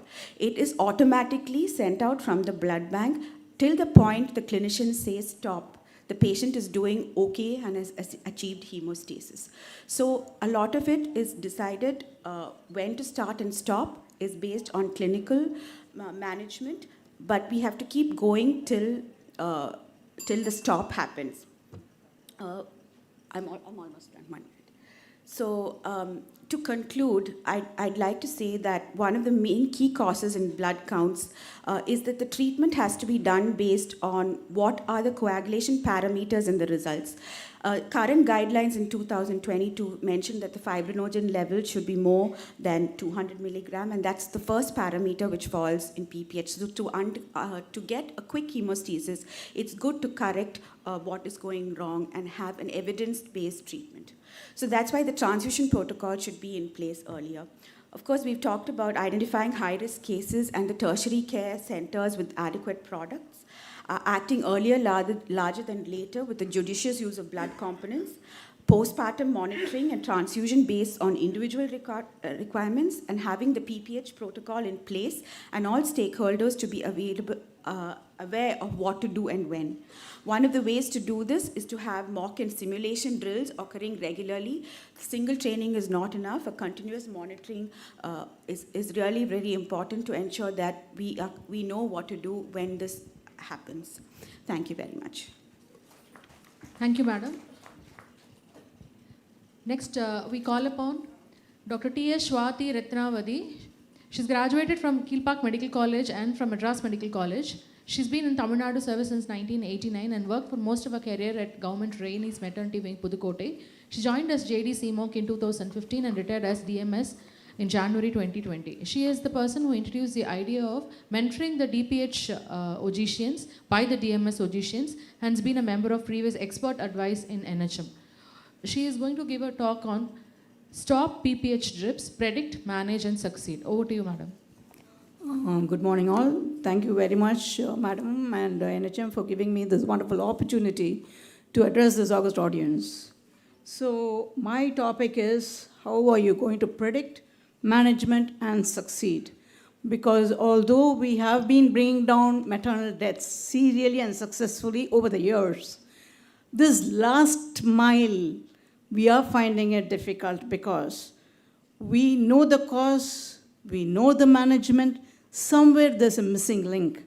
And as aptly put, connecting the missing dots is the way to our success.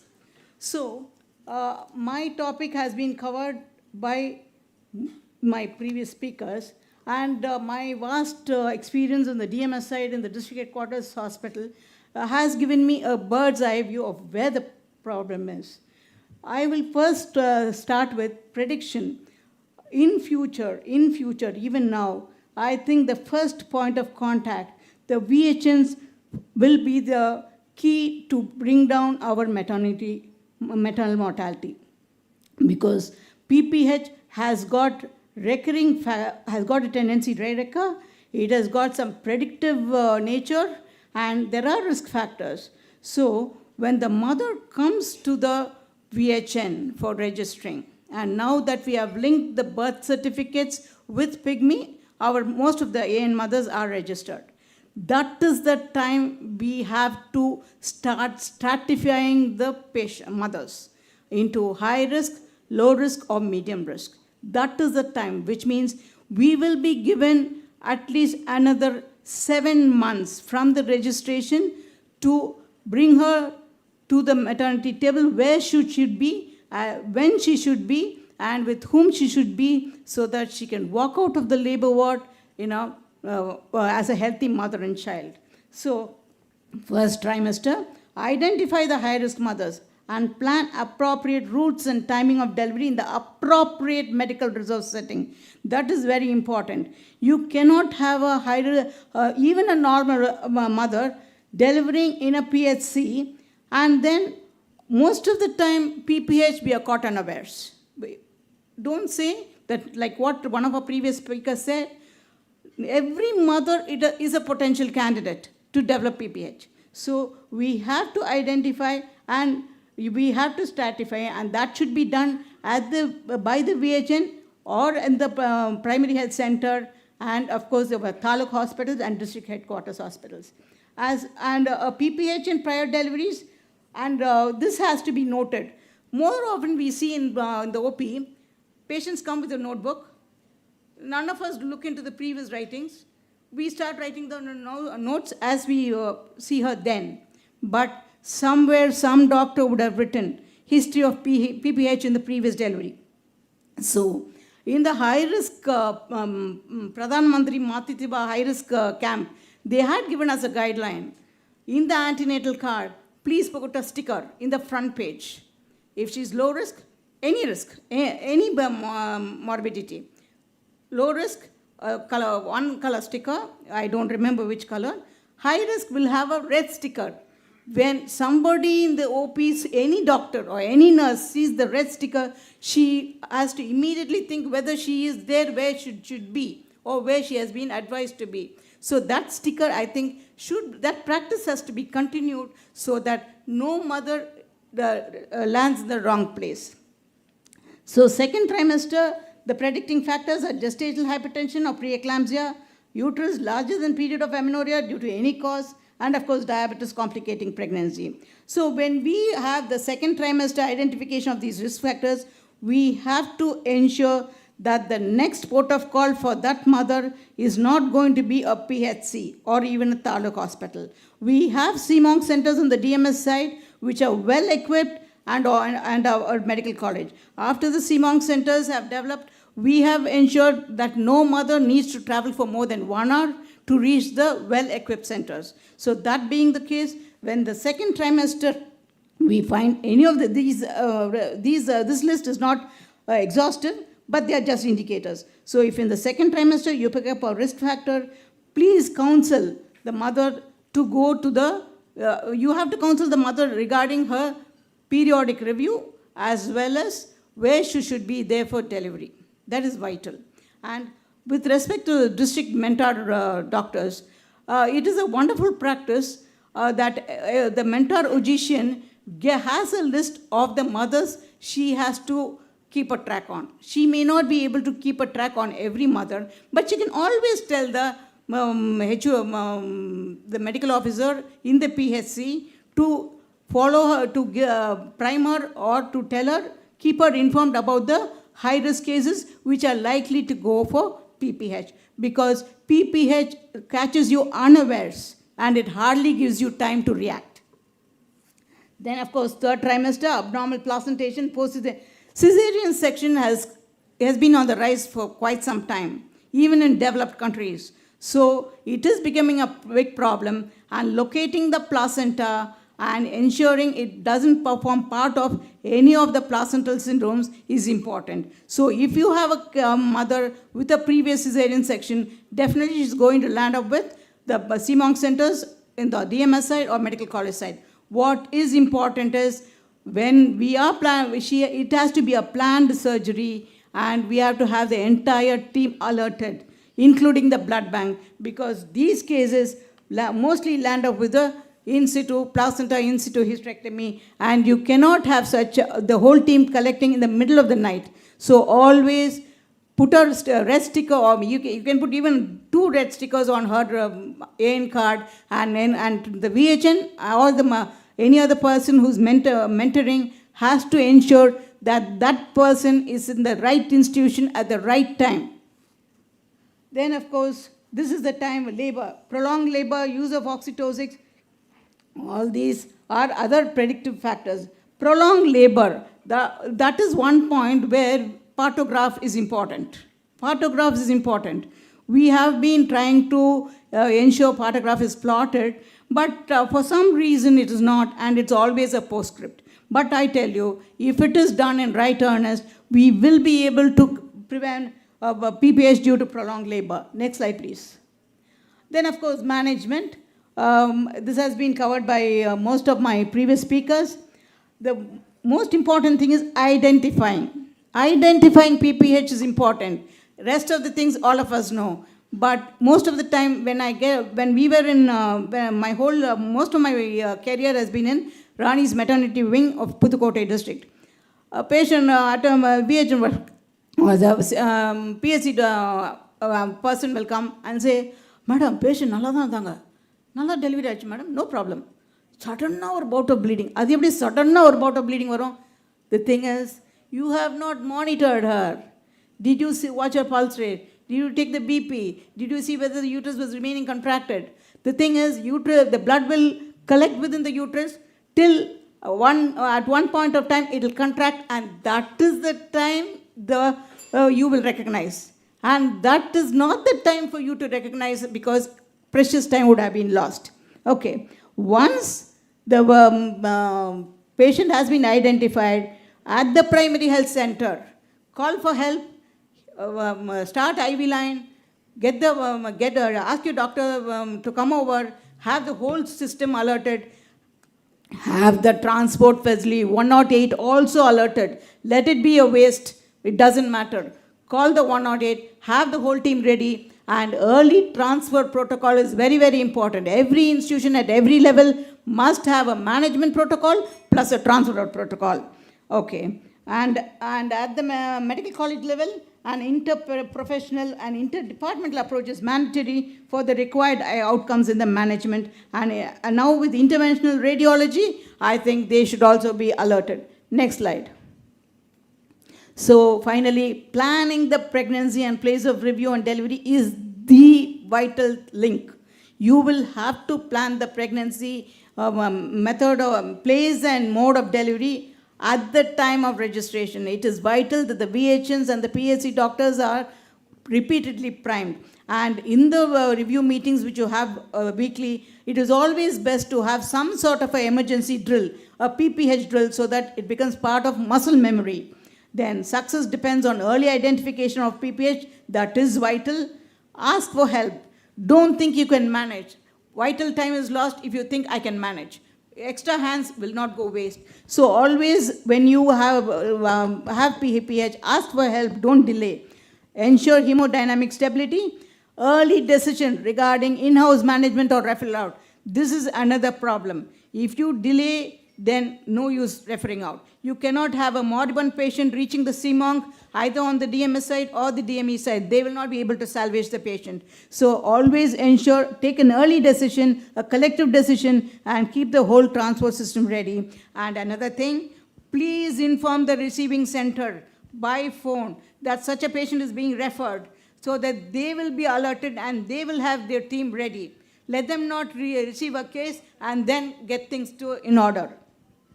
Standardized multidisciplinary protocols will help severe maternal morbidity and mortality. And last but vital is, when you give a discharge notes, please ensure everything is in detail, because PPH tends to recur. And that is another way of trying to reduce the small numbers which may come for a recurrence of PPH and death. Next slide. Thank you very much for this wonderful opportunity, madam. Thank you one and all. Thank you once again. Thank you, madam, for your valuable insights. Next, I call upon Dr. G. Ramesh Kumar, who's a District Health Officer, Krishnagiri at present, and has had experience at various hospitals throughout the state and has worked as Deputy Director previously in the districts of Namakkal, Coimbatore and Tanjore. Over to you, sir, for together we can stop PPH, SOPs for safety. PPH occurs in two manners. One is primary PPH occurs within 24 hours. Secondary PH occurs 24 hours to 12 weeks. We are mostly concentrated on primary PH at a facility level, but nobody is bothered about secondary PPH. Most the 50% deaths occurs in after 24 hours to 12 weeks. So PPH in two levels we can prevent. Field level, early registration of all AN mothers should register before 12 weeks at our primary PH, HSC level or PHC level through our self-registration at government hospital, government medical college, even at empaneled private hospital also. They can create self-registration counter for early registration of the pregnant mother and also early identification of the high-risk mothers. So we can identify early high-risk mother, you can follow up the high-risk mother, and family counseling regarding treatment is more important.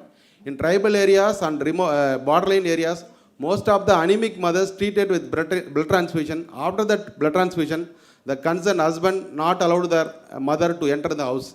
I was also, one incident was occurred. With the help of police, we put the mother into the house. That also, family counseling regarding treatment is more important. And our early identification HOB mother, twins, teenage pregnancy and placental anomaly also, abnormality also we identified. Ensure anemia treatment as per protocol. Less than 7 grams we treated with blood transfusion. 7 to 10 grams we treated with iron sucrose and also therapeutic iron tablets. And all therapeutic iron tablets treated with 20 to 30 weeks. Blood transfusion also less than 7 grams with in block PHC or CMONC center or medical college. Birth planning for high risk mothers is more important. At the time of first visit, we plan for the high risk mother where to place of birth. In case CMONC center or medical college or empaneled private hospital with adequate blood transfusion unit. And real time partogram is more important at the time of delivery. So when the alert line is crossed, we immediately refer to the mother to the CMONC center. Suppose the blood loss is more than 300 ml with the blood collection trap, we immediately refer to the CMONC center. Prior intimation to the CMONC center with available blood products minimum 4 units and also the anesthesia is also available with that CMONC center. And then third stage of labor would be arm steal method. Active management third stage will be followed while conducting labor.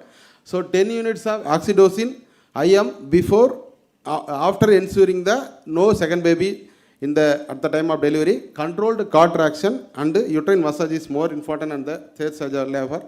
And fourth stage of labor, we using a monitor 4 parameters. That is pulse rate for tachycardia, and another is bleeding for blood loss, and uterine contraction, and for every 15 minutes for first hour, and every 30 minutes for next hour. So we monitor with multi-parameters more easy for that in rural field level. And another one is alert CMONC center before in case of any blood loss more than 300 ml at the primary health center level. Postnatal visits, minimum 7 visits is important for mothers. After that, first day, 3, 7, 14, 28 and 40 days. Even the retained placental product also causing secondary PPH. In case the VHN visit the postnatal visit, one mother was VHN on 7th day in our district visit the mother, complaints of abdominal pain. She immediately referred to the PSC. The PSC medical officer examined the mother has a retained placental product and immediately removed and referred to the medical college. The mother was saved. That is ensured only through the postnatal visit by the VHN only. And reduction of HOB and teenage pregnancy. Reduction of HOB mothers with the help of family welfare department and our community awareness. And also reduction of teenage pregnancy with the social department. Social welfare department, we create awareness to reduce the child marriage before 18 years. And ensure logistics management in the PPH in the labor rooms.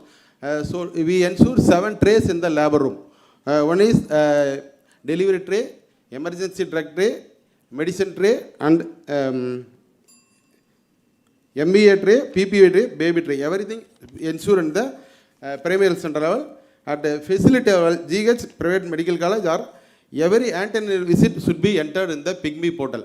So then only the mother, wherever goes, the concerned physician or consultant see the mother history and the high risk details also. So ensure the 100% antenatal sensitivity entry in the pygmy portal for at all level, and block level mentoring at the real mentoring monthly once at least or twice weeks.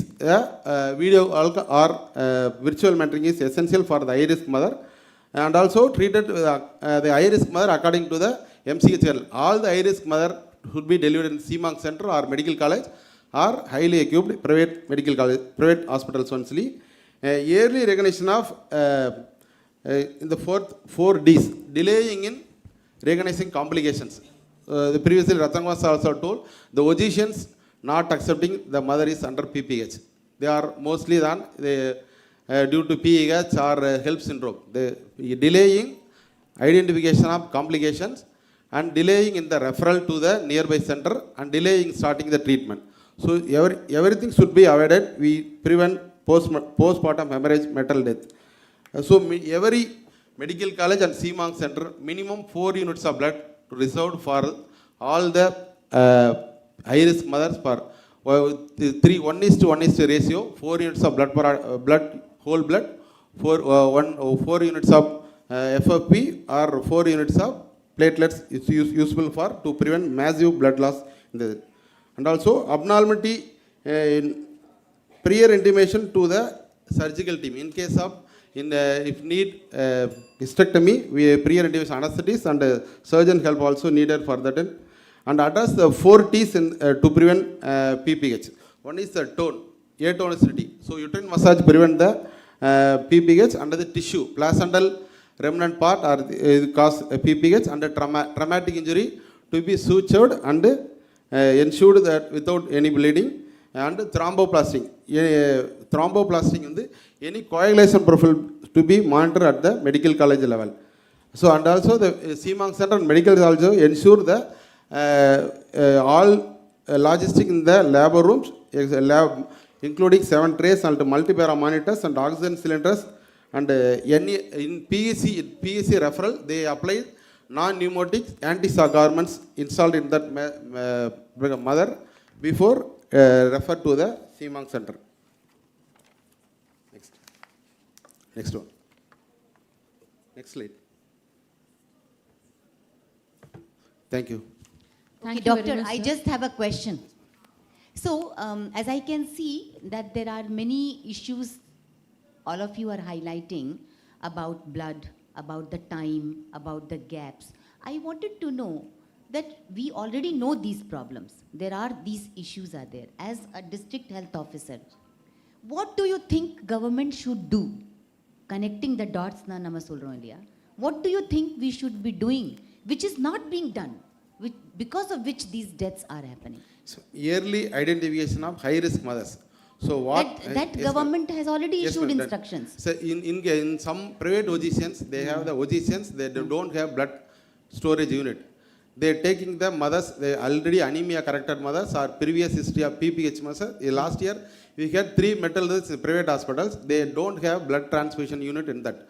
So the time delay between blood product getting from the blood storage center to the transfusion of the mother, that's a very good point. Very good point. Now you identified that. Now this year, have they developed that facility which they did not have? Because unless you identified that they did not have the blood transfusion facility, but this year they should have had that blood transfusion facility. No, ma'am. That private hospital don't have the blood facility, ma'am. But we give you the orientation, awareness for the empaneled hospital. Don't take anemic cases or previous PPH, chances of placenta previa. Don't take cases in that private hospital without having blood storage. Yeah, they refer to the medical college. But just now all of you are saying that every case is a high risk case. So it's not only the case of anemia that will go. Anybody may develop the PPH, right? That's what all of you are telling us. As administrators, I'm very intrigued, because if this is the gap, very well identified, then we cannot go with that gap year after year after year. So my request to all the experts over here, the doctors, the paramedics, everybody, once you have identified a problem, you cannot go ahead with the problem. Am I right? You have identified the problem, kill the problem. This is the kind of we say no, that approach we have to have. The killer instinct, we say no. You identified the problem, you should kill the problem. I request the team to make note of this. If the transfusion facilities are not available, this year, we have to make sure they have it. Yes, ma'am. By hook or by crook or by whatever. Similarly, it's not only about private. Government, 97% deaths happening in the government sector. So delay, lack of that particular blood, or not identifying at the right time. We have to make sure, it is mandatory, we have to make sure that these gaps are plugged this year, period. Yes, we have to do it. So that way it is good. I only wanted to ask you this, that you should identify the problem, record it, report it, and make sure that it is taken to task. Yes, ma'am. Yeah. Next one, I would request that I think the team has to monitor the time a little bit more tightly. Otherwise, we will not have the time for other speakers also to do from next session onwards. Thank you so much. Ma'am. Thank you very much, madam, for your valuable inputs. I request Professor Ratnakumar sir to finally give the key advices or key points to be noted in this topic regarding PPH. We had an interesting session, though it may look like most of the things are repeated. Whether we like it or not, that is what is happening in PPH. This has been going on, but still, it can still be overcome. And that is what I would like to share some of the things. PPH, one of the reasons that has been mentioned is anemia. And correcting anemia after pregnancy is not going to help much. The correction should start at the adolescent age group, where the hemoglobin level of at least 11 grams should be maintained so that she can get into pregnancy as a non-anemic person. That is where we have to concentrate more on WIFs, not only on WIFs, or more on the dietary habits and also the lifestyle modification.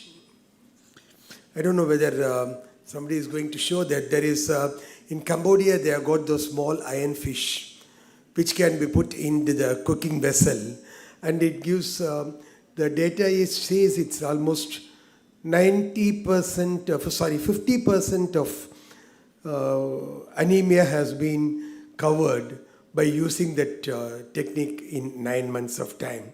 This has happened in Cambodia, I just happen to know that. And that is one thing which we'll have to think of. Now, as I said earlier to Madam's query, accepting PPH is being delayed at all levels of care. We try to find an excuse for that bleed. No, this could be that could be that, this is not this is not that. By the time we accept it is PPH, it is delayed. So let us first say, okay, in 30% of cases only the predisposing factors are always there.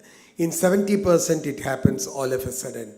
That is why any mother who has come pregnant, you should think about an antepartum hemorrhage, and any mother who delivers, you should think about a postpartum hemorrhage. So it is not exactly your mistake that she has got a postpartum hemorrhage, unless you have missed the problems in her during the antenatal period. So let us first learn to accept that it is PPH. Then, risk stratification. Dr. Usha has also shown that hemorrhage checklist. I'll also be showing, but this checklist is already there in the Lakshya case sheet, but somehow this is found somewhere inside on the third page or something. And when I go through the maternal death case sheets, most of the time the checklist is not filled at all, or it is filled in a way which is of no use. And that is why I always insist, particularly at the PHC and a small district, sub-district hospitals, this checklist should be fixed right in the front of the case sheet, the first page of the case sheet it should have, so that they can immediately fill up the checklist, decide whether that mother can be delivered in her place or refer her to a center where the facilities are available. This checklist has been circulated already. There are DDs and JDs and even deans are here. My request to all of them, please ensure that this checklist is fixed on the front page. The same thing about the postpartum monitoring. The four things which again Dr. Usha was highlighting, pulse and uterine contraction and all that. This is also there in your Lakshya case sheet. But if you are missing it, again another small piece of paper can be attached to the case sheet where these 4 points, this has been circulated also earlier. Please go through that. I'll once again circulate if you want it. These are the things where the risk stratification and monitoring has to be done. Then once you know the risk, once you identify certain risk factors in the antenatal period, prepare the birth planning. The mothers, the family may say PHC is closer to them. They are more tuned to be with the staff nurses, the VHN and even the PHC doctors. And when they are asked to go to a district or a medical college hospital, it is something like an alien world to them. But you will have to tell them, this facility is not available here, you may have a complication, so better to go to that place. You will have to convince them to go to the appropriate place. And when a request to the CMONG people, whenever a mother is referred to you, please go through all the things. It is not that obesity, okay, only I'll check only obesity. I will not look this way or that way. No, that is not the thing. A PHC or a sub-district hospital is referring to you because they know that they cannot manage this problem or they want your opinion as to how to manage. So you give a thorough checkup. They may even miss, they might have missed something which you will have to accept it. Then recognizing PPH, early recognition and shifting it to the right place. Next, assessing the blood loss. Oh, sorry, no, the previous, right. Assessing the blood loss, use of blood drapes. Blood drapes are being given through TNMSA to all the places now. Similarly, uterine balloon tamponade instead of the condom tamponade. See, I think the supply has started. It will be, this is a very good thing and the learning curve is very small, very short, and they'll be able to manage the blood loss during transport to other places. Continuing blood transfusion, timely, adequate and appropriate transfusion, which is more important, is the word. And lastly, the delayed decision to withdraw, conservative management. Yes, uterus is important, no doubt about it, but mother's life is more important than maintaining the uterus. The child wants a mother, not the mother's uterus. If you think that your conservative management is not going on well, do not hesitate, go for a definitive management.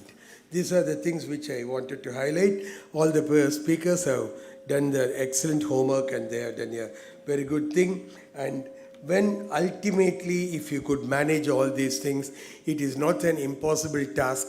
What has been 18% of PPH in 23-24 could very well be reduced to 9 to 10%.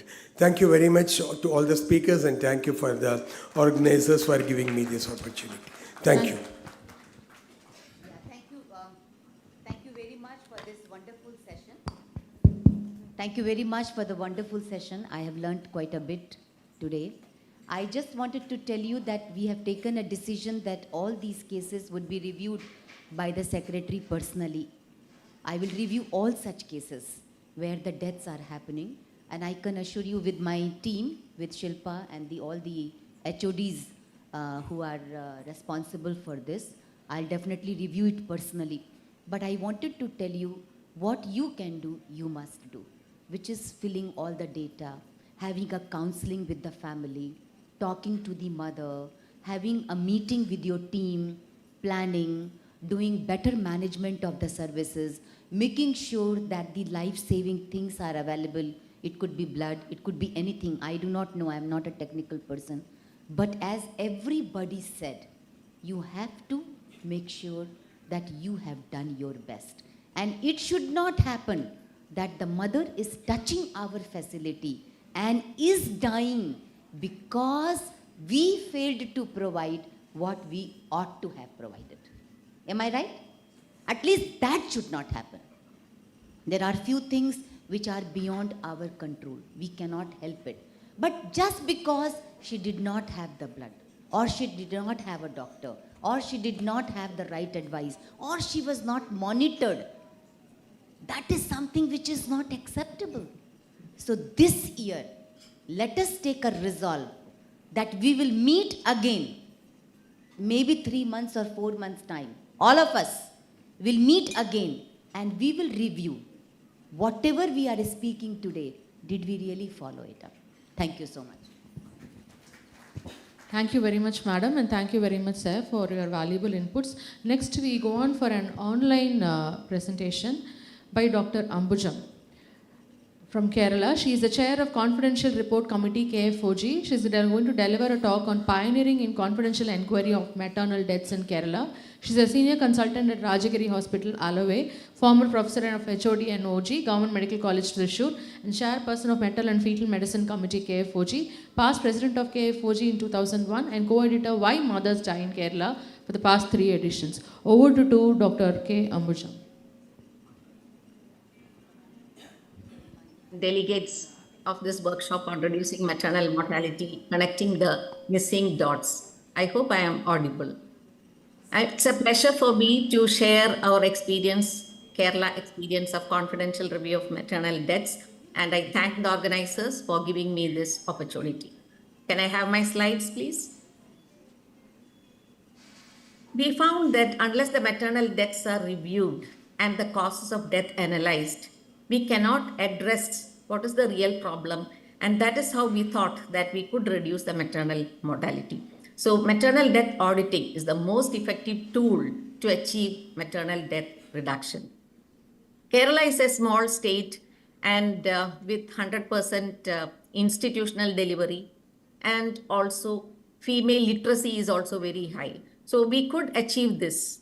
And as part of this, we formed the Kerala Federation of Obstetrics and Gynecology, which is an amalgamation of all the societies of Kerala under one umbrella. And we formed a committee, the Maternal and Fetal Medicine Committee, and confidential review of maternal deaths started in 2004 under the leadership of Dr. B.P. Piley. And along with this, WHO officials as well as the officials of South Africa and UK were also involved. Next slide, please. Next. So the committee had a state coordinator. Dr. B.P. Piley is the state coordinator at present. Chairperson, co-chairperson. We had obstetrician assessors identified. We had non-obstetrician assessors like cardiologist, physician, neuro, nephrologist, anesthesiologist, etc. because we had a lot of medical complications associated with pregnancy. We also had an office team to do the office work, photocopying the case sheets and sending it anonymized to all the assessors. Slide. The key word was confidentiality, where the case records were sent anonymized. No names of patients or treating doctors.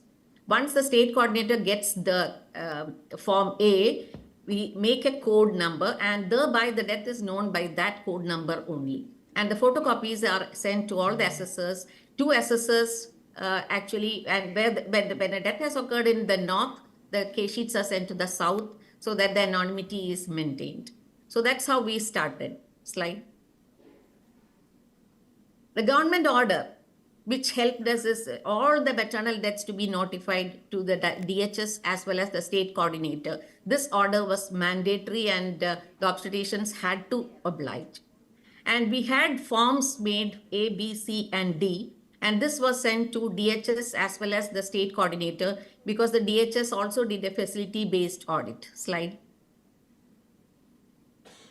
We formed the forms where only the form A had the details of the patient, and once the state coordinator received the forms, the code number was assigned and the form A is kept away.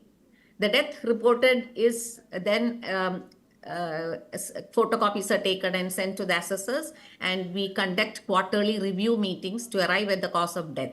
And then we took necessary preventive action. Slide. So within 24 hours, the Form A had to be sent, and after that, the Form B, which was really anonymized.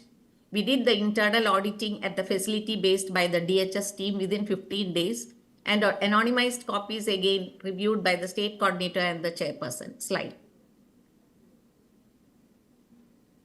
The DHS also sends a list of the maternal deaths to confidential review, so we were working hand in hand.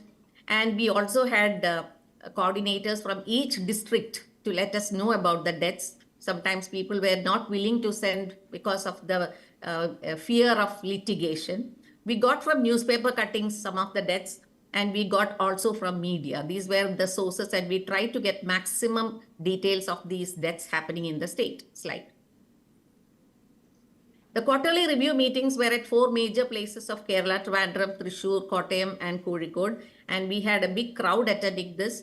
And the key word in all these meetings were anonymity, that is confidentiality. Slide.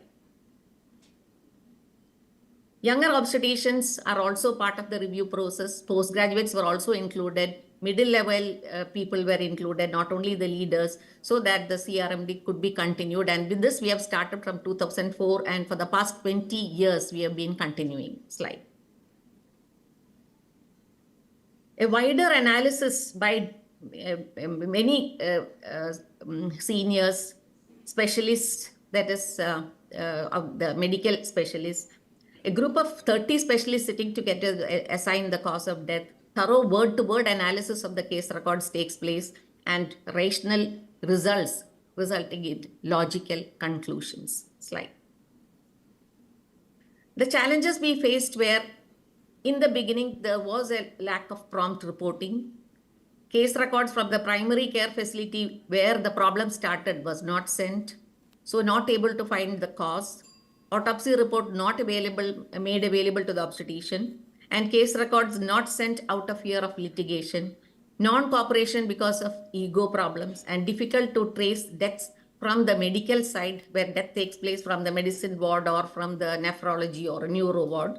Deaths occurring at the border of the states were also very difficult to get through. Slide. Now, I don't know whether you are able to see this. Over the years, when it was in 2004, the rough estimate of MMR was around 84, which was brought down to 60s and 40s, and finally, now we are at 28. We had a target of 30 by 2020. We achieved that. And next slide, please. So these are the figures we have. Next one. Where do we stand now? Actually, in 2021-2022, we had a rise in MMR to around 50s because of the COVID deaths. But roughly taking the COVID deaths apart, we had an MMR of 31. 22-23, the total deaths 128. The total number of deliveries not yet, actually, we didn't get the correct data, but it is around 30s. There is a decreasing trend in the total number of deliveries at present, and this we fear that MMR is likely to increase. Slide. Now, major causes identified was PPH, hemorrhage, hypertension, sepsis, and others were amniotic fluid embolism, heart disease, medical complications, of which COVID took a great toll, and also suicidal deaths are happening in our state. Slide. Now, 75% due to poor quality care was actually identified, and 25% due to system errors. Slide. So often the problem starts in the periphery and then referred, and the transfer itself can make the patient worse. Smaller hospitals ill-equipped to deal with complications, protocols and guidelines not being followed, late referral. These were some of the causes which were identified leading to the maternal deaths. We already know about the 3 delays. Slide. So auditing without follow-up action is a useless exercise. So we started our action plan. Slide. First, we formulated protocols in managing all the obstetric problems. We improved the referral systems. We conducted workshops in every district on why mothers die. We trained not only the doctors, but also the nurses. Slide. The thrust areas identified were practical guidelines in managing obstetric complications, emergency preparedness to prevent complications, early recognition and prompt response, life support skills, sepsis prevention, better referral, antenatal classes, companionship in labor, communication skills, improving documentation, and promoting vaginal deliveries, because we found that many of the deaths were associated with cesarean sections. Slide. CME programs were conducted at all levels, national as well as state level, and also we had propaganda in the YouTube. Slide. We formulated a maternal death and near-miss surveillance and response with a monthly meeting at the collector's chamber every month, and it is being conducted even now. And we have a state-level central steering committee meeting every month. Slide. We started emergency obstetric care and life support workshops at every district by the local OBG societies. 2 days training program was imparted for doctors and nurses, and provided checklists to every delivery point to improve care in the labor room. Slide. This is another initiative, that is the obstetric rapid response team that we identified and got trained in every district. Availability of a nurse as well as a doctor whenever a complication arises. At least one person trained on ORRT should be available in the labor room round the clock. Slide. They are given badges and a pouch which contains the essential items like a pulse oximeter, IV cannula and all that. And also they were trained on first aid measures and the basic life support skills. In managing PPH, our own colleagues had innovations like transvaginal uterine artery clamp, which was innovated by Dr. V.P. Piley himself, and also the suction cannula, which was innovated by Dr. Samartha Ram. Thank you. Next one. Next slide. Suicide as a cause of death is found to be increasing in our state, and we think that it is due to many of the social media, the increasing use of mobiles and all that, extramarital relationships, and we are trying hard to look for the mental health in pregnant women. Screening for mental health has made part of antenatal care in our state at every district. Slide. Now, the present concept of preventable maternal deaths being prevented, that is preventing preventable maternal deaths, the PPMD. This is the workshop which we are now conducting in every district. This is a one-day program for both doctors and nurses, and we are concentrating only on PPH, hypertension, and collapse. Next one. So CRMD, what makes confidential review possible? Because all our institutional deliveries, case sheets are available, restricted number of deaths, support from government, NHM and RCH, a dedicated and committed team. So far, no medico-legal issues because of the confidentiality. So it has become a no name, no blame game. And we had good leaders with vision. Slide. So to conclude, confidential review is feasible and a practical way to analyze deaths and should be continued. And not only the auditing, the prompt response is the one which is going to save more lives. Thank you. I am ready for any queries.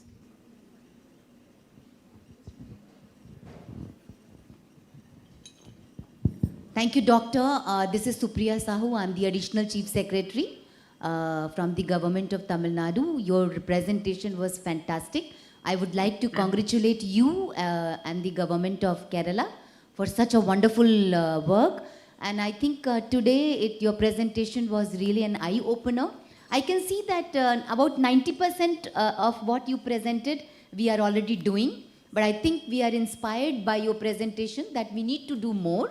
We need to do a little bit more close monitoring, supervision, more workshops, more training. I think that is something which we have to do. And your concept of the confidentiality while maintaining the audit is something I think doctors and paramedics would agree.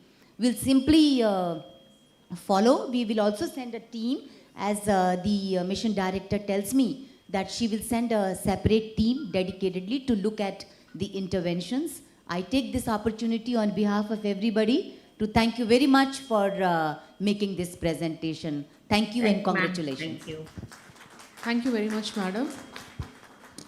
Next, we move on to the next topic of today, hypertensive disorders in pregnancy. The moderator being Dr. S. Shobha. She's an expert advisor, reproductive and child death, TNHS-RP, and she has been an expert advisor in RCH Tamil Nadu Health System Reform Project, former director of IOG. She has received Best Doctor Award twice from the government of Tamil Nadu for working towards maternal health, and her area of interest are high-risk obstetrics and gynec malignancies. Over to you, madam. Respected ACS madam, MD madam, heads of the directorates, and all my dear colleagues, we are now going to have a session on hypertensive disorders of pregnancy. I am not calling it as pregnancy-induced hypertension alone, because this is a spectrum of diseases, and the complexity is there in the diagnosis. It has its own challenges. The maternal death is very high because of the maternal as well as the fetal complications due to the disease as such. And if you look at the 10-year period then and now, the mortality has not changed. It is from somewhere around 20% to 24%.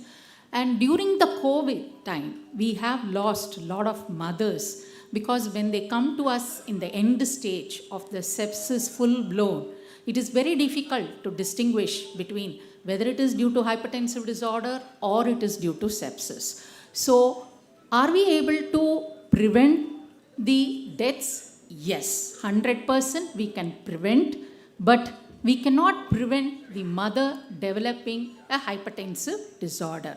But we can always predict which are the mothers who are going to develop this dangerous disorder. So now I invite Dr. Shanti Gunasingh, former director of IOG, my friend, who is going to talk on the predictors, how to predict hypertensive disorders, what are the diagnostic dilemmas, why we have this. Over to you, madam.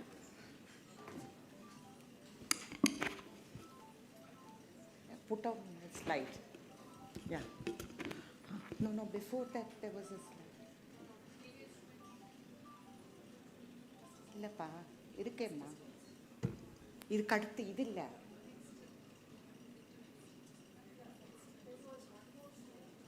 அதுதான் most important pa. First slide. Now before that we have a slide that only is the most important one. We know, good afternoon to one and all, and we know about that Foxy gestosis score. See, we always, when as students, we used to be told eclampsia is preventable, but preeclampsia is not preventable. But I think things have changed now. We have certain things for preventing eclampsia to a certain extent. And we all know that hypertensive disorders are bad both for the mother as well as the baby. But then, if we are really prepared, and when we have certain interventions in the form of low-dose aspirin, then I think we have come a bit, quite a long way in prevention and early identification too. So, this gestosis score is a very, very simple thing by Foxy. This has been actually given to all. So, the only thing, we cannot keep on remembering everything. We have to just take a copy and paste it on our table and on the wall also, so that the VHN can really keep on ticking for each patient. So, that is the most important thing. Oh, not that. So, this is simple thing. In the first visit itself, a VHN can go through that. And this is an Indian one. Always we talk about things coming from abroad which might not suit our patient. But then we should understand that this is, so we just give certain marks. 1 mark for all these age older than 35 years and age younger than all these things, we give 1 mark. For the other ones, we give 2. and for the severe risk factors 3. So this with severe risk factors, we understand that immediately when it becomes 3, we have to start low dose aspirin by 12 weeks, continue up to 36 weeks. That itself will prevent to a certain extent. Mainly we are more worried even in preeclampsia. We are more worried about early onset preeclampsia rather than late onset preeclampsia, and that can well be predicted by doing this. At the first visit, if you do, that is not enough. You have to in each visit, so probably we can have a printed paper and then just fill it up. Because we understand that the mean arterial, other things might not change. Mean arterial pressure will change with, might change with each visit.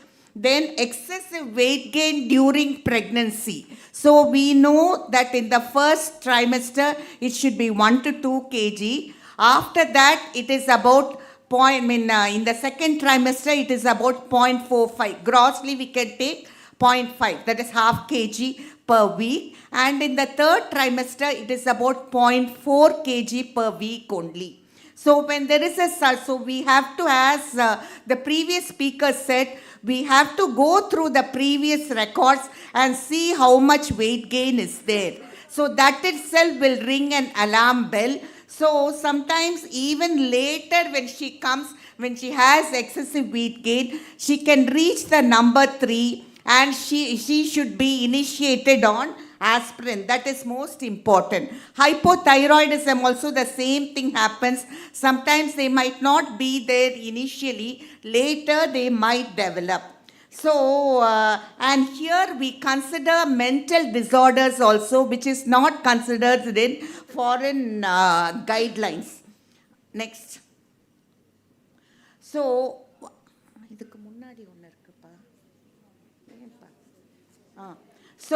the most important thing is we have to take a proper BP. We know BP is of vital importance, but all of us seem to be in a hurry in a busy IAN clinic. But we should have a BP chair with which has arms on both sides and has a back. Patient should be seated on the chair for at least 5 minutes. Her feet should rest on the floor, and then BP should be properly taken. And for obese women, we should have a large adult cuff, which is mandatory. So because otherwise we will not be able to make out all these things. And how do we take the BP? So it is mean arterial pressure, which is very, very important. So mean arterial pressure is diastolic pressure plus 1/3 the difference between systolic pressure and diastolic pressure. So simple history taking itself will help. So suppose she has some chronic hypertension, she will have a point of 3, you institute aspirin. Suppose she has diabetes, over diabetes, we institute aspirin. Previous history of preeclampsia, it is 2. She will have some other thing, mild obesity, all that. Immediately aspirin will be initiated. Next. So we can always say one is maternal risk factors, which we can identify. Gestosis score, which can be done. Then we have the mean arterial pressure, and then we go on to the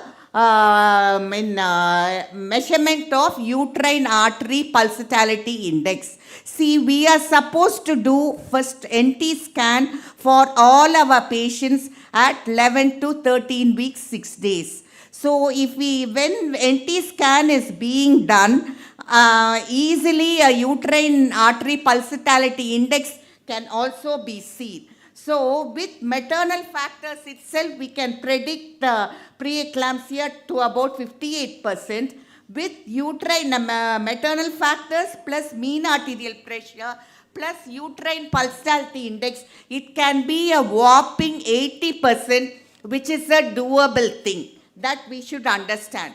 So we have, of course, other things like placental growth factor, which are not freely available even in private, and S-split soluble FMS like tyrosine kinase. We need not bother about that. A proper history, a proper BP each time, then inquiring about, educating the woman about the symptoms of imminent eclampsia. They will just come saying they're having pain in the epigastrium. It is not gastritis.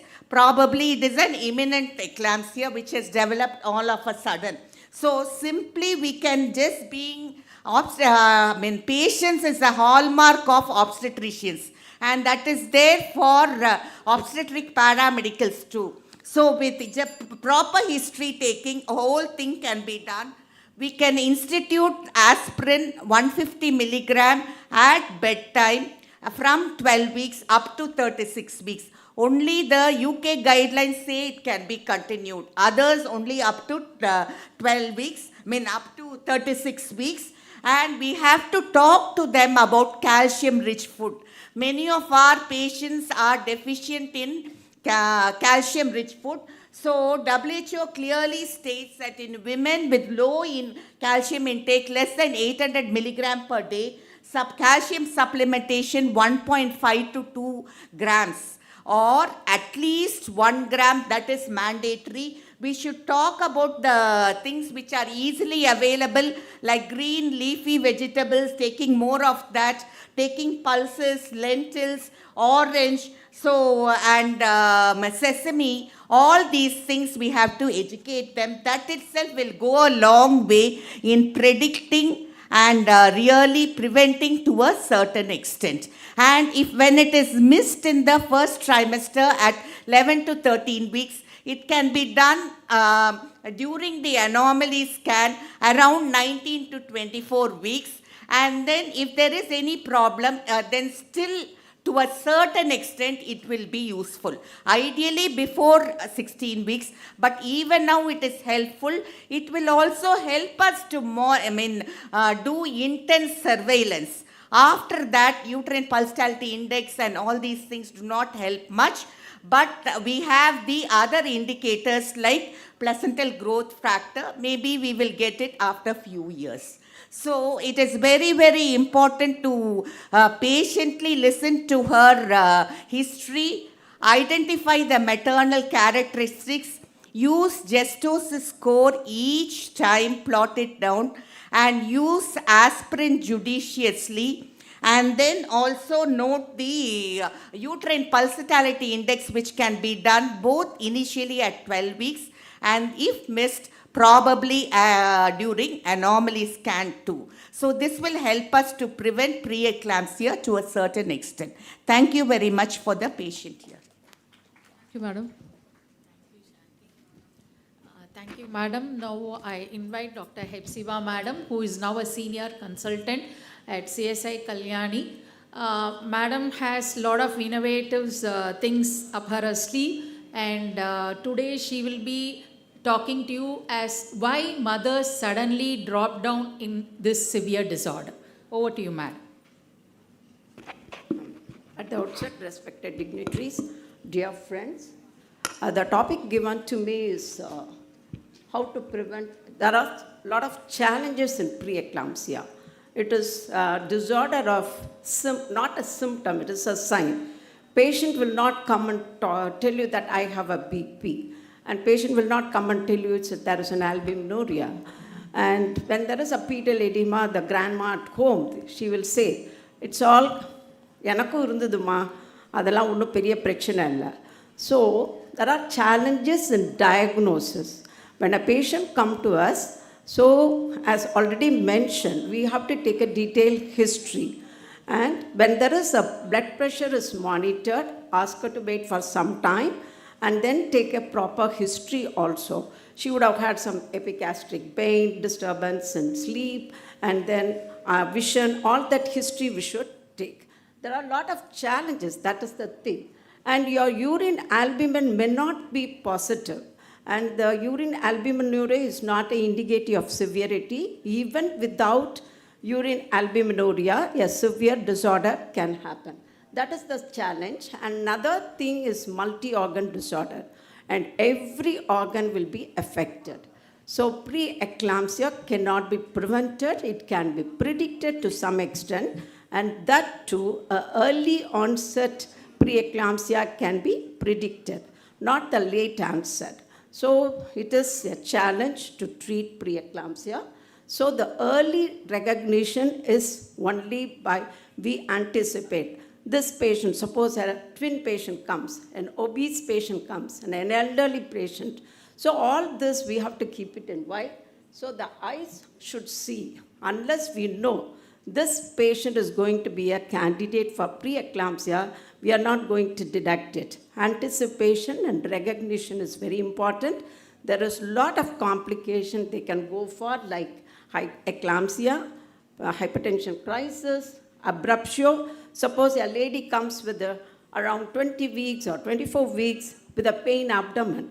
We shouldn't think that it is only a preterm. It can be an abruptio also. When that time you recognize and refer it, then we can save her. So that is very challenging thing.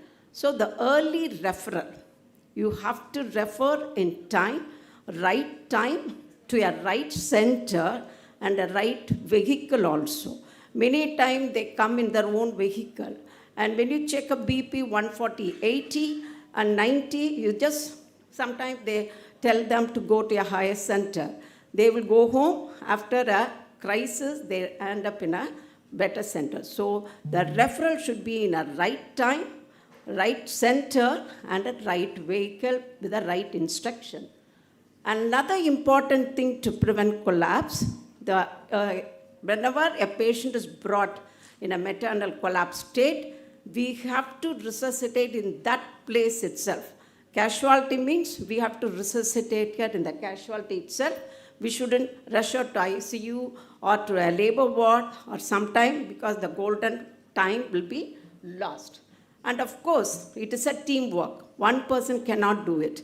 We need an anesthetist, we need a nursing personnel, so many things. So, and because of all these things, early recognition, early referral, early resuscitation in the same place, and teamwork will prevent complication and maternal morbidity and mortality. Next slide. So this is what I was trying to tell you. So as soon as the patient comes, the same place you start resuscitating, you turn the patient to one side because of lot of physiological changes, and then gravid uterus, the resuscitation itself is difficult. We have to tilt to the one side. If there is a secretion, we have to suck out and mouth gag. And see, that is a coordinated work. One person is doing, because it is a eclampsia patient, they are giving an anticonvulsant, and we should know the titering level. And see, somebody is doing the catheter, another lady is doing the IV line. Should be see, they're immediately checking this thing. All this should be coordinated, well coordinated. No point in shouting at that time. We should be prepared for all this resuscitation and all ER, casualty, in labor room and HTU. We need to have a eclampsia toolkit, which has got all this antihypertensive drug and this magnesium sulfate. And when there is a toxicity, to give calcium gluconate, your knee hammer, intubation facilities, everything should be available in the casualty, in labor room, and in HTU. Next slide. And we have to inform of the condition to the attenders also. So the next thing after resuscitation and stabilization of the mother only, we have to think about fetus. And fetal monitoring is not a priority till the mother is stabilized.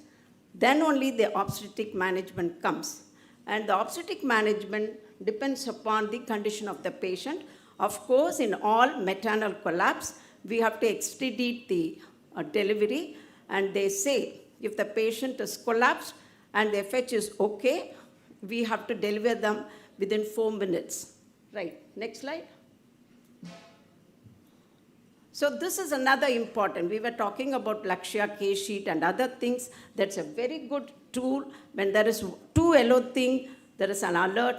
If there is a 1 red thing, we have to inform immediately. That time also they go for emboli and other things. One simple sign, in spite of oxygen saturation, if oxygen pulse oxygen rate is less, persistently less, it is a warning symptom for pulmonary edema. So postnatal monitoring is very, very useful. You anticipate complication based on her risk factors. This monitoring early signs of obstetric score is another important tool we have. And thromboprophylaxis. Many times we forget to give them a thromboprophylaxis. Even after discharge, we have to continue. Next slide. So, to conclude, we need to anticipate, intelligent anticipation and a prompt deduction, effective institution of therapy and a skilled supervision can prevent disaster complication. So to manage eclampsia and a maternal collapse, we need to be ready. Always we have to be ready and be forearmed. And success depends upon the training and expertise of those on the spot. That is why we need to give the drill. Every time, every month, we need to revamp the personnel.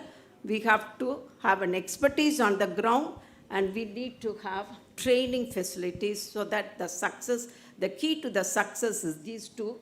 And to conclude, every pregnancy is at risk. And every pregnant woman desires to have delivery and a healthy baby. And it's our duty, every paramedicals and obstetrician, to fulfill that desire. Thank you for patient listening. Thank you, madam. Now I invite Dr. Soundamal, who is the DD for Salem district. Madam is a very enthusiastic worker in the field, and she has made some changes in the field to monitor. So she will now address what are the challenges from the field level and how we can come over. Thank you, madam. Thank you, madam. Good afternoon to all. The topic I am going to speak is challenges and how to overcome the challenges in PAH. PAH பொறுத்த வரைக்கும் ஏன் இது வந்து challenges ரொம்ப important அப்படின்னா, மற்ற disease இப்போ காலையிலேருந்து பேசின ஹெமரேஜ், இதுக்கு மேலே பேச போகிற GDM எல்லாமே பார்த்திங்கன்னா, இல்லை செப்சிஸ் எல்லாமே ஒரு சிங்கிள் மெஷர்மெண்ட்டை வச்சு we have identify or we have diagnose. But it is a PAH பொறுத்த வரைக்கும் it is a complex ஒரு டிசீஸ். அந்த dynamics of disease is a very complex one. வெறும் பிபி வந்து நமக்கு ஹையாக இருக்குது அப்படிங்கிறத மட்டும் வச்சு பிஹெச் கண்டுபிடிக்க முடியாது. ஏன்னா most of the time we come for the near miss cases are audit. என்ன சொல்லுவோம், பிபி கடைசி வரைக்கும் 180 தான் மேடம் இருந்துச்சு, கடைசியில் அவங்க வந்து ஃபிட் அடிக்கும்போது 150, 90, 150, 100 வந்து லேண்ட் ஆச்சு. அப்போ ஃபஸ்ட்லேருந்து எப்படி முதல் நாள் வரைக்கும் நமக்கு 180 இருந்து லாஸ்ட் நாள் வந்து 150, 100 வரும். So there is a complex phenomena how to early identify the high risk cases. அதில் நமக்கு என்ன challenges இருக்குது அப்படிங்கிறது தான் இந்த PAHோட மோஸ்ட் இம்பார்ட்டன்ட் ஒன். அதே மாதிரி லாஸ்ட் 3 years சினாரியோ எடுத்தோம்னா, நம்ம already because of iron tablets கொடுக்கறது, அயன் சுக்ரோஸ், பிளட் ட்ரான்ஸ்ஃபியூஷன், அதனால் அனிமியாவை we have just overcome கொஞ்சம் பண்ணிட்டோம்.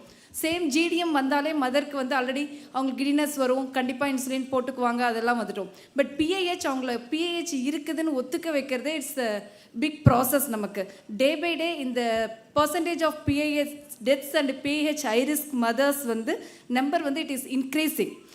நெக்ஸ்ட் ஃபியூ இயர்ஸையும் இதுதான் ஒரு major cause of death or major high risk ஃபேக்டராக வந்து இருக்கும். How to overcome this PAH high risk mothers அப்படிங்கிறது தான் major factor to decrease MMR. அதுதான் நான் இந்த லாஸ்ட் 3 years நான் ஒர்க் பண்ண டிஸ்ட்ரிக்ஸில் ஃபேஸ் பண்ணது. இந்த PAH டேக்கிள் பண்ணது தான் இஸ் வெரி இம்பார்ட்டண்ட். இதெல்லாம் எங்களுக்கு பேசிக் ஃபீல்ட் லெவல் என்ன பிரச்சனை இருக்குது அப்படிங்கிறது தான். இதை எப்படி நம்ம வந்து ஓவர் கம் பண்ணலாம் அப்படிங்கிறத நம்ம வந்து சொல்கிறதுக்காக இது என்னோடய டாபிக். ஆக்சுவலாக அன்ரிவீல்டு ஹிஸ்ட்ரி. ஆக்சுவலாக ப்ரெக்னென்ட் மதர்ஸ் வந்து நமக்கு ஒரு புதுசாக வீட்டுக்கு கல்யாணம் ஆகி போனால் இதில் எல்லாமே பேசிக் ஒவ்வொன்றுமே ஒவ்வொரு கேஸ் ஹிஸ்ட்ரி எனக்கு இருக்குது. இதில் இருக்கிற ஒவ்வொரு பாயிண்ட்டுக்கு முன்னாடி ஒரு கேஸ் ஹிஸ்ட்ரி இருக்குது. புதுசாக மேரேஜ் ஆகி போனோடனே நமக்கு ஏதாவது அந்த நாசியா வாமிட்டிங் எல்லாமே முதல்ல அவங்க வெளியே சொல்ல மாட்டாங்க, சொன்னாலுமே இது நார்மலில் தான் சொல்ல போகிறாங்க அப்படின்னு சொல்லிட்டு நியூ ஃபேமிலி மெம்பர்ஸ்க்கு அவங்க வந்து சொல்கிறதில்ல, hesitant to reveal the history. Then social cause, நிறைய கேசஸில் வந்து பார்த்திங்கன்னா already known case of hypertension or known case of seizure disorder இருக்க மதர் வந்து அதை மறைச்சி தான் கல்யாணம் பண்ணுறாங்க மோஸ்ட் ஆஃப் த கேசஸ். அதுக்கப்புறம் கல்யாணத்துக்கு அப்புறம் அவங்க வந்து மாத்திரை சாப்பிட்றதில்ல, அதுக்கப்புறம் நமக்கு இதில் தான் ஃபிட் அடிக்கும் போது தான் நமக்கு தெரியும். Second abrupt stoppage of medication வந்து ஆஃப்டர் டெலிவரி வரைக்கும் நமக்கு வந்து பிஹெச் லெபிட்டால் கொடுத்துட்ருப்போம், மானிட்டர் பண்ணிகிட்ருப்போம். டெலிவரிக்கு அப்புறம் ஒரு 7 நாள் சாப்பிட சொல்லுவாங்க டாக்டர், சாப்பிடுவாங்க, அதோட விட்டுருவாங்க. அதுக்கப்புறம் வந்து திடீர்னு பார்த்தா ஒரு 20 நாள் கழிச்சு ஃபிட் அடிச்சு தான் நமக்கு வந்து வருவாங்க. அதனால் abrupt stoppage of medication after marriage and after delivery ரெண்டையுமே நம்ம வந்து என்கவுண்டர் பண்ணணும். தேர்ட் வந்து misguidance by elderly or nearby people. Madam சொன்ன மாதிரி நமக்கு வந்து பீடல் எடிமா நார்மல், இன்க்ரீஸிங் இந்த ஹெட்டேக், இதெல்லாமே ப்ரெக்னன்சியில் நார்மலாக வர சிம்டம் தாம்மா, இதுக்கெல்லாம் ஆஸ்பத்திரிக்கு போகணுமா அப்படின்னு ஒரு மாமியார் சொல்லிட்டாங்கன்னா the girl will stop that area, அதோடு நின்றுடுவாங்க. நெக்ஸ்ட்டு வந்து புவர் காம்ப்ளைண்ட்ஸ். நம்ம சொல்கிற மாத்திரையே கொடுத்தா கூட நிறைய பேர் அந்த ஃபீல் லெவலில் அந்த காம்ப்ளைன்ஸ் வந்து ரொம்ப புவராக இருக்குது பிபிக்கு. ஏன்னா அவங்க இல்லாமையும் ஓரளவுக்கு நார்மலாக தான் இருக்காங்க, ஒரு கிடினஸோ இதோ உடனே வர்றது கிடையாது அப்படிங்கிறதுனால மக்களுக்கு வந்து அந்த காம்ப்ளைண்ட்ஸ் ரொம்ப கம்மியாக இருக்குது. அடுத்து டேபூஸ் வந்து நாங்களே என்கவுண்டர் பண்ணியிருக்கோம். சில கேசஸில் ஃபிட் அடிச்சதுன்னா அவங்க வந்து ஹாஸ்பிட்டல் கூட்டிகிட்டு வராமல் பேய் ஓட்டுறதுக்குன்னு சொல்லி கோயிலுக்கு, சில கோயில் அதுக்குன்னு இருக்குது, அங்கே கூட்டிகிட்டு போவாங்க. அதே மாதிரி குவாக்ஸ், நேச்சுரல் டெலிவரி குரூப்னு இப்போ ஒன்று இருக்குது, உங்களுக்குலாம் தெரியும். அது எல்லாமே these are the challenges at patient level in spite of repeated trainings by இது நம்ம விஹெச்எனுக்கு ட்ரைனிங் கொடுத்து அவங்களுக்கு ஐஇசி கொடுக்கறது, இது எல்லாத்தையும் தாண்டி these are the basic challenges we are that health system, not only our DPSI, our whole health system we are encountering this challenges at patient level. Next வந்து நமக்கு ஃபீல்ட் அண்ட் பிரைமரி கேர் லெவலில் we are facing different type of challenges. அது வந்து என்னென்னா improper checking of BP. என்ன தான் நம்ம training கொடுத்தாலும் அவங்களுடைய பிபி செக் பண்ணுறது சில டைம் வந்து ரொம்ப இம்ப்ராப்பராக இருக்குது. Then poor follow up, then fail to identify imminent eclampsia. Then இது எல்லாமே ஓகே, இது எல்லாமே நம்ம side primary health care side நம்ம இன்னும் ஸ்ட்ரென்தன் பண்ணணும். பட் சில டைம் நம்ம உடனே ஐடென்டிஃபை பண்ணியிருப்போம், ஒன்லி வந்து பிபி அதிகமாக இல்லைனாலும் ஒபேசிட்டி இருக்குது மதருக்கு. லாஸ்ட் மந்த்துக்கும் இந்த மந்த்துக்கும் ஓவர் 2 kg வெயிட் கெயின் வந்து அதிகமாக இருக்குது. இந்த அம்மாவுக்கு பீடல் எடிமா இருக்குது, மேபி இந்த அம்மா ப்ரீ எக்லாம்ஷியா போகலான்னு முதல்லையே இப்போ நம்ம ரிப்பீட்டடாக ட்ரைனிங் கொடுத்து விஹெச்என்ஸ் வந்து நிறைய வந்து இந்தளவுக்கு டெவலப்பாக நம்ம வந்து பண்ணிகிட்ருக்கோம். அப்படி இந்த அம்மாவுக்கு ப்ரீ எக்லாம்ஷியா வரும்னு நம்ம higher centre either government or private அனுப்பும்போது they just check BP is 120/80 you are நார்மல்னு சொல்லி ஃபால்ஸ் ஹோப் கொடுத்து அனுப்பிடுறாங்க. அந்த மாதிரி ஃபால்ஸ் ஹோப் கொடுத்து அனுப்பும்போது நெக்ஸ்ட்டு திரும்ப அந்த அம்மா நெக்ஸ்ட் மந்த் வரும், நெக்ஸ்ட் மந்த் வரும்போது திரும்ப ஓவர் 2 kg வெயிட் கெயின் இருக்கும். போன மாதத்துக்கும் இந்த மாதத்துக்கு நடுவில் அம்மா உனக்கு ரொம்ப வெயிட் கெயின் அதிகமாக இருக்குமா, உனக்கு ப்ரீ எக்லாம்ஷியா வரலாம், இப்போ பிபி நார்மலாக இருக்கும், பின்னாடி அதிகமாகலாம், நீ போய் ஹையர் சென்டர் போமானா, போன மாதமே நான் போயிட்டு வந்துட்டேங்க மேடம் எல்லாம் நார்மல்னு சொல்லிட்டாங்க. This is the main challenge. இங்கே ஃபீல்டில் இருக்கிற எல்லாத்துக்குமே தெரியும், this is the main challenge in PH mother. Before PH வர்றதுக்கு முன்னாடியே நம்ம ஃபேஸ் பண்ணுற மெயின் சேலஞ்ச் இதுதான். அதுதான் இந்த லெவலில் நம்ம ஒரு பேஷண்ட்டை ரெஃபர் பண்ணும்போது அவங்க என்னெல்லாம் ப்ரோட்டோகால்ஸ் ஃபாலோ பண்ணும், பிபி நார்மலாக இருந்தால் கூட என்ன ப்ரோட்டோகால்ஸ் ஃபாலோ பண்ணி என்னென்ன இன்வெஸ்டிகேஷன்ஸ்லாம் பண்ணணும், how often the patient even though BP is normal, how often the high risk patient வந்துட்டே இருக்கணும் ஹாஸ்பிட்டலுக்கு அப்படிங்கிறது எல்லாமே நம்ம ப்ரோட்டோகால் வந்து கண்டிப்பாக டெவலப் பண்ணும். தென் மெஷரபிள் வேரியபிலிட்டி. ஈவன் தோ இப்போ வந்து நான் முதல் சொன்னது வந்து பிபி நார்மல், வெறும் ஒபேசிட்டி, ப்ரோட்டீன் உரியா இருக்கும், பீடல் எடிமா இருக்குது அனுப்புகிறோம். இன்னொரு கைண்ட் ஆஃப் பேஷண்ட் வந்து பிபி நம்மக்கிட்ட ஒரு விஹெச்என் கிட்டேயோ இல்லை ஒரு ஜிஹெச்லேயோ பிரைமரி ஹெல்த் சென்டர்லேயோ 150/90 இருக்கும். மெடிக்கல் காலேஜ் ஆர் ப்ரைவேட் போகும்போது இல்லைம்மா உனக்கு 120/80 நார்மல். ஸோ மெஷரபிள் வேரியபிலிட்டி இருக்குது, அதையும் நம்ம வந்து செக் பண்ணணும். அடுத்து PN mothers had very less BP monitoring. Once நம்ம நிறைய ப்ரைவேட் கிளினிக்ஸு ப்ளஸ் நம்ம மதர்ஸ் சைட்லேயுமே எல்லா ட்ரீட்மெண்ட் அண்ட் எல்லா விதமான நமக்கு கிடைக்கிற எல்லாமே ஃபார் டெலிவரிக்கு தான். அந்த குழந்தை வெளியே வந்துச்சுன்னா ஐ எம் அப்சல்யூட்லி நார்மல். அந்த டெலிவரிக்கு முன்னாடி வந்து பிஐஹெச் ஆகட்டும், ஜிடிஎம் ஆகட்டும், டெலிவரிக்கு அப்புறம் நார்மல் ஆகிடும், வேறு எந்த மாத்திரையும் நம்ம எடுத்துக்க தேவையில்லை அப்படிங்கிற ஒரு ஆட்டிடியூட் இருக்குது. அதை கண்டிப்பாக வந்து அதை நம்ம இந்த இடத்துல வந்து ஸ்ட்ரெஸ் பண்ணணும்.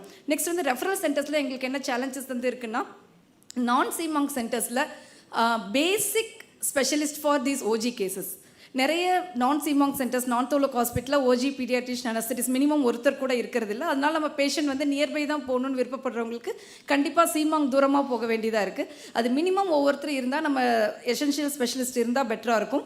தென் ஏர்லி ஹைரிஸ்க் கேசஸ் டிஸ்சார்ஜ். நிறைய டெலிவரி நடக்கிற கவர்மெண்ட் ஆர் ப்ரைவேட் ஹாஸ்பிட்டல்ஸில் ஏர்லி டிஸ்சார்ஜ் வந்து பண்ணுறாங்க.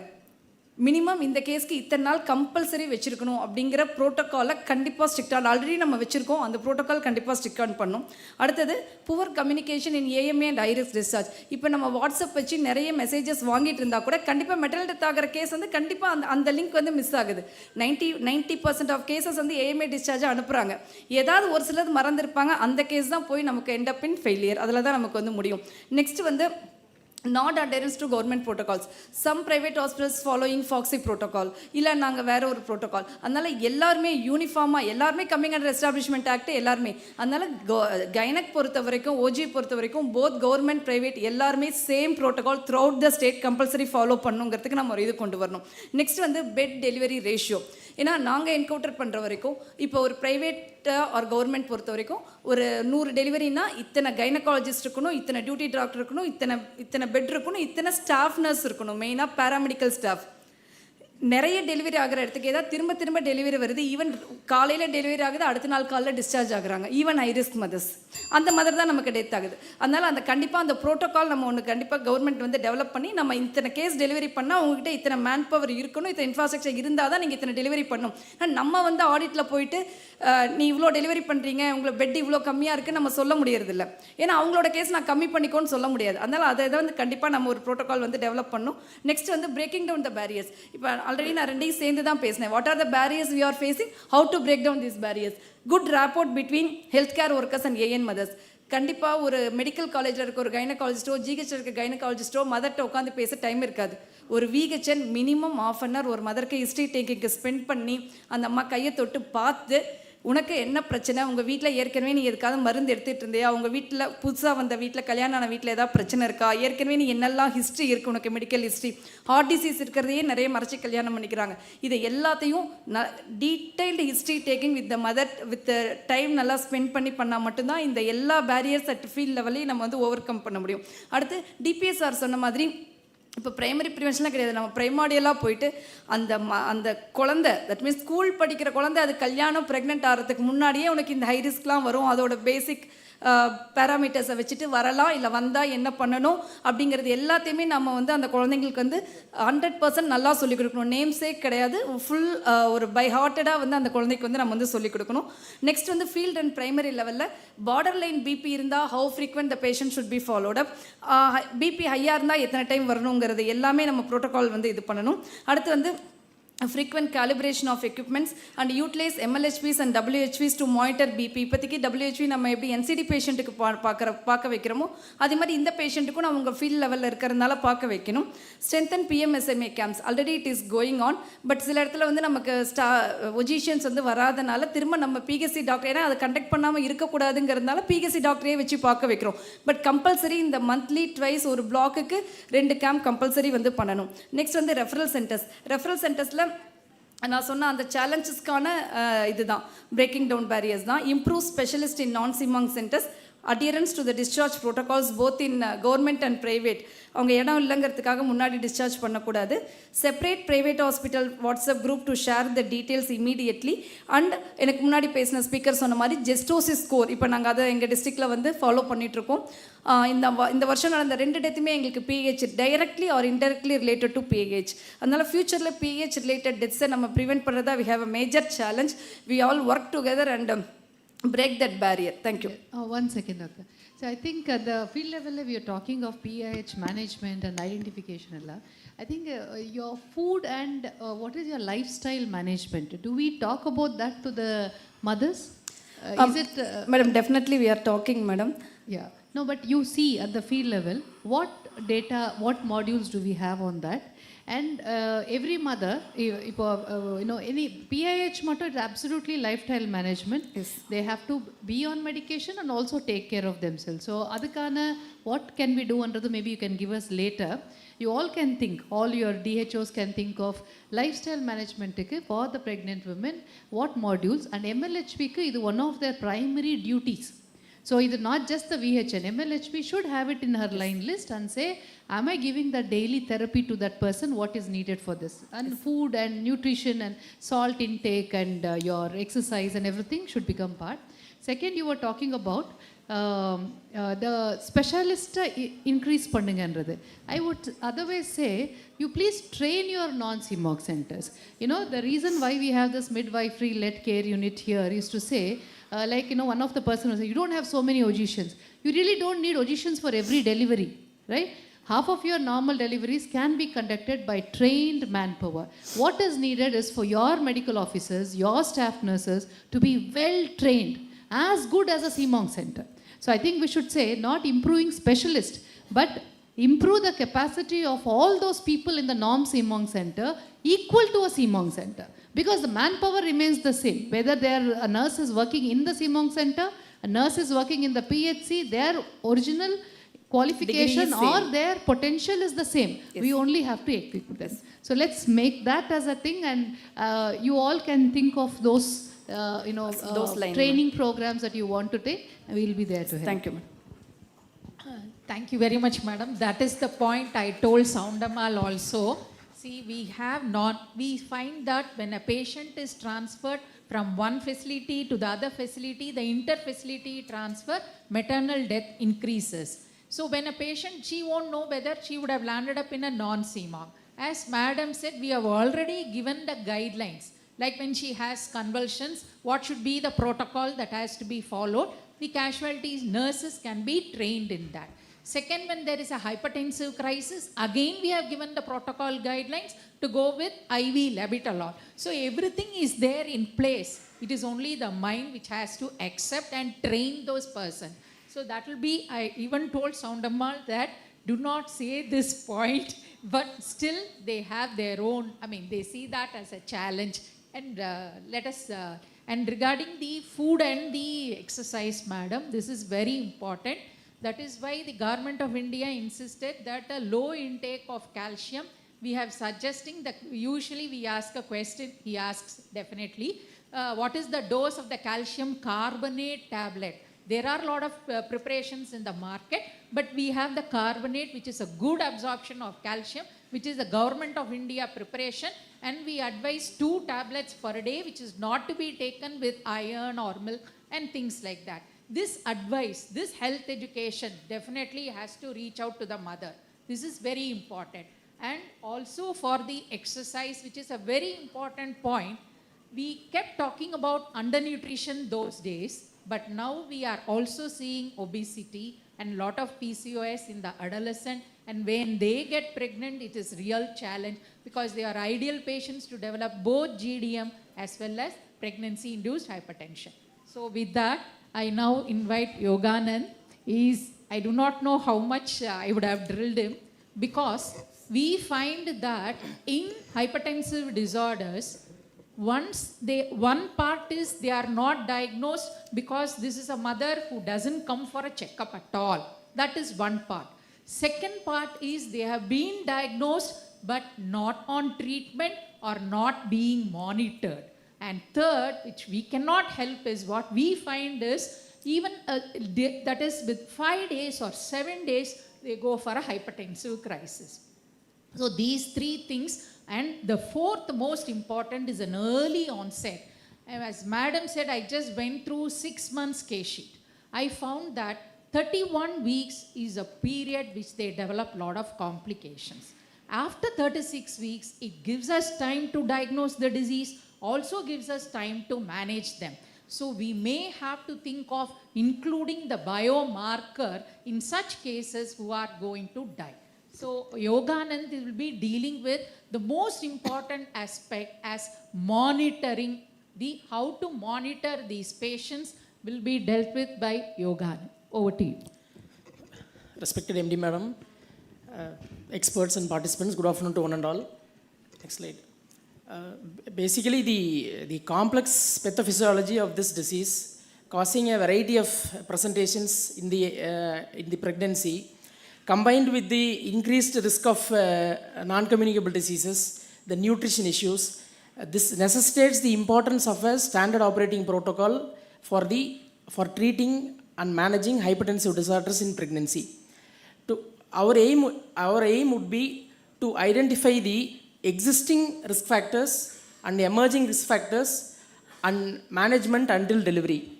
So to start with, all antenatal mothers should be elicited with the detailed history, collecting the pre-existing maternal risk factors and calculation, checking the mother's weight and carefully and patient measuring of blood pressure by a calibrated instrument using a repeatedly trained health staff and urine albumin and risk counseling.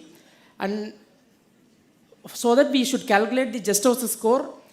And as the previous speaker said, we should identify the uterine artery pulsatility index during the 11 to 13 weeks neutral translucency scan. Combining these factors, we should decide to start the antenatal mother with the aspirin and calcium supplementation. The next level would be the screening at the 19 to 24 weeks. Again, we measure the uterine artery pulsatility index and we will check for the persistence of diastolic notch, and we will identify the mother as a candidate for aspirin. Subsequently, the mothers put on aspirin and all other mothers should be under careful maternal surveillance. The frequency of the checking BP should be increased. It should be supported with high priority home visits by village health nurses. Subsequently, any mother developing a blood pressure more than or equal to 140/90 should be sent to a CMONG center for HDP workup. The workups, in this workup, the mother should be admitted in the center at least for 3 days and monitored. For the mother with poor compliance, to start with, we should take the blood investigations through LIMS, which is readily available now, and mentor opinion, OG opinion should be obtained. In the workup, the CMONG center should elicit the careful maternal history, and she should check the signs for end organ damage and uteroplacental dysfunction. Next slide.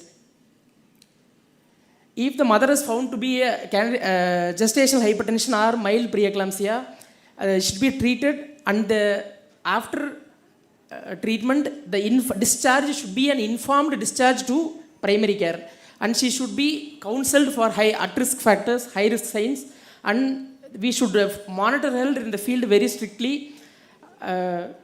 with the increased number of blood pressure and weight measurements. And the target diastolic BP should be less than 85 millimeters of mercury. For a mother who develops either severe preeclampsia or eclampsia, she should be treated with a IV labetalol and Maxelf regimen if she visits a upgraded PHC, or she should be directly referred to a CMONG center. Based on her signs, pregnancy should be terminated.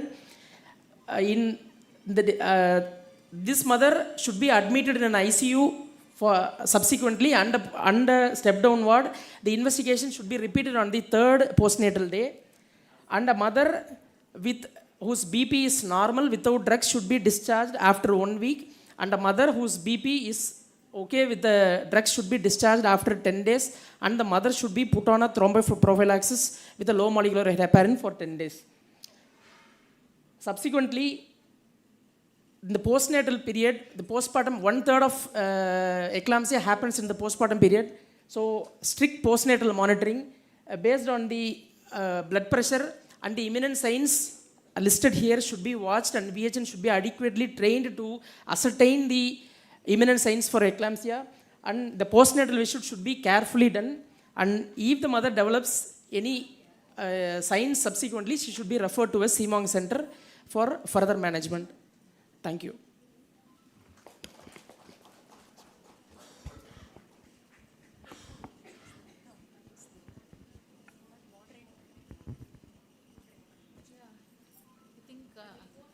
Yes.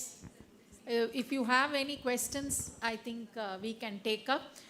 Because all that, whatever is discussed, what is the practical thing for the government, I have just put.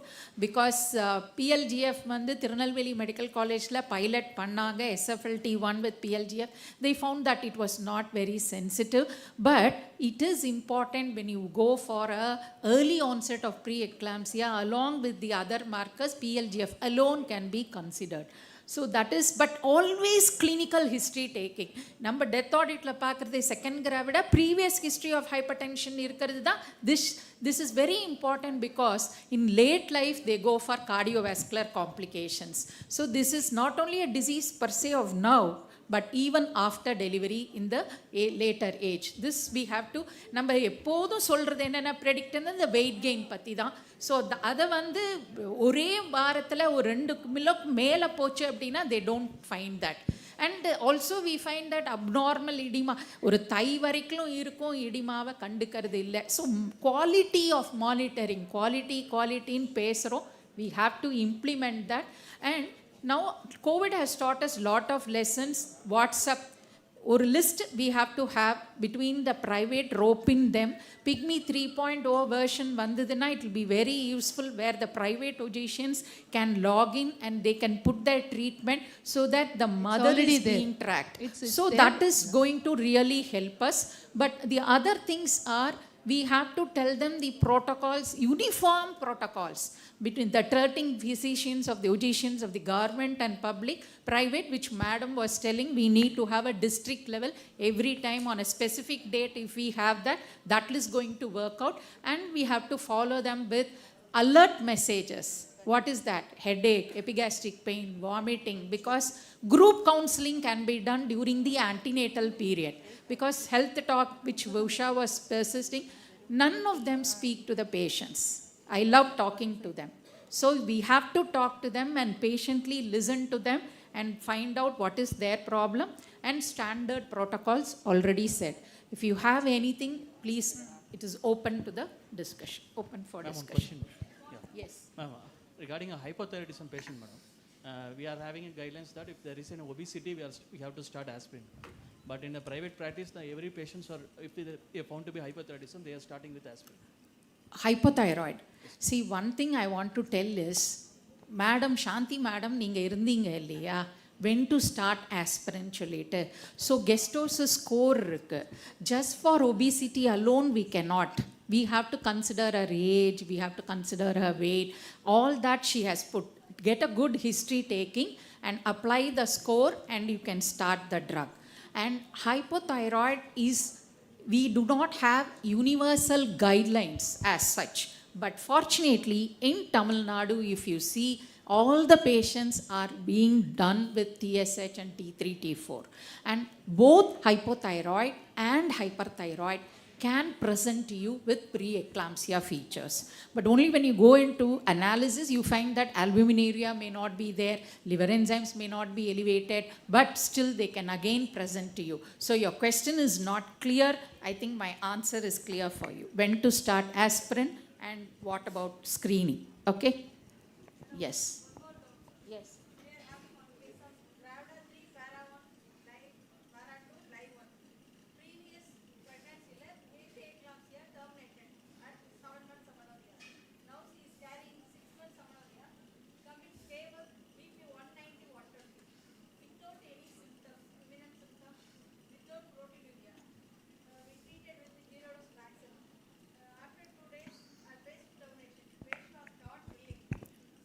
Yes, this is what is a challenge as what Pichaikali is saying. ஏன் அப்படின்னா நம்ம ஒரு ED, this is a very important point. இந்த EDDன்னு ஒன்று கொடுத்துருவோம் இல்லையா, ஆனால் this is one disease which gives you the answer. Termination is the answer for them to get back to normal. And what time and which place you are terminating only is very important.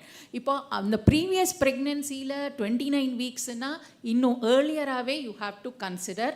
இந்த விஷயத்தில் தான் வந்து குழந்தைக்காக நம்ம தாயை loose பண்ணவே கூடாது. This is a very very important point. So in நியூட்ரோ transfer were also the NICU setup is there, the mother has to be transferred after giving stabilization, IV levotalol, magnesium sulfate.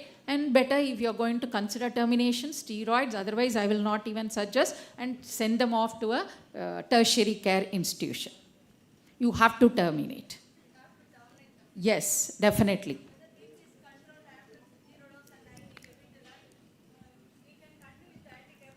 No. This is a very stringent thing which we have to decide on a day-to-day basis. We cannot consider that because her previous pregnancy, she has had at 29 weeks. So now you have to be every day, every minute counts. That is why she cannot be kept there. She has to be monitored on a day-to-day and an hour-to-hour basis. Thank you, ma'am. Thank you, team 2. Suggestions are well taken. So we can break for lunch now. Outside is a dining hall. Sorry, due to shortage of time, please assemble back by 2:20 p.m. Afternoon session will start by 2:20 p.m.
be Critical Moments and Critical Care by Dr. Sudha Jasmine Rajan.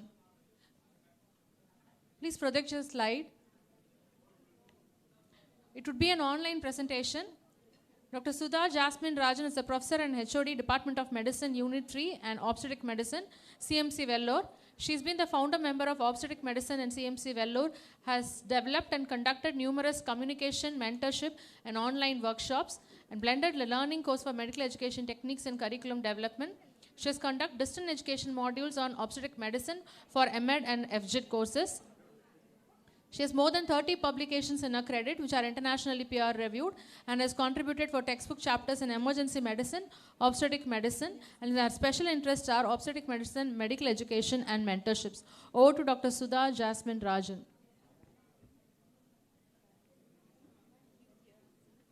Ma'am, could you hear us, ma'am? Ma'am, Dr. Sudha, ma'am?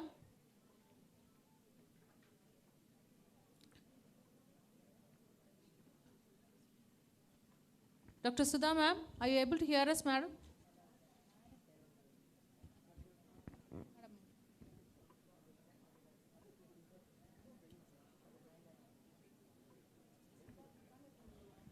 Madam, are you online, ma'am? I can't hear anything. I can't hear anything.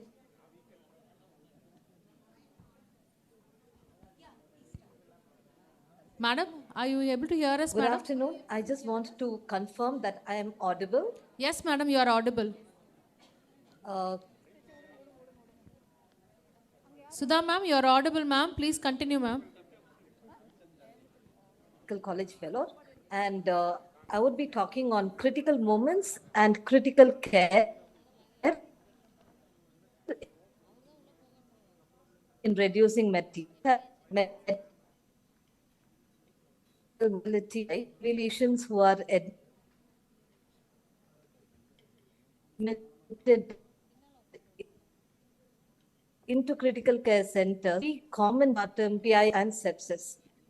Next, please. So it is a race. Next, please. It is a race to save a pregnant mother because there are implications not just on the mother's life, but also on the survival of the baby and the rest of the family.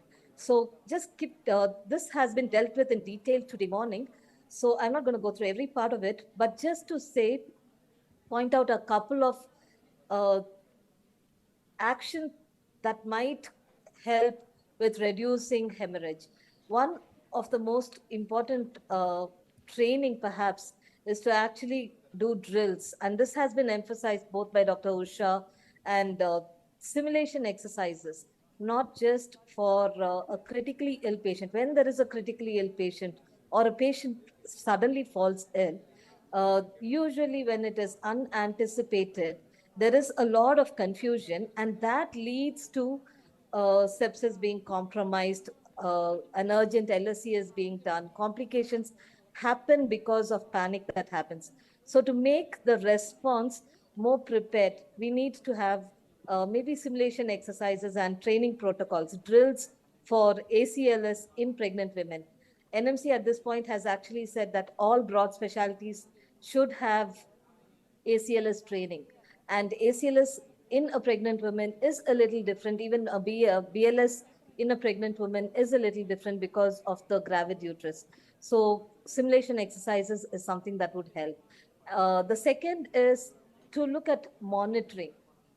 Pregnant women are young people, and because they are young, they never look sick. They look all right till they collapse. They reach the physiological limits before they collapse. So often I hear from my registrars saying, patient was looking okay, patient was fine, and suddenly they collapse. They do not suddenly collapse. It's just that we have missed picking up the physiological deterioration that happens because they are young, they do not look sick. Next slide, please. So the early warning systems are what would help pick up. And this again has been emphasized all through today morning. The normal values in a pregnant woman are a little different, but taking that into consideration, it is still important to check the pulse, check the blood pressure, check the temperatures, look at the oxygenation, look at their neurological response. So this is the early warning system, and I realized from the talk today morning that this is already in place with the Tamil Nadu government, which is very commendable. So what next, please? So what you need to do is actually, if there is one yellow alert, quickly repeat an observation in 30 minutes. Check for that yellow alert. See, why is it? Is it pain?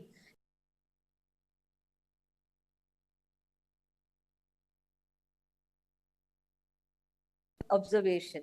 If there are two, and the observation should be repeated.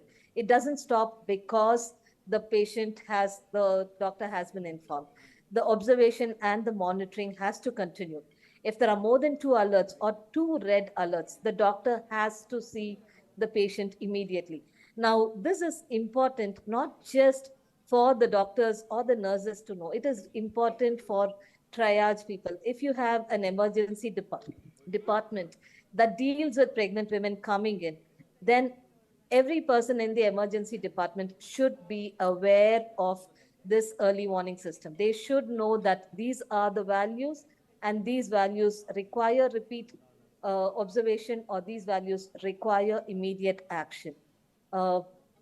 So a couple of things that happen with pregnant women is that because they are young, the measure of shock is not just by that blood pressure. We know that systolic blood pressure can be 90 degrees, can be 90 millimeters of mercury. But if we use a wrong cuff in an obese patient, if you use a normal cuff, the blood pressure will be high, and you will miss on picking up a low blood pressure.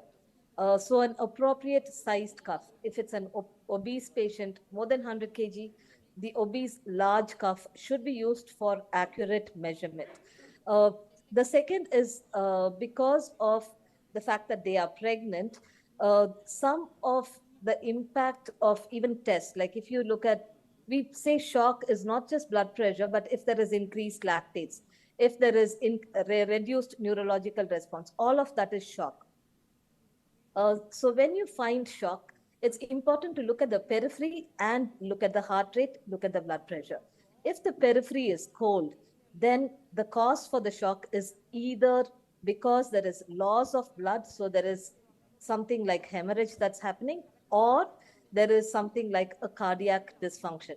So there is a cardiac failure either because of a peripartum cardiomyopathy, or there is a valve lesion that didn't get picked up. So a cold shock versus a warm shock is important.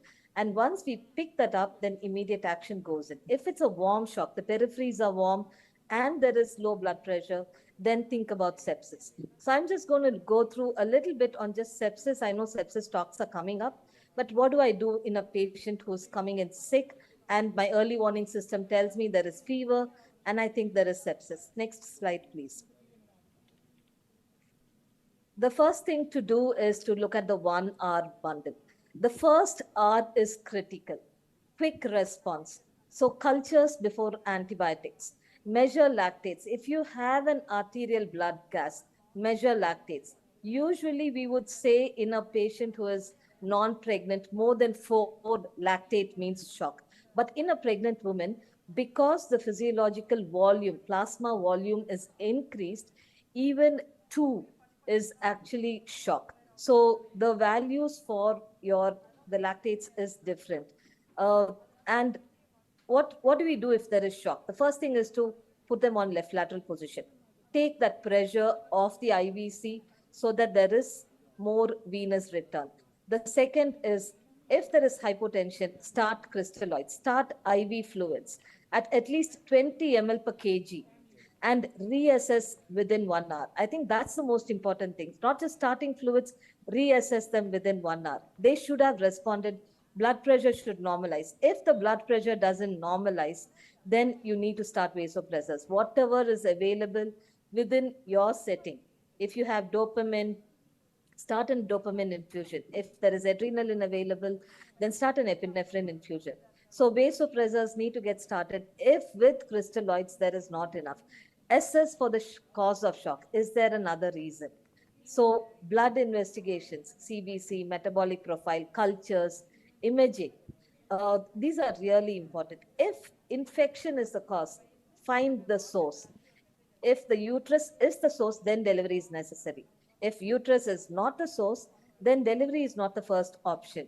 So it's important to deliver the patient only if there is a source of sepsis there, or if there is a clear indication, there's eclampsia, there's AFLP, blood delivery is the next option, then delivery should be planned. Otherwise, resuscitate the mother. Resuscitating the mother will resuscitate the baby as well.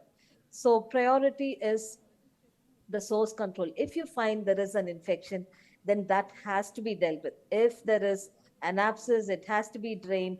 If there is a collection, that has to be dealt with.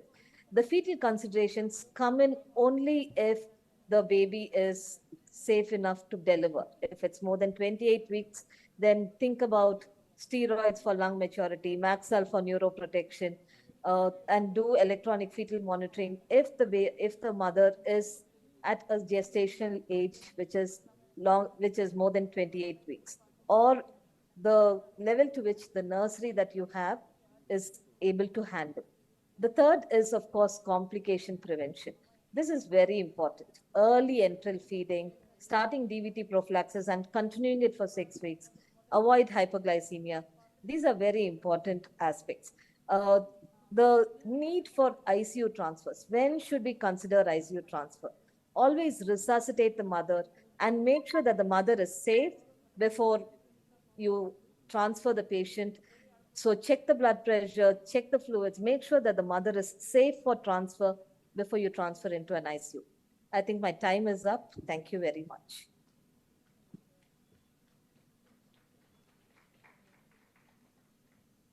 Thank you very much, madam, for your wonderful lecture. We move on to the team 3, which is management of sepsis, moderated by Madam Dr. V. Vanitha. She's a professor and HOD of OG Government Kilpack Medical College. She's graduated from KMC and did her MD from IOG Egmore. A current designation is Director KMC. Training undergone, she's underwent fetal medicine training at Government RSRM and a trained microsurgical recanalization specialist. Her area of interest is high risk obstetrics. Over to you, madam.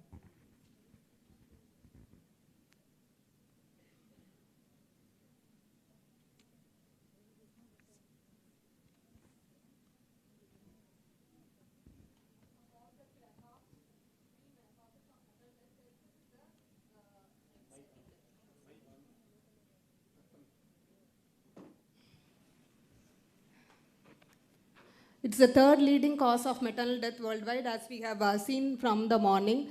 It accounts for about 8% of maternal deaths. It's viewed as a preventable cause of maternal death, which has received the less amount of focus when compared to PPH or PIH. So it requires methodical and multi-professional approach. That's the most difficult part. It's not confined to obstetrics alone. It requires the entire hospital administration to get into for management of sepsis. So I thought I'll just do two slides for introduction to understand about maternal sepsis. Till 2017, maternal sepsis was not defined at all. In 2017, WHO gave a definition for maternal sepsis. Maternal sepsis is a life-threatening condition defined as organ dysfunction resulting from infection during pregnancy, childbirth, post-abortion, and postpartum period. The most important thing is that it occurs in various stages. So you should understand the difference between maternal fever going to sepsis and sepsis. It has given a timeline. It takes a few days for it to progress. So early identification is the key. So maternal infection, the maternal mortality rate is around 1%. If you go to this end of the spectrum, when it goes to septic shock, the maternal mortality comes to 60%. So we have to pick up fever cases early and infection, identify infection early. Then the progression symptoms, you have to be on the alert. The next slide. This is the equation you have to memorize. Infection plus organ dysfunction is what is maternal sepsis. So infection we come across very frequently. Obstetric infections, non-obstetric infections also. That all account for sepsis deaths. So infection, once it's confirmed, you have to identify the source of infection. That's bacterial, viral, fungal, and the cause. And the source is, you have to do an ultrasound, do your total count, differential count. Then you have to do the ultrasound or MRI to look for any complications resulting in due to delivery, like retained products or gas within the myometrium or necrotizing fasciitis, pelvic abscess. All that has to be identified. The key to management is the outline only I am telling, because sir, infectious disease specialists are all there. You control the source of infection. That can be by microbials, or you can do the surgical approach. Two things you have to, immediately you have to come to the conclusion if it's a secondary care or a tertiary care. At the primary care, you have to control the source of infection by administering antibiotics at the point of diagnosis of infection within 1 hour. That is the key to success in management of outcome. So within 1 hour of identification of infection, give a broad spectrum antibiotic. Broad spectrum is ampicillin, gram positive, gram negative, and anaerobic coverage you have to give within the first hour of identification. Next, the equation is infection plus organ dysfunction. Organ dysfunction can be cardiovascular, CNS, and respiratory system. These are the 3 key things we take to identify the quick organ dysfunction. So we have some scoring called the quick SOFA score. That has to be applied. If 2 things become positive, she has to be referred immediately after administering the antibiotics. So in the tertiary care or secondary care, immediately within 1 hour, you have to start the fluid resuscitation. That is when the patient develops hypotension. That is BP less than 90. In pregnancy, it is taken as less than 90, and respiratory rate 25, and the patient is not alert. These are the 3 quick SOFA assessment system bedside we do for dealing with any sepsis patients.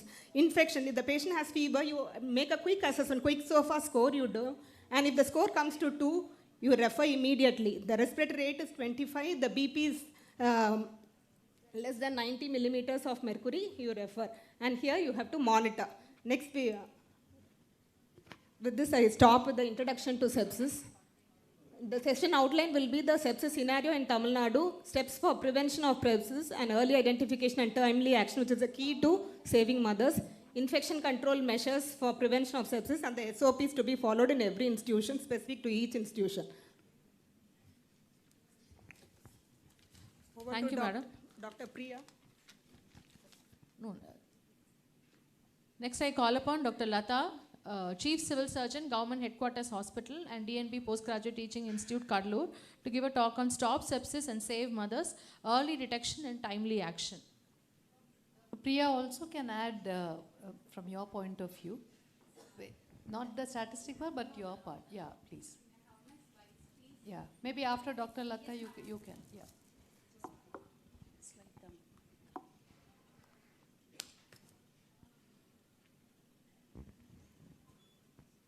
Good afternoon, one and all. I thank first the organization for giving this opportunity.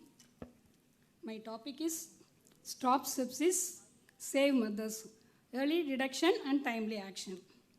So, to achieve this, first we should know the risk factors.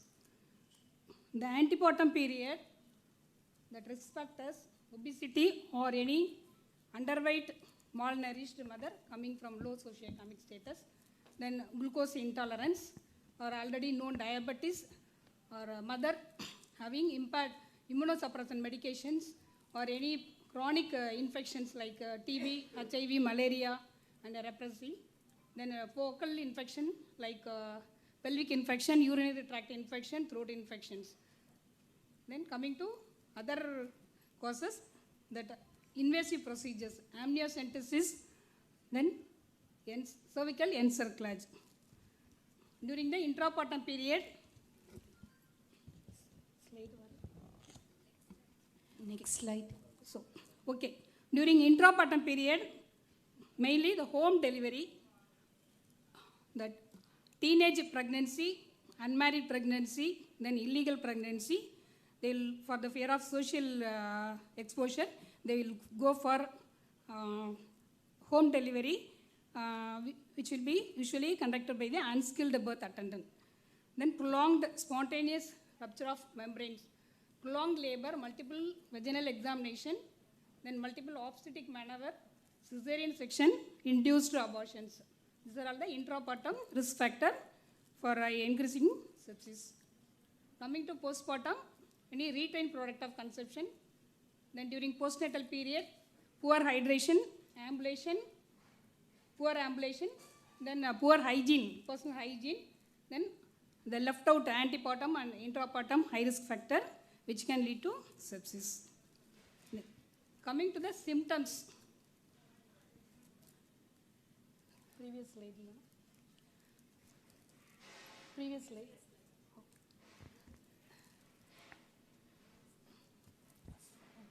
The ventricle. Symptom. Coming to the symptoms.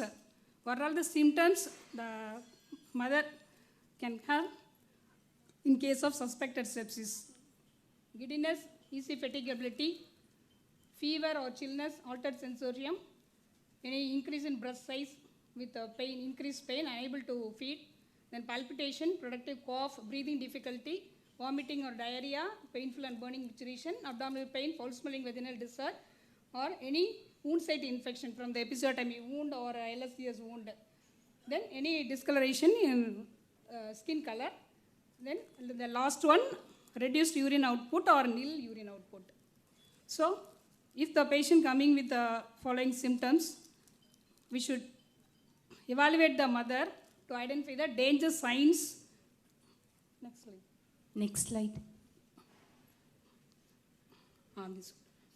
This slide already it was put by the PPH team. Anyway, for monitoring the sepsis also, we can follow this. As per Lakshya L3 level case sheet, this chart is given. In this, we should look for pallor. Then by looking the patient, whether she is well or unwell. Then by analyzing the neuro response, temperature, pulse rate, respiratory rate, then systolic blood pressure, diastolic blood pressure, SpO2, and the last in the urine output.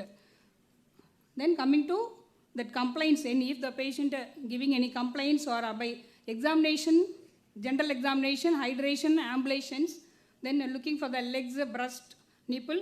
In case of breast, any engorged swelling, swollen breast in a nipple, any cracks are seen. Then by looking the LSCS wound, whether it is dry or blood soaked. Then coming to episiotomy, whether it's healthy or edema, any discoloration or infected. Like that, we should look for the signs to suspect the early sepsis and treat the sepsis. Then these are all the conditions in the Lakshya case sheet. These are all the conditions the mother need prophylactic antibiotics at the time of checklist 1, 2, 3 and 4. At the time of admission, then during birth or cesarean section, then soon after birth and before discharge. If any symptoms at the time of, if we are planning for discharge, at that time if we found any following criteria for suspecting sepsis, we should delay the discharge and treat the mother to the suspicious of sepsis. The most important is prevention. We can prevent the maternal death due to sepsis 100%. So, prevention of sepsis, that's the most important. It's in our hand. So, for during antenatal period, health education, the health education, the young mother and family members, it's very important regarding the hygiene, nutrition, and we should educate the mother about the early symptoms of sepsis. Then only they will easily approach the health facility if they have any symptoms. Then early identification and signs of sepsis by the primary health care, village health nurse. They should have the training, they should attend the training to know what are all the signs, symptoms and signs for early sepsis. Then only they will identify the patient at the field level and they will bring that patient to the healthcare facility to avoid maternal death. Then treat the risk factor. Coming to treatment, prior to that, prevention is very important. Prevention means in a case of anemia, before planning for pregnancy, if we are implementing the program like anemia control program during the adolescent and reproductive period, well, and in advance we can correct the anemia before entering into the AN period. Like that, other risk factors, any chronic infections, TB, malaria, leprosy, HIV, many national health programs are going in our country. We should give importance to that program, and we should control the infection. By that, we can reduce the susceptibility to infection prior to pregnancy. So, prior to pregnancy, we should treat that chronic illnesses. Then we can prevent that maternal sepsis because of the chronic infections. Then the next one, any localized infection during the AN period, we should treat that conditions at the earliest. Then also that other risk factors like any malnutrition, we should correct the nutrition, give proper advice to the mother regarding the nutrition, hydrations. Like that we can prevent that death because of that. Then limit the invasive procedure. If you are planning for cervical encerclage in a case of emergency, for a case of inevitable abortion, there is no point of that positive success rate. So, in case of IUD also, we can avoid. Like that, we should limit the invasive procedures. Then coming to intrapartum, only institutional delivery. Because one person home delivery, that probably it will be sought by the unwed teenage pregnancy group. That will be conducted usually by the untrained DICE. That should be avoided. By having institutional delivery, we can give that timely intervention. Then we can give clean birthing facility, all diagnostic tools and all essential medicines we can give at the proper time. Then we can identify the early signs of sepsis at the correct time. By skilled healthcare provider, we can avoid all the infection at all levels during the delivery period, and also they will identify the early signs of sepsis. Then follow the standard infection prevention control measures during vaginal delivery, assisted delivery and cesarean. Avoid prolonged or obstetrical labor using photograph. Practice only indicated obstetric maneuver. Avoid cesarean section unnecessarily. Then these are all the clinical practice. As per Lakshya guidelines, we should have do's and don'ts. Don't routine, no need of routine enema, no need for shaving, no routine episiotomy, no routine induction of labor, no routine immediate cord clamping. These are all the practices we can follow. Then during that conducting delivery, first clean the perineum. 6C we should follow. This clean hand, delivery surface, perineum, cord cutting, tying and cord care. Then conduct PV not less than 4th hourly. Then having the soap, water, other materials. Then in the postnatal period also more chance for sepsis. So we should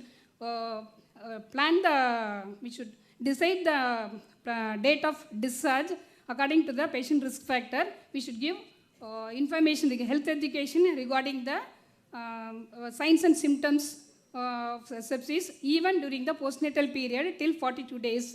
We should advise the PN mother to approach the healthcare facility at the earliest period if any suspicious of sepsis.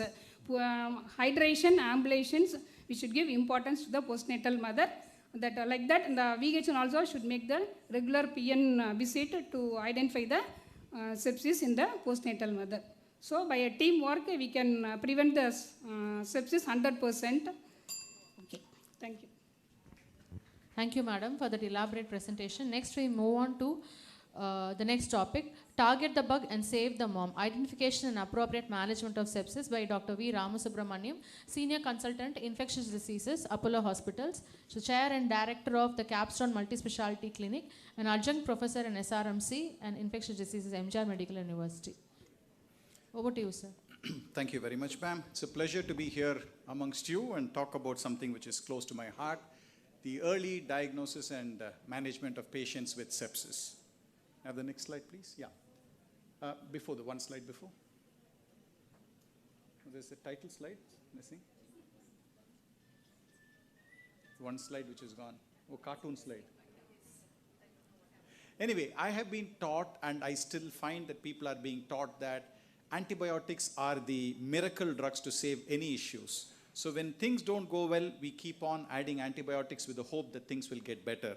And sometimes that may not be correct. If you're looking at targeting maternal sepsis, you need to understand the various causes which can lead to sepsis. And each of this has to be treated differently. You can't have the same set of antibiotics to be used against all these conditions. Next slide, please. And the fundamental principle of infectious diseases is the choice of the antibiotic is based on what bug you are trying to treat. And you need to know the common bugs which cause sepsis, and these are all the common bugs which have been shown by studies to cause the various infections. But how do you decide which bug causes these problems? Next slide, please. So to make things easier, the first step is to suspect and screen for sepsis. This has been dealt with by the speakers before, but this is the SOFA score which we use routinely, and there is something called the quick SOFA score where we just look at the respiratory rate, the blood pressure, and altered mentation. So if you find that 2 out of 3 are positive, then our suspicion for sepsis should be heightened. We need to think of sepsis. We also have the MEO score, the modified early warning obstetrics score, which is also very useful in diagnosing or screening patients to see whether it could be sepsis. Next slide, please. So when we know or when we suspect it is sepsis, next slide, please. This, you have to apply a bundle. A bundle is basically a group of interventions which we apply simultaneously in a person, which can bring better outcomes in the management of that condition. Now, this bundle came way back in 2015 and said that the first 4 things have to be completed within the first 3 hours. So if you find that somebody has a probable sepsis, you need to measure the lactate, send cultures, administer antibiotics, and start on IV fluids. So this is all you need to know. But they have modified this further. Next slide, please. And this is the recent 2021, next slide, please. 2021 recommendation. This was also shared by Dr. Sudha Jasmine, that there is a 1-hour bundle. If a person comes to you in hypotension and you suspect the possibility of a septic shock, you need to culture, measure lactate, and start antibiotics within 1 hour of suspecting the person has sepsis. It has been shown that the sooner you give antibiotics in a person with sepsis, the better the outcomes. So now all of us, when we find somebody in hypotension, drowsy, altered sensorium, fever, we suspect sepsis, we immediately take cultures and start the person on antibiotics.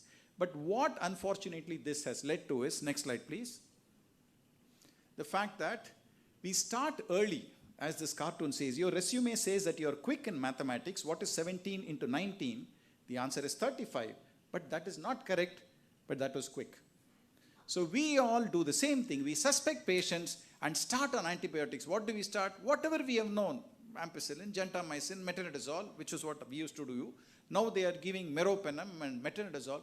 But is it the right antibiotic? Next slide.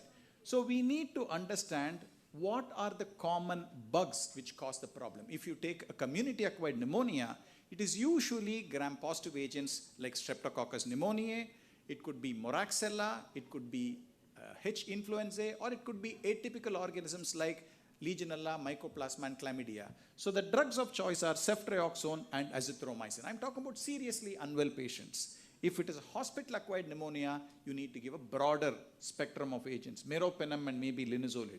If it is chorioamnionitis or enterometritis, it is likely to be caused by a resistant gram-negative. So choice would be either beta-lactamase inhibitor or a carbapenem like meropenem. UTI, similar group. Intra-abdominal infection, similar. So these are all caused by gram-negative bugs, which are pathogens or commensals, which are usually in the gut. If it is a surgical site infection, it is more likely to be gram-positive, clindamycin or linezolid. So you need to understand that the choice of the antibiotic is based on what bug you are targeting. And to know that, you need to diagnose it as a syndrome. Is it a pneumonia syndrome? Is it a urinary tract infection syndrome? Is it an abdominal syndrome? Is it a skin and soft tissue syndrome? Or a meningoencephalitis syndrome? So based on your clinical diagnosis, you send the cultures, start empiric antibiotics, next slide, and then customize your approach to treating a patient. This is my last slide.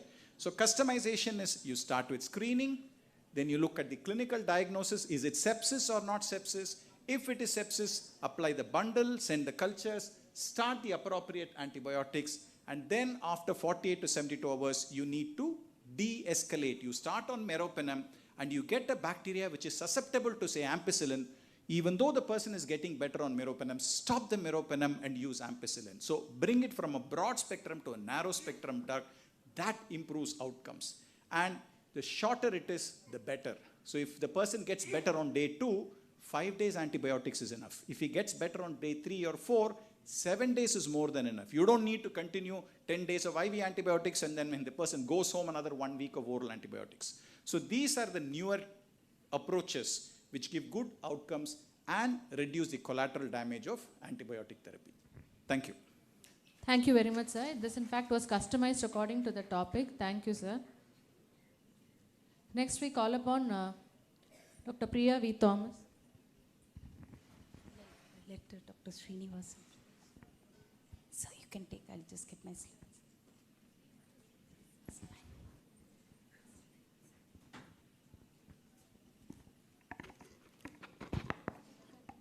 So good afternoon to all. So my topic is prevention. So prevention begins with hand hygiene. So first slide. So prevention begins with hand hygiene. So hand hygiene, when to wash hands. So before touching the patient, before septic procedures, after exposure of body fluids, after touching the patient's surroundings and after touching the patients. So we need to wash the hands. Then how to wash the hands? So as we all know, 6 steps of hand washing.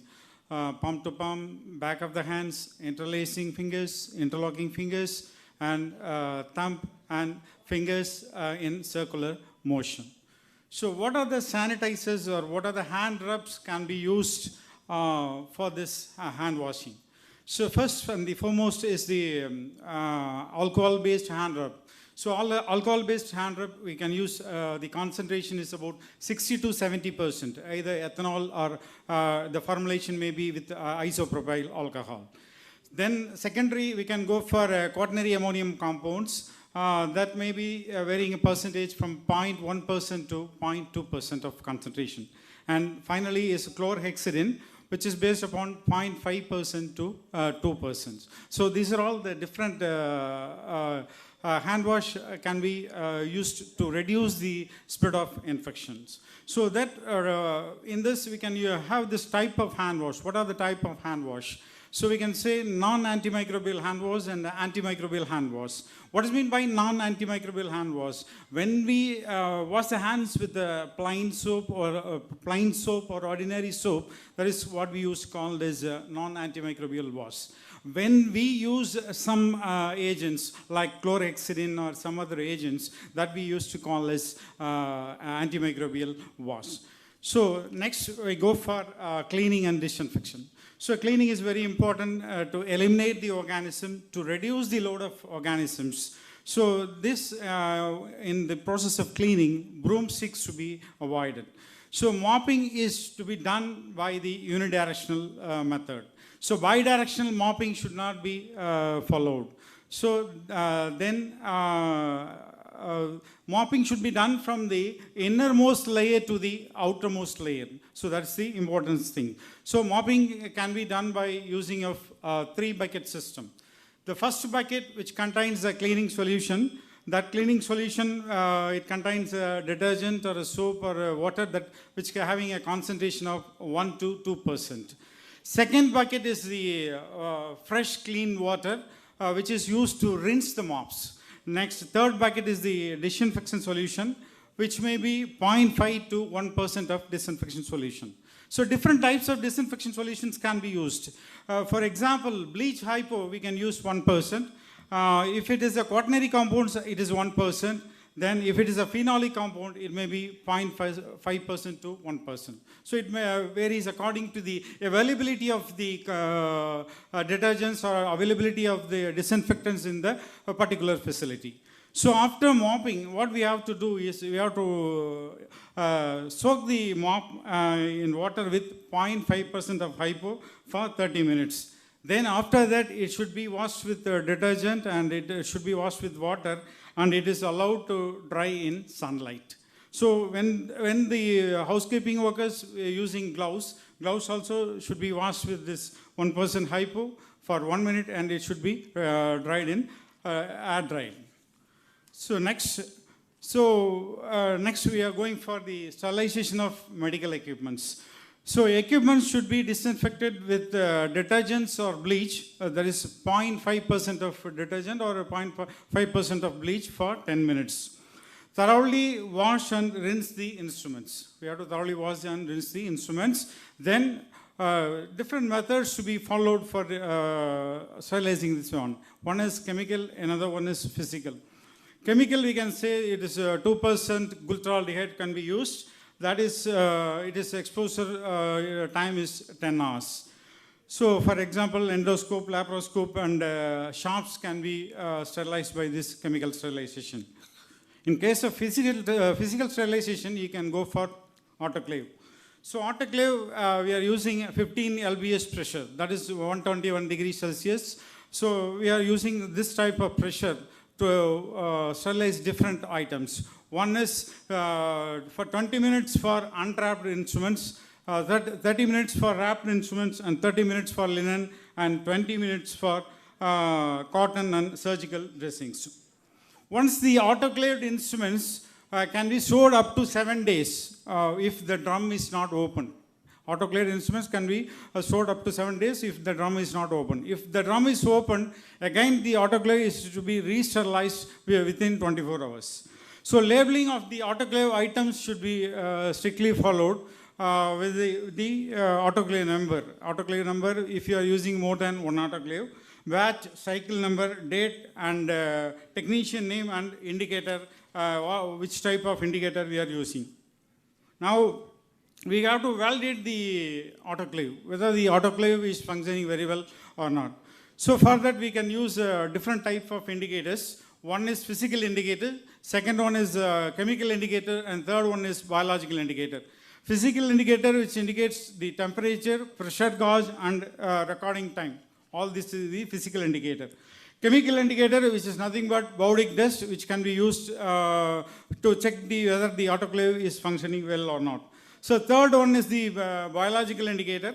Biological indicator is nothing but what we can use is two types of organism.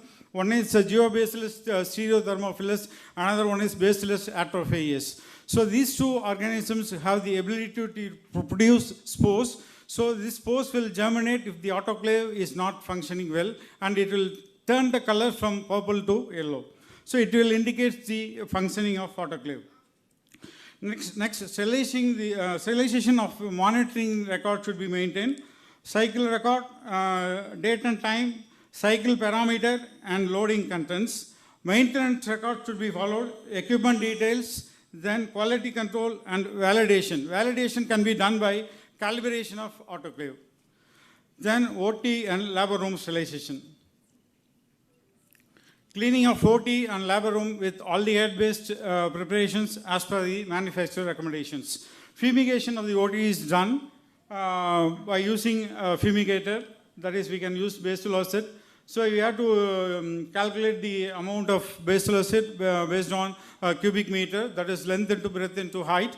So 2% of basil acid is used, that is 20 ml in 1 liter of water.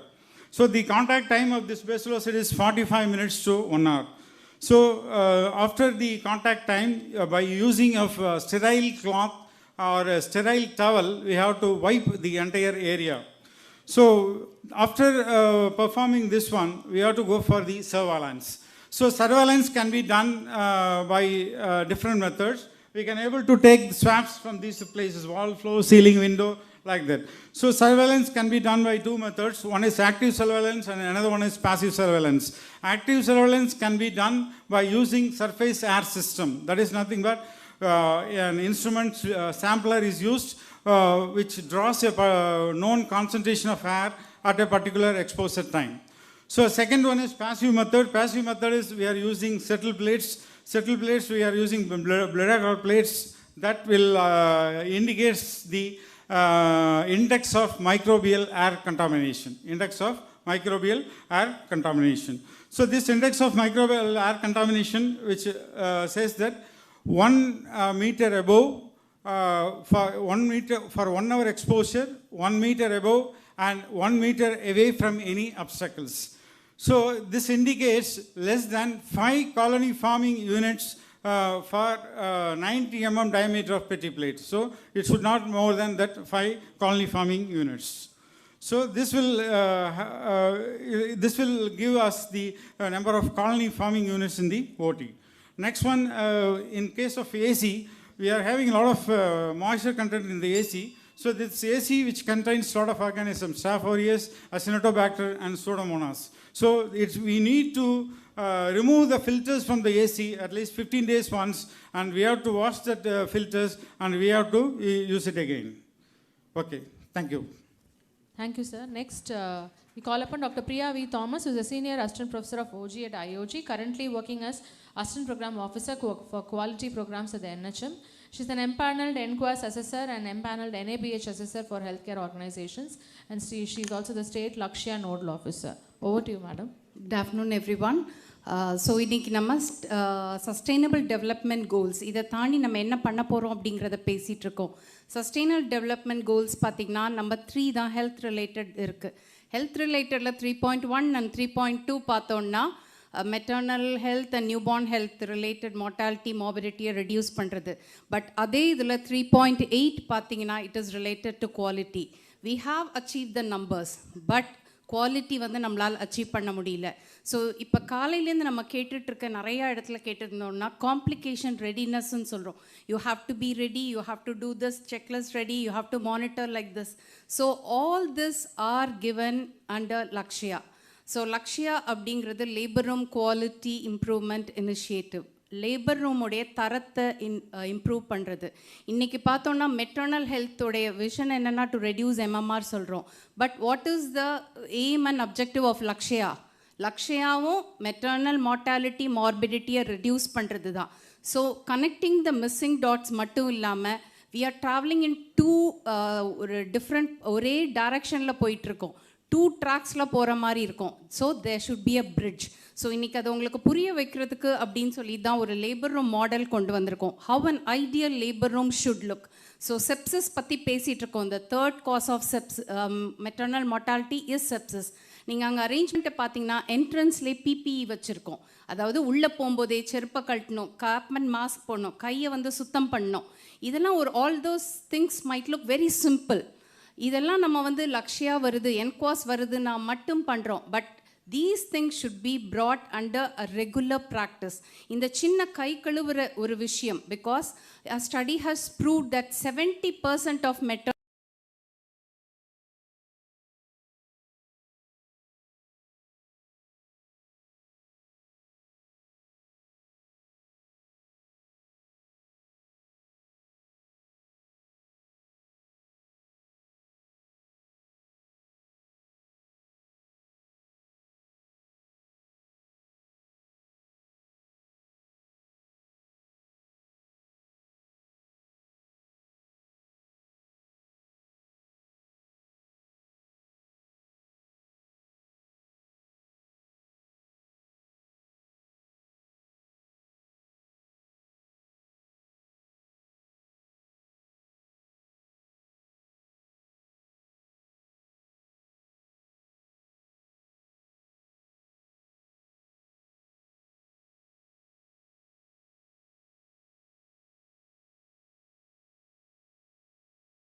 அதுக்கப்புறம் ventilated associated symptoms இருக்குது, death ஆகும்.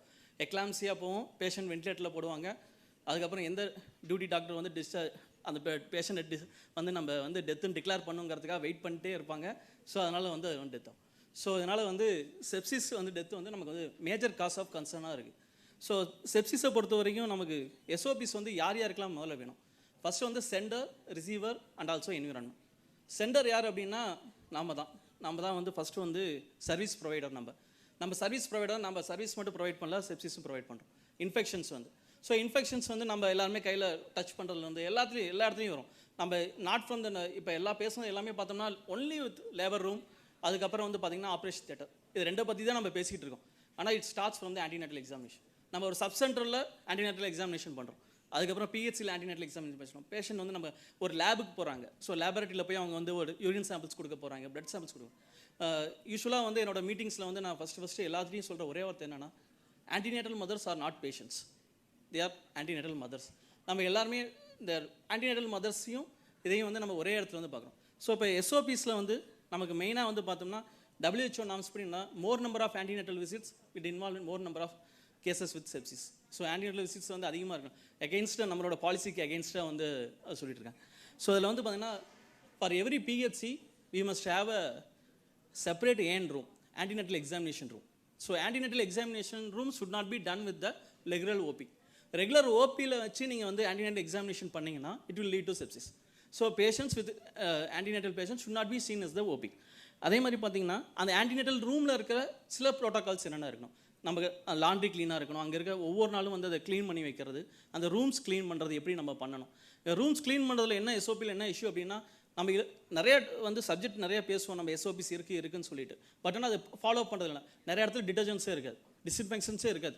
பிஹெச்சிஸில் வந்து நீங்கள் போய் disinfectants எங்கே எடுத்துகிட்டு வாங்கன்னு கேட்டிங்கன்னா காட்டவே மாட்டாங்க. அந்த ஹாஸ்பிட்டல் இருக்குது தான் உள்ளே வச்சிருக்கேன் சார் வாங்க கடைசி வரைக்கும் வராது. ஸோ அதே மாதிரி தான் ஜிஹெச் மெடிக்கல் காலேஜ் எல்லா இடத்துலையும் it's not we want to primary மட்டும் கிடையாது. ஏன்னா அந்த டிஸ்இன்ஃபெக்டேஷன் நம்ம டோட்டலாக வந்து எல்லாத்துக்கும் நம்ம கிட் வச்சுருக்கோம். ஃபார் எக்ஸாம்பிள் எக்லாம்சியா கிட் இருக்குது, டெலிவரிக்கு இருக்குது, 1 டெலிவரி 1 ஸ்டெப் எல்லாத்துக்கும் நம்ம கிட் இருக்குது. பட் ஆனால் டிஸ்இன்ஃபெக்டேஷன் நம்ம என்ன வேணும். ஸோ அதுக்கு ஒரு ப்ரோட்டோகால் என்னென்ன எஸ்ஓபிஸ் என்ன இருக்கும். We must have disinfectants, broom sticks வேணும், ஸ்க்ரப்பிங் ப்ரஷஸ் வேணும், towel, gloves, plastic sheet. So இது மாதிரி apron, face shield, 4 bucket corner, boots, chlorine, PPE. So இது எல்லாமே வந்து நம்ம எஸ்ஓபிஸில் வந்து ஆட் பண்ணணும். நெக்ஸ்ட் வந்து இன்டியூஸ்ட் அபார்ஷன். ஸோ அந்த ஃபஸ்ட்டு பிஹெச் கான்ட்ரிபியூட் பண்ணுற மாதிரி post abortion sepsis is more common. So என்னன்னா இல்லீகல் ப்ரெக்னென்சி, இல்லீகல் வந்து way of abortion. So next topic ஃபுல்லாக அபார்ஷன் பற்றி பேச போகிறாங்க. அபார்ஷனில் வந்து என்ன இஷ்யூ அப்படின்னா, நம்ம வந்து பேஷண்ட்க்கு வந்து நிறைய அவேர்னஸ் கிடையாது. நாங்கள் அபார்ஷன் எங்கே பண்ணணும் நம்மகிட்ட வந்து ஈஸியாக வந்து அப்ரோச் பண்ண முடியும். நம்ம எங்கே ரீசெண்டாக வந்து had one maternal death in Tiruppur district. இந்த பேஷண்ட் வந்து அபார்ஷன் பண்ணுங்கிறதுக்காக மதுரையில் ஒரு ப்ரைவேட் ஹாஸ்பிட்டல் போயிருக்கேன். இந்த patient was rejected that we cannot do அந்த டேஸ் வந்து கிராஸ் பண்ணி போயிடுச்சு. ஒன்லி இன் மெடிக்கல் காலேஜ் தான் பண்ண முடியும். Patient went home. 4 நாள் கழிச்சு மறுபடியும் திருப்பி இப்போ வந்து பேஷண்ட் ப்ராடக்ட். ஸோ இந்த பேஷண்ட் வந்து நம்ம அபார்ஷன் ஒருத்தர் கேட்டால் அது உடனே பண்ணி கொடுக்கணும். If there is a delay in abortion it will cause to sepsis and it will be death. So next வந்து பார்த்திங்கன்னா personal hygiene, hand washing protocols. எவ்வளோ நாள் கை கழுவணும். ஸோ நம்ம நிறைய தடவை வந்து கை கழுவுறோம்னு சொல்கிறோம். பட் ஆனால் அது வந்து அந்தளவுக்கு நம்ம ப்ரோட்டோகால் மெயின்டைன் பண்ணுறது. லேபர் ரூம், ஸோ எங்கெங்கெல்லாம் வரணும், லேபர் ரூமில் இருக்குது, ஆப்ரேஷன் தியேட்டரில் இருக்குது. பட் எல்லா இடத்துலையுமே ஹேண்ட் வாஷிங் ப்ரோட்டோகால்ஸ்க்கான ஸ்டிக்கர்ஸ் வந்து ஒட்டி தான். when there is a swine flu we used to paste all the stickers of how to hand wash and everything will be placed and அதுக்கப்புறம் நம்ம 60 செகண்ட்ஸ் வந்து இங்கெல்லாம் மனசாய்த்தோடு போனால் யாருமே கை கழுவுறதில்ல. ஓடி தேட்டருக்கு போகிறதுக்கு முன்னாடி மட்டும் நம்ம கை கழுவிட்டு போயிட்டு இருக்கோம். ஸோ அதை தவிர அதிலும் பண்ணுறது இல்லை. So if you go to ICU or anything வேணும் பண்ணோம். அடுத்து வந்து பார்த்தீங்கன்னா இந்த treatment of urinary tract infections is the most common cause for sepsis in the antenatal period. So அங்கேயும் வந்து நம்ம வந்து முடிஞ்ச அளவுக்கு வந்து அந்த treatment protocol, if you go to any PHCs or anywhere you can go, you can see the eclampsia protocol, you can see the PPH protocol. You don't see the sepsis protocol or a treatment where what antibiotics should be started. That should be faced first. So அது வந்து நம்ம பண்ணாமல் இருக்கும். So GDM protocol நம்ம ஃபுல்லாக கம்ப்ளீட்டாக follow பண்ணோம். Next வந்து anaemia and mall nutrition. Regarding mall nutrition என்னோட கைண்ட் சமிஷன் என்னென்னா, whenever we antenatal examination இருக்கட்டும், antenatal patients நம்ம ஃபாலோ பண்ணோம், the 3 points வந்து மேஜர் பாயிண்ட்ஸ் நம்ம எடுத்து ஃபாலோ பண்ணோம். ஒன்று வந்து GCT, அவங்களுக்கு டயபிட்டிஸ் பார்க்குறது, ஹீமோக்ளோபின் அனிமியா பார்க்குறது, அவங்களுக்கு வந்து பிபி பார்க்குறது. அந்த 4th காம்பனண்ட் வந்து தான் வெயிட் மானிட்டரிங். அதுக்கான இம்பார்ட்டன்ஸ் வந்து நம்ம கம்ப்ளீட்டாக நம்ம வந்து ரிஜெக்ட் பண்ணுறோம். தெர் இஸ் வந்து அப்நார்மல் வெயிட் கெயின் வந்து வித்தின் எ மந்த் வந்து எப்போவுமே அதை எப்போ நம்ம எடுத்து பார்ப்போம்னா, நம்மளுக்கு மெட்டர்னல் டெத் கேஸ் ஷீட் எழுதும்போது தான் வந்து அர்ஜென்ட்டாக ஏதாவது ஒரு 2 கிலோ ஏறி இருக்குது அப்படின்னா உடனே அந்த கேஸ் எப்படி குறைக்கலாம், எப்படி எதை பண்ணலாம் அப்படிங்கிற நமக்கு இஷ்யூ வரும். So regular monitoring of weight gain is more important இந்த ஆன்டிநேட்டல் பீரியட் பொறுத்த வரைக்கும். ஸோ ஆன்டிநேட்டல் பொறுத்த வரைக்கும் நம்ம ஃபீல்ட் லெவலில் பிஹெச் லெவலில் எல்லாத்தையும் பண்ணோம். Next slide please. So intranatal period the frequent vaginal examination should be avoided. So PV avoid பண்ணுறது வந்து அவாய்ட் பண்ணணும். So if there is a PRO mother, antibiotics should be started, அதுங்கிறது என்ஷூர் பண்ணுங்கள். Partograph ensure பண்ணுறது. Next வந்து one delivery one கிட்ங்கிறது நம்ம compulsory வந்து ஃபாலோ பண்ணணும். If there is any deviation it should be strictly warned. And also வந்து பார்த்தீங்கன்னா ஆப்ரேஷன் தேட்டர் இன்ஃபெக்ஷன் ஆல்ரெடி முன்னாடி இந்த ஸ்பீக்கர் வந்து எப்படி ஆப்ரேஷன் தேட்டர் பண்ணணும், இதில் என்னென்ன பண்ணணும் அப்படிங்கிறத அவர் சொல்லியிருந்தார். Next slide please. அதில் வந்து ஃபாகிங் பண்ணுறது இது எல்லாமே. பட் என்ன இஷ்யூனா நம்ம ஃபாகிங் பண்ணுறதை யாருமே ஒரு மெடிக்கல் ஆஃபீஸர் லெவலில் ஹெட் ஆஃப் த இன்ஸ்டியூஷன் யாருமே ஃபாலோ பண்ணுறது regarding swab culture. So swab culture வந்து எடுக்கணும்னு சொல்கிறாங்க. But there is no mechanism for which the swab culture யார் அதை பண்ணணும், அதை யார்கிட்ட போய் நம்ம சேர்க்கணும்னு சொல்லி. So we have a district public health lab. So district public health lab has to do culture for all the operation theatres, all the labor room in the district. So டிஸ்ட்ரிக்டில் இருக்க எல்லா லேபர் ரூமும் operation தியேட்டருக்கும் culture swap எடுத்து அது பீரியாடிக்கலாக வந்து district microbiologist எடுத்து அந்த லேபோட report has to be share to NHM. So இது ஸ்ட்ரிக்ட் ஆன் பண்ணோம்னாவே நம்மளோட ஸ்வாப் கல்ச்சர் வந்து நம்ம இம்ப்ரூவ் பண்ணுறதுக்கு நம்ம ரொம்ப யூஸ்ஃபுல்லாக இருக்கும். ஸோ நெக்ஸ்ட் அடுத்து வந்து பார்த்திங்கன்னா இந்த ஆட்டோக்ளேவிங். ஸோ அந்த ஆட்டோக்ளேவிங் என்ன இஷ்யூனா நம்மகிட்ட இருக்க பாதி ஆட்டோக்ளேவிங் மிஷின் நாட் இஷ்யூஸ் தான் இருக்குது. Last week health secretary madam ரிவ்யூவில் கூட வந்து நிறையா PHCஸோட ஃபோட்டோஸு GH1லாம் எல்லாத்தையும் ஆட்டோக்ளேவ் மிஷின் நாட் ஒர்க்கிங் இருக்குது. ஸோ ஆட்டோக்ளேவ் மிஷின்ஸ் சப்ளை பண்ணுறது, பட் அதை வந்து நம்ம என்ஷூர் பண்ணோம். ப்ளஸ் வந்து அந்த ஆட்டோக்ளேவ் வந்து கரெக்டாக பண்ணுறாங்களா அப்படிங்கிறத என்ஷூர் பண்ணோம். நெக்ஸ்ட் வந்து இந்த 5 C's வந்து க்ளீன் ஹேண்ட்ஸ், க்ளீன் சர்ஃபேசஸ் யூஸ்வலாக நம்ம பண்ணுறது தான். ஸோ அந்த 5 Cஸை வந்து ஸ்டிக் ஆன் பண்ணிவிட்டு நம்ம இது பண்ணோம். இதை தவிர வேறு எங்கெங்கெல்லாம் இன்ஃபெக்ஷன்ஸ் வரும்னா நார்மலாக common catheter incision, urinary catheters பண்ணுறது, அதே மாதிரி வென்டிலேட்டரில் ICUவில் என்னென்னா யூஸ்வலாக பேஷண்ட்ஸ் வந்து ஷிஃப்டிங் ஃப்ரம் த ஒஜிஷன் to the general medicine people வந்து ஒரு பெரிய இஷ்யூவாக இருக்கும். ஸோ அதை நான் ஃபீல் என்னென்னா ஒஜிஷன் அவங்க பாட்டு அதை முடிச்சதுக்கப்புறம் செப்சிஸ் டெவலப் ஆனதுக்கப்புறம் அதுவும் மறுபடியும் OG வார்டிலே வச்சுட்டு இருப்பாங்க. ஸோ அந்த பேஷண்ட்டை ICUலேருந்து இஃப் there is only general medicine இல்லைனா ஜென்ரல் மெடிசன் பீப்புளுக்கு வந்து அதை ஷிஃப்ட் பண்ணுறதோ அவங்களோட ஒப்பீனியன் வாங்குறது வந்து it will be useful. Next slide please. So regarding ambulance services, இதில் ஆம்புலன்ஸ் தான் நம்மளை டிரான்ஸ்போர்ட் பண்ணுறாங்க. இன்ஃபெக்ஷன் இந்த ambulance also one of the infection. So ambulance அதோட SOPs, how to they have to disinfect the ambulance has to be important. அதே மாதிரி பார்த்தீங்கன்னா last அந்த ஃபைனல் டாபிக் வந்து ஆன்டிபயோட்டிக் பாலிசி ஆல்ரெடி ஸ்போக் பண்ணிட்டாங்க. லினன்ஸ் எப்படி வாட்ச் பண்ண சொல்லிட்டாங்க. Last is the postnatal visit. So postnatal விசிட்டில் நம்மளோட டேஞ்சர் சைன்ஸ் என்னென்னா, what are the danger signs, how fever ஆச்சுன்னா how they have to come to if there is one fever in postnatal period, they have to be admitted in either in CHC or in a CMONC center. At least in the CHC they can observe for 1 or 2 days, then they can be discharged. So a fever in the postnatal period வந்து ரொம்ப common டேர்ம்ஸாக இருக்குது. So that has to be strictly வந்து நம்ம வந்து எந்த postnatal mothersமே if there is any danger children she should be admitted அப்படிங்கிறத ensure பண்ணோம். அந்த ஃபைனல் திங் வந்து நம்மள இங்கே இருக்கிற இன்ஃபெக்ஷன்ஸில் நம்ம இவ்வளோ தூரம் வந்து லேபர் ரூம் அண்டு இதெல்லாம் பேசிகிட்டு இருக்கோம். பட் ஆனால் அந்த லேபர் ரூமுக்கும் நம்மளோட ஆப்ரேஷன் தியேட்டருக்கும் அதிக இன்ஃபெக்ஷன் கொடுக்குறதே நம்ம இன்ஸ்பெக்ஷன் பண்ணுறோம். நம்ம தான் இன்ஸ்பெக்ஷன் பண்ணுறோன்னு சொல்லிட்டு நம்ம ஆஃபீஸர் ஆனதுனால நம்ம டேரெக்டாக வேகமாக கடன்னு உள்ளே போவோம். அது ஸ்லிப்பர்ஸ் கொடுத்துருப்பாங்க, அதை நம்ம யூஸ் பண்ண மாட்டோம். அவங்க சொன்னாலும் நமக்கு கோவம் வரும், நான் வந்து நம்ம இது பண்ணுறோன்னு. ஸோ அந்த OT தியேட்டரில் போனோம்னா அங்கே OT தியேட்டர் இன்ஸ்ட்ரக்ஷன்ஸை ஃபாலோ பண்ணுங்கள்.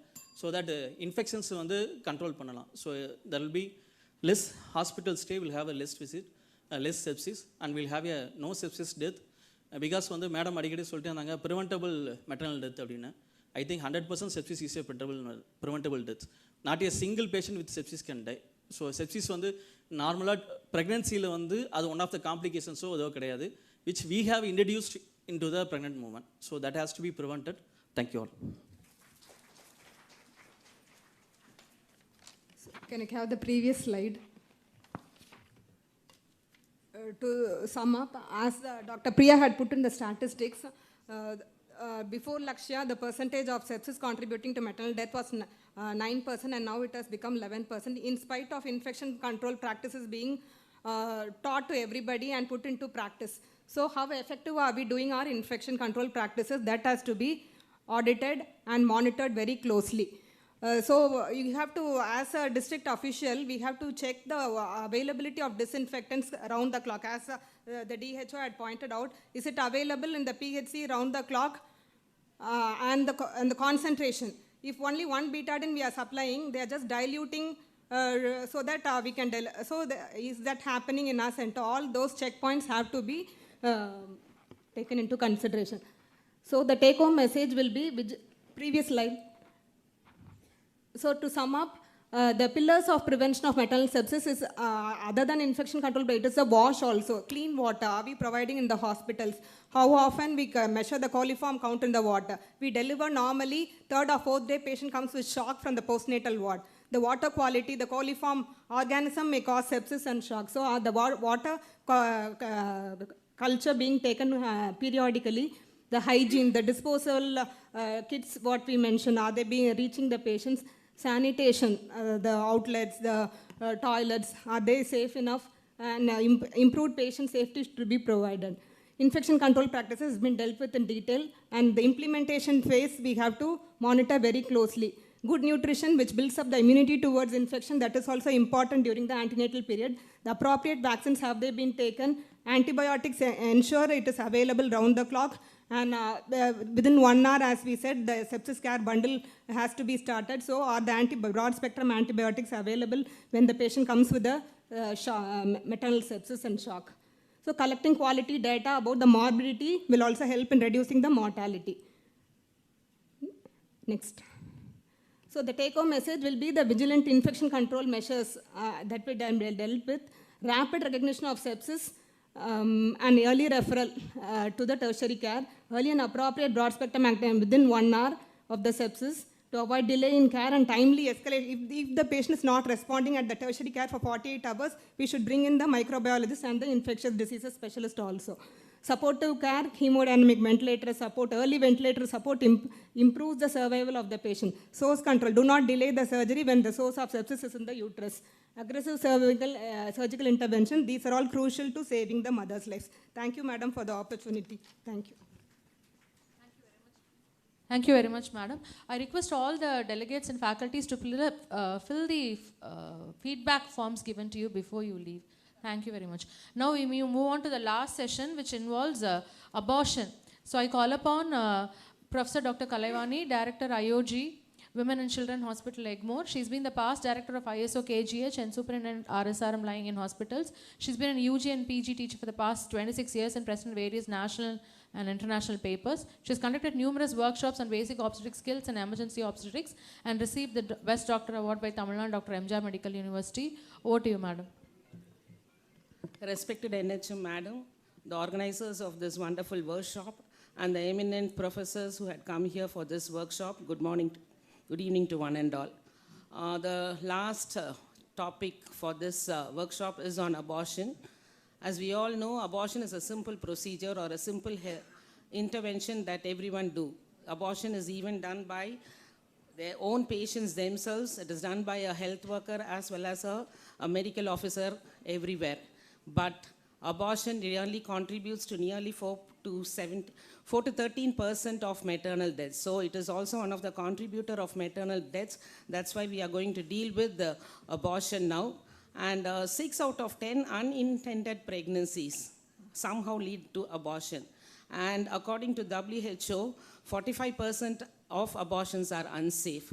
So do we really offer them adequate care? The WHO which says that comprehensive abortion care must be simple, safe, reliable, should have some privacy and confidentiality into it. And do we have all these things in our setup? And are we preventing abortion deaths is going to be the crux of the talk what we are going to have today. Apart from abortion, we are going to deal with some of the left out topics like diabetes, complicating pregnancy, anemia in pregnancy, and mental issues which are coming up in the recent years. And 1% of maternal deaths are somehow related to mental issues, and about the mentorship, whether we are offering good mentorship and is it successful. With this small introduction, I am happy to invite our speakers. Since we are in the last session, I request all our speakers to maintain their timings and give them only the important points like what is the present situation, what could be done to prevent this, and how to move forward. The first speaker will be my friend Dr. G.G. Matthews. She is a senior professor, Department of OGCMC, Vellore. She is going to talk on efficient care and healthy pair, expert care in high volume settings. We usually blame that we are in a higher tertiary center, we have a huge load, we cannot monitor all our patients with partogram and all that. So how to go about in a place where we have high volume settings? It's my pleasure to invite Dr. Gigi Matthews. Yeah. Madam, Thank you're you, there? ma'am. Yeah. Thank you so much. It's a privilege to be here. I'm just going to share our experiences in CMC, and a lot of it is repetition. But having said that, I will emphasize on the three important areas. Our perinatal mortality rate was 35 per thousand in 2009. By 2023, actually for about a decade now, we have reduced the perinatal mortality to 17 to 19. LSA's rate needed to be increased to 35 to ensure that the asphyxia is like any developed country. Along with this, we noticed that the maternal mortality rate actually dropped. It became 1/3 because we were trying to save babies. Automatically, maternal mortality rate decreased. And from this exercise, like all our speakers have said, we found some important things like prevention is better than cure. And the most important thing was the human resource. We know that our fraternity, OGISIANs, and people working in maternity comprise almost 60% of healthcare. It's a taxing subspecialty because you need 24-hour cover on the 24-hour expert cover, and problems can occur at any time of the day or night. Therefore, investing in them is very, very important. Our foot soldiers in medical colleges are registrars. They are trained and they go away, so we are always struggling. But in the government, you have the advantage of having tenured nurses, and therefore your foot soldier should be nurse midwife. I'm saying nurse midwife and not midwife because I'm worried that when you make it very special, they will be our foot soldiers will go off to the Middle East. Therefore, nurses in places who speak the vernacular language, who stay around the facility, the nurses we should invest in these nurses and treat them and teach them good midwifery practices. So empowering the facility is very, very important. You know that our specialty, there is always prone for mishap. So we, again, like other speakers have said, there should be no blame, no shame, no name. There should be no opportunity for the caregiver to need to cover up their mistake. There should be a team. The foot soldier has to be the nurse midwife, and the doctor in charge should be the team leader. There should be collective responsibility, and for this and along with this, there should be strict audits and training, accuracy, accountability, and automatic capture. Now, how is this accuracy going to be possible? Unless we have good fetal monitors that continuously monitors fetal heart and it's automatically captured, and we are not dependent on people immediately writing and wasting time writing, so that we empower these people to spend time talking to the patient. So this will translate into respectful maternity automatically. Therefore, fetal monitors, especially in oxytocin drip monitor, so that dangerous levels of oxytocin don't go asphyxiating the baby or causing rupture uterus, does not happen. Maternal monitors, good curtains for privacy, and labor cots are also so important. So, and therefore, because our resources are limited, we should do smart obstetric management. Strategies have to be targeted. Most important solutions should be pursued. And yeah. Next slide, please. So, a smart obstetric management have to be simple. We know that high-risk patients, we always give a lot of attention to high-risk patients, but actually the problems, the asphyxia, the maternal deaths may be in the low-risk patients. So we have to differentiate between spontaneous and induced labor. Induced labor definitely has more problems than spontaneous. So strategy should be to make sure that you spend time looking at induced labor, carefully monitoring. They should be almost treated like high-risk patients. Birth companion will automatically help with the respectful maternity care, because the birth companion, we should encourage the health worker, the nurse, midwife, not to shoo away the birth companion during labor and at delivery. You must encourage them to be part of the team so that we can automatically have respectful maternity. There are things like ambulation, upright position, hydration, all have been shown with good evidence that they are useful, and we should ensure that happens. We should encourage women to be walking around till they reach the active phase. ARM, if it's a small setting, ARM should be done early. If it is a busy setting, ARM should be done early, because delivery can happen very fast. Whereas this is all based on evidence that I'm saying. But if it's a small setting where very few patients are there, ARM can be delayed till active phase. Oxytocin, drip monitor, oxytocin, if you don't give it, there's a problem. If you give it too much, there's a problem. And therefore, I said drip monitor. CTG, continuous monitoring. One of the reasons people don't like continuous monitoring is that there are false positives. But we can get around it. We know that up to 2 hours of deceleration, we can wait and watch, especially if the patient is in active labor. And for our busy setting, there is no role for vaginal birth after cesarean section. It is foolish to pursue that unless you have good anesthetist, good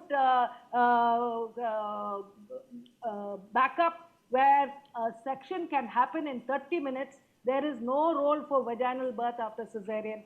A safe cesarean and preferably with sterilization is the way to go. Next slide, please. Therefore, we see that important to audit. Every center has a different section rate. Like we found that around 30 to 40 is our optimum section rate. Mr. Robson has very nicely told us that every center, every peripheral center, knowing the case mix, knowing the case mix of primies and multis, high risk and low risk, you have to find out the optimum section rate for each center. And the most important parts of the 10 group are the first 4, which can influence the section rate. The primies who come in spontaneous labor, what should be the section rate? The primies who are induced, what should be the section rate for that center? The multis who are in spontaneous labor, what is the section rate? And the multis who have come, who are being induced, what should be the section rate in that center? And the other 6 parts of the 10 group are required to know that that classification is done correctly. But the way to go is definitely using 10 group classification system for each of the peripheral hospitals and the district hospitals. And finally, there's some food for thought. We should not burden our health personnel with lot of documentation. Documentation should be captured automatically to the extent possible. And therefore, for busy setting, even though I know we are all pursuing the labor care guide, I would think that electronic partograph has a long, so hopefully people will come up with good labor electronic partograph with NAG feature and automatic capture. So the health provider, the nurse midwife is spending time talking to the patient, the relative, the progress, the encouragement, and the respectful maternity care. Thank you. Thank you very much, madam. It was really enlightening and very crisp and to the point, madam. Thank you very much, madam. Next, we would like to call upon Professor Dr. Sumati, Director ISO KGH, with 35 years of government service and more than 30 years of experience in the field of obstetrics and gynec. Ardent undergraduate, postgraduate teacher for more than 25 years with a master training in EMONG, State Nodal Officer for EMOC and specially trained in colposcopy. Over to you, madam, on the topic of beat anemia before birth. Healthy moms, healthy babies. Good afternoon, everyone. This is the last session. I just want to start with just 4 topics. One being introduction. Number 2 is hard facts and hard choices and hard talk. So I think this will summarize. When we are just seeing this, next slide please. we just see that anemia is very common. Everybody knows it is very much prevalent. It is very much prevalent among non-pregnant as well as pregnant women. It has got its own consequences on the mother. It's known to all. And you know that anemia is very common and it has to be treated and we have to beat it. So next slide, please. So we know that it has got so many consequences: reduced physical development, impaired sexual and reproductive development, and especially in the reproductive, we are bothered about PPH, PIH, sepsis, thromboembolism, failure of lactation, low birth weight babies. All these are common. And also in the postnatal and for the babies also, diminished concentration. So many things are there. So very important. But this has been pushed last because, next slide please. So I just want to just wake everybody up by putting this. We have to break the image and you'll destroy the enemy.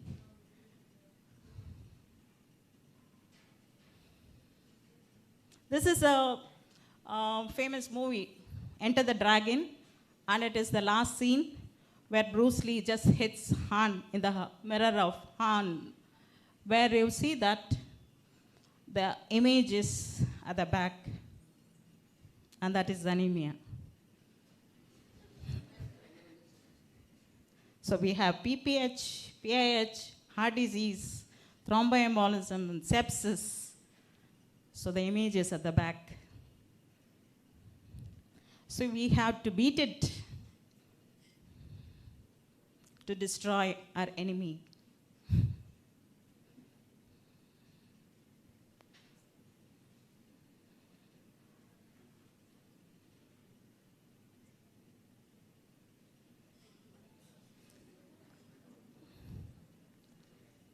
So that's how anemia is important. I think everybody is awake. So break the image and you'll destroy the enemy. And this was brought by the slides. The next slide, please. So this was brought by the slides by Dr. Nelson sir, where she said that where we have so many deaths. This slide which shows the number of deaths which has occurred over a period of 10 years. So we have lost around 6,008 women over a period of 10 years. Though we say we lose around 600 women every year, when we see the count, it comes to 6,008 over a period of 10 years. And when you see this, the maternal deaths due to anemia, it is not coming in the first 6 common causes. It is PPH, PIH, heart disease, sepsis, whereas anemia, it is only 3%. But it is at the back, which is contributing to all these things. So we have to treat anemia, how we are going to tackle it off. The next slide, please. So these are things which are there in the literature. And in fact, when we audit, when we see the auditing, we start from the primary care. When you see that many of the women had been anemic, treated, partially treated, and ultimately they die because of sepsis, PPH, or something else. So the literature says, our auditing says, that we have to treat or conquer anemia. The next slide, please. So this is where we are. So the hard facts are over. We have, next slide. We have our hard choices. So the protocols are there, SOPs are there, Anemia Book Bharat is there, which says that we start from the childhood, from birth, or in fact we start even before birth or during the birth, where there is a delayed cord clamping which has to be followed, and after the birth we have the children being treated, and then they enter into adolescence, and then they enter into the reproductive cycle. So the circle is complete, and obstetrician, we are the one, we start the dot and we end the dot. So it starts even in the pre-pregnancy. So we start even in the pre-pregnancy counseling, and then treat in the antenatal period and in the postnatal period, and then in the reproductive, and the career goes on. So we have to follow this Anemia Book Bharat. If you go through the whole protocol, it is complete. SOPs are complete, we have a good training, we have a good protocol, but it is our hard choice. where do we stand? Are we going to follow it up? So it all depends on us. Next. So, hard choices, initiative from adolescents, we have our whiffs, we have to, this is where is a challenge. Iron and folic acid supplementation to the college, we go till the school, but when it is in the colleges or in the places where the children go for, sometimes they go for work, that is the place where we miss, that is a gap, which has to be addressed. So, in the non-pregnant women, we have to have a hemoglobin of 12 grams, adequate counseling, iron preparations alone is not an answer. In fact, sir was telling about that lucky iron fish for food fortification of the salt. All these things are going on. And concentrating on proteins, micronutrients, I think this has been taken care of by the government by giving the kids during pregnancy. But it has to continue.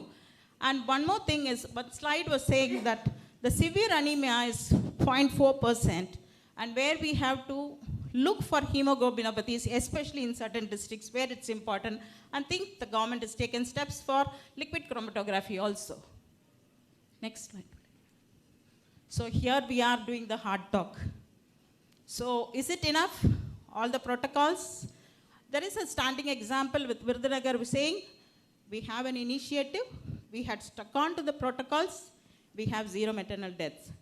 Or should we go something further?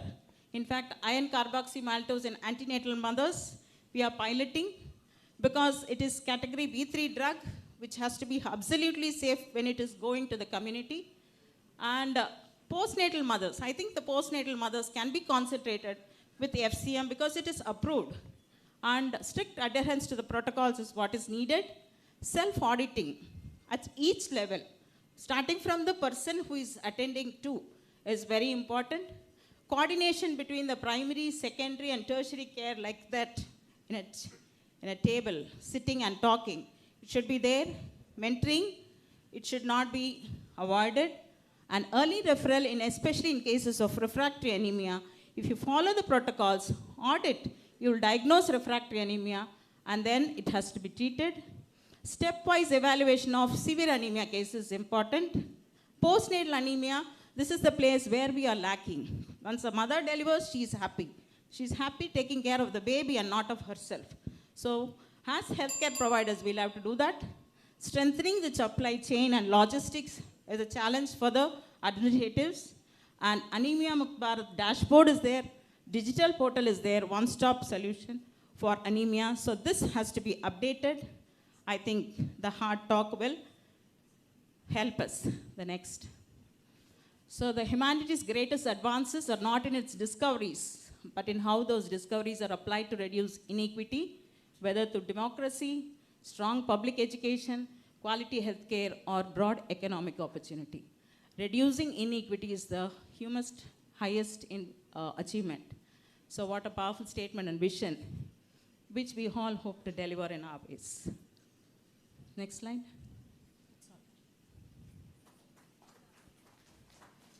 Thank you. Thank you very much, madam, for keeping us alert and realizing that what we see in front is just an illusion of what is at the back. Thank you very much, madam. Next, I call upon Dr. M.A. Ilangovan, who is an alumni of both Madras University and Tamil Nadu Dr. M.J. Medical University, with 34 years of unblemished service in Tamil Nadu Medical Services at various tiers of public health medicine. He is a district level deputy director and now as a joint director ACTs in the office of DMRHS. Over to you, sir.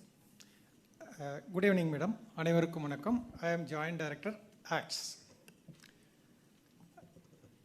I'll try to connect two dots. One dot is the mother, might be a single or a married. One dot. The other dot is the MTP center. The mother who is in need of safe abortion service. Next, yeah.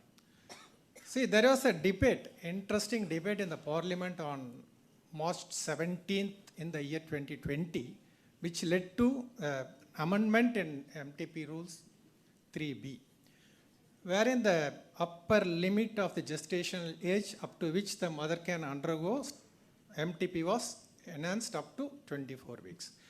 See, totally we have around 198 countries in the global, out of which only 59 countries have permitted MTPs. even in that 59 countries, only 7 countries are doing MTPs up to 20 weeks. We are the 8th country joining hands with the 7 countries. The 7 countries, namely China, USA, North Korea, Vietnam, and Canada. So even among that 8 countries, we are the country where we have the upper limit of gestational age up to which we can do MTP is single digit, only 2 or 3 countries including USA. See, there are 22 to 30 countries which strictly prohibit MTP even today. Okay, with this, even during that debate, for a reply to a question in the Rajya Sabha, there was reply given based on NFHS survey 5, wherein 6.3 million, around 63 lakh abortions have taken place during the years 2019 to 21. Out of which 3.4, around 56% of abortions were said to be unsafe. In the parliament reply, I got it from the Rajya Sabha Parliament Library Resources, madam. See, what is the reason for unsafe abortions? There was a module published by NHM during the year 2023 in the month of April, which says these are the 4 factors which lead to unsafe abortions. One is social factor. There is lack of awareness that abortion is legal. இன்னும் கூட நிறைய பேருக்கு வந்து இது சட்டத்திற்கு எதிரானது அப்படின்னு நினச்சிட்டு இருக்காங்க. சோஷியல் ஸ்டிக்மா, ஐயோ அபார்ட் பண்ணிட்டா there will be a stigma. See, இவங்களுக்கு இத்தனை முறை அபார்ட் பண்ணாங்க. ஸோ ஜெண்டர் டிஸ்கிரிமினேஷன், ஹஸ்பண்ட் கிட்ட வந்து எல்எம்பி டிலேட் அப்படின்னு சொன்னால் அவ்வளோதானே போய் பார்த்துக்கோ. ஸோ இதெல்லாம் இருக்கக்கூடாது. And women do not prefer male obstetricians. ஒரு male obstetrician is very less in our state, but this is one of the criteria given in the comprehensive abortion care module published by NHM last year. The second factor is the policy factor. இது முக்கியமான factor. The OGCNs compelling the mother who is coming for MTP for a permanent contraceptive method. இது வந்து நம்ம avoid பண்ணணும். It is her wish. See, I want to add one more SDG in this topic. We were discussing only 3.1 and 3.8. There is one another SDG amongst 17 SDGs. The SDG 5 is the gender equality, where the woman has the right to decide whether she can continue the gestation or not. So I would like to add the SDG 5 also here, ma'am. So in the policy matters, one is the contraception, compelled contraception by the obstetrician who is going to do the prospective abortion to the mother. And other one is low use of contraceptives and unavailability. There is unmet need for the mothers who are willing to undergo MTPs. Next, please. Next, yeah. Third factor, economic factor or financial factor. நிறைய இடங்களில் வந்துட்டு கவர்மெண்ட்டில் though it is free, the mothers are unwilling to come to the public health facilities because of the fear of breach of confidentiality. So they prefer to go to private hospitals who are charging more to do even a plain MTP. See, for example, in the statistics, நம்ம தமிழ்நாட்டில் வந்துட்டு last year there is reported MTP of 1 lakh. Of that, less than 12 weeksல வந்துட்டு 70% were done by private hospitals and 30% were only done by government hospitals. If it is more than 12 weeks, it is around 51%, 49%. 51% in private sector and 49% in government sector. So early pregnancy, the mother choose the private sectors for undergoing MTP, where the financial factor becomes a burden for the mother and choose to go for unsafe abortions. The fourth one is the physical access.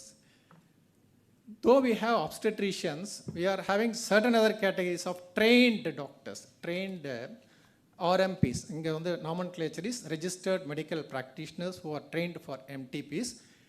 It is different categories, up to 9 weeks, up to 12 weeks, up to 20 weeks, up to 24 weeks. So these are the 4 factors which lead to unsafe abortions. Next, please. I have already told you, the 8% of maternal mortality is said to be due to abortion. Added to this, the sepsis also adds to abortion deaths. Next, please. Yeah, this is not uncommon.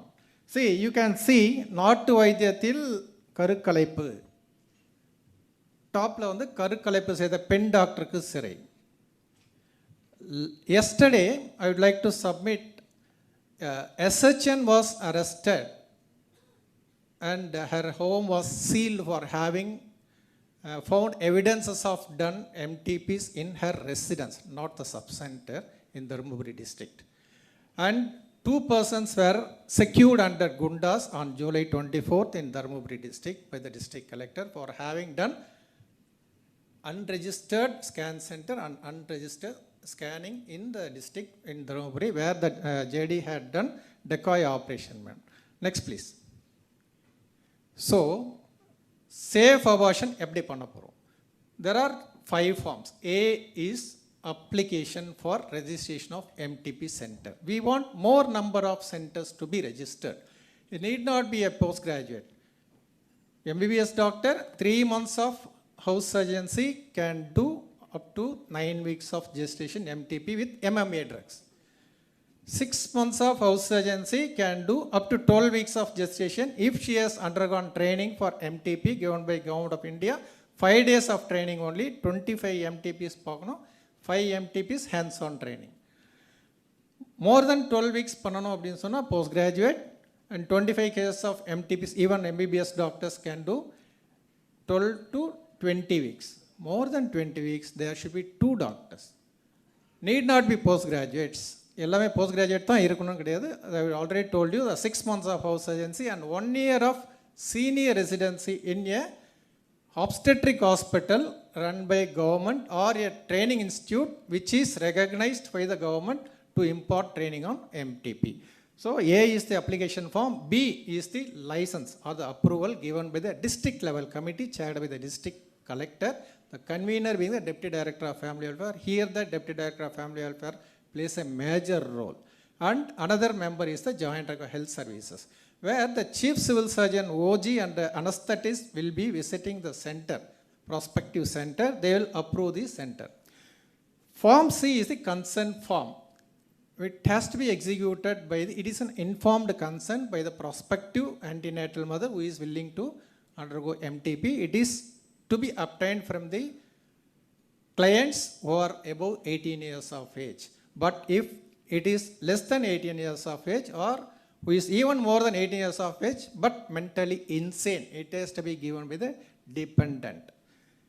Form D is the newer form which has been enacted last year during the amendment 2021. If it is more than 24 weeks of gestation, there is an expert board in the medical colleges wherein the multiple specialists including psychiatrists, sonologists, pediatrician and obstetrician will be giving that format, eligibility to undergo MTP beyond 24 weeks. Form E is the RMP opinion given by 2 doctors beyond 20 weeks but less than 20 weeks for 24 weeks of gestation. Next, please. These are the other forms. Form 1. This is the RMP opinion for MTPs less than 20 weeks of gestation. Form 2 is monthly report to be submitted by the MTP center to the appropriate authority, that is the Deputy Director of Family Welfare. Form 3, this is the main register which is called as admission register, which plays the major role in maintenance of confidentiality. 1 minute, madam. So admission register, the name will not be reflected anywhere else. The mother's name will be registered in the admission register. All other documents, medical records connected to the patients will be bearing the serial number generated from the admission register. This is the strategy where we are supposed to maintain confidentiality. So admission register will be under the custody of the hospital owner. Even if we go for inspection, we will be asked to wait for 30-40 minutes, wherein the owner will come and unlock the cupboard and give the register. From there only we can track the name and address of the mother. Thereby we are supposed to maintain confidentiality. We are supposed to display approved MTP center. Confidential be maintained. This board should be displayed in even in the public health sectors. Next, please. Oh, sorry. So, as enforcement officers of the district, I would like to say 20 more seconds. I'll tell. We are supposed to monitor PCPND Act 1994 and MTP Act 1971. Even US government enacted this MTP Act in the year 1973 only. So, check for RCH ID of the mothers who are undergoing MTP.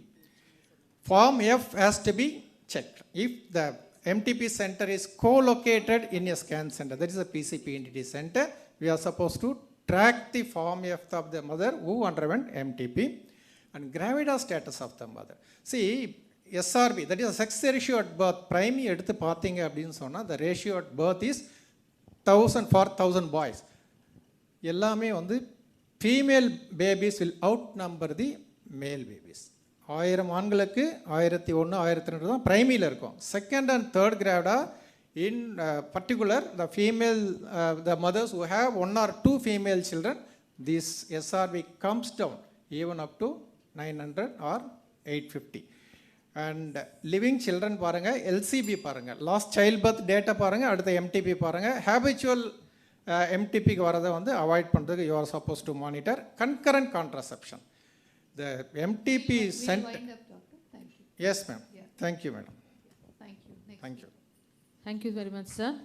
So next we call upon Dr. Meera. She's Additional Director, Directorate of Public Health, and she's been in the institute for more than 20 years, and she has significantly reduced MMR in Tiruvannamala over a span of 4 years. Over to you, madam. Good evening to all. I'm going to share my Tiruvannamala HOD experience. Yeah, please keep it brief, doctor. We have another 10 Yes, minutes. ma'am. Yes, ma'am. Health status of Tiruvannamala HOD. Tiruvannamala district is one of the low socio-economic backward district in Tamil Nadu. Tiruvannamala HOD had reported a history of high sex selective abortions and female infanticides, which eventually contributed to higher rate of maternal and infant mortality. Furthermore, a significant discrepancy in sex ratio was observed. In 2017, the child sex ratio was 879 in Tiruvannamala HOD as against 954 in Tamil Nadu. Efforts taken to reduce MMR. The priority was to reduce the maternal mortality rate. To achieve this, district administration collaborated with the public health officials and the team. Village health nurses at the field level and medical officers at the institutional level worked meticulously to motivate pregnant mothers to opt for institutional delivery and subsequent family planning methods. The field staff routinely monitored high-risk mothers and mothers nearing the expected due date. The team strengthened the early registration of antenatal mothers and ensured a routine follow-up of antenatal, postnatal and infants, postnatal mothers and infants. Higher order birth mothers with, especially with the 2 girl children, were specifically focused on during this process. Legal measures to prevent unauthorized abortions. As MD Madam pointed out, Pygmy software played a crucial role in tracking antenatal mothers. The suspected second trimester abortions were monitored using the slide. Next slide. Yeah.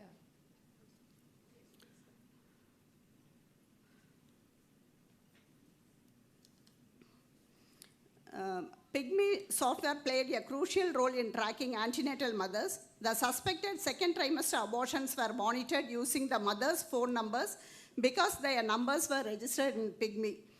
A team from district administration scrutinized the mother's calls over a specific time frame. Suspected mothers were found to have abortions performed by the quacks. Various awareness campaigns among the public were conducted. All scan centers in the HOD were vigilantly supervised.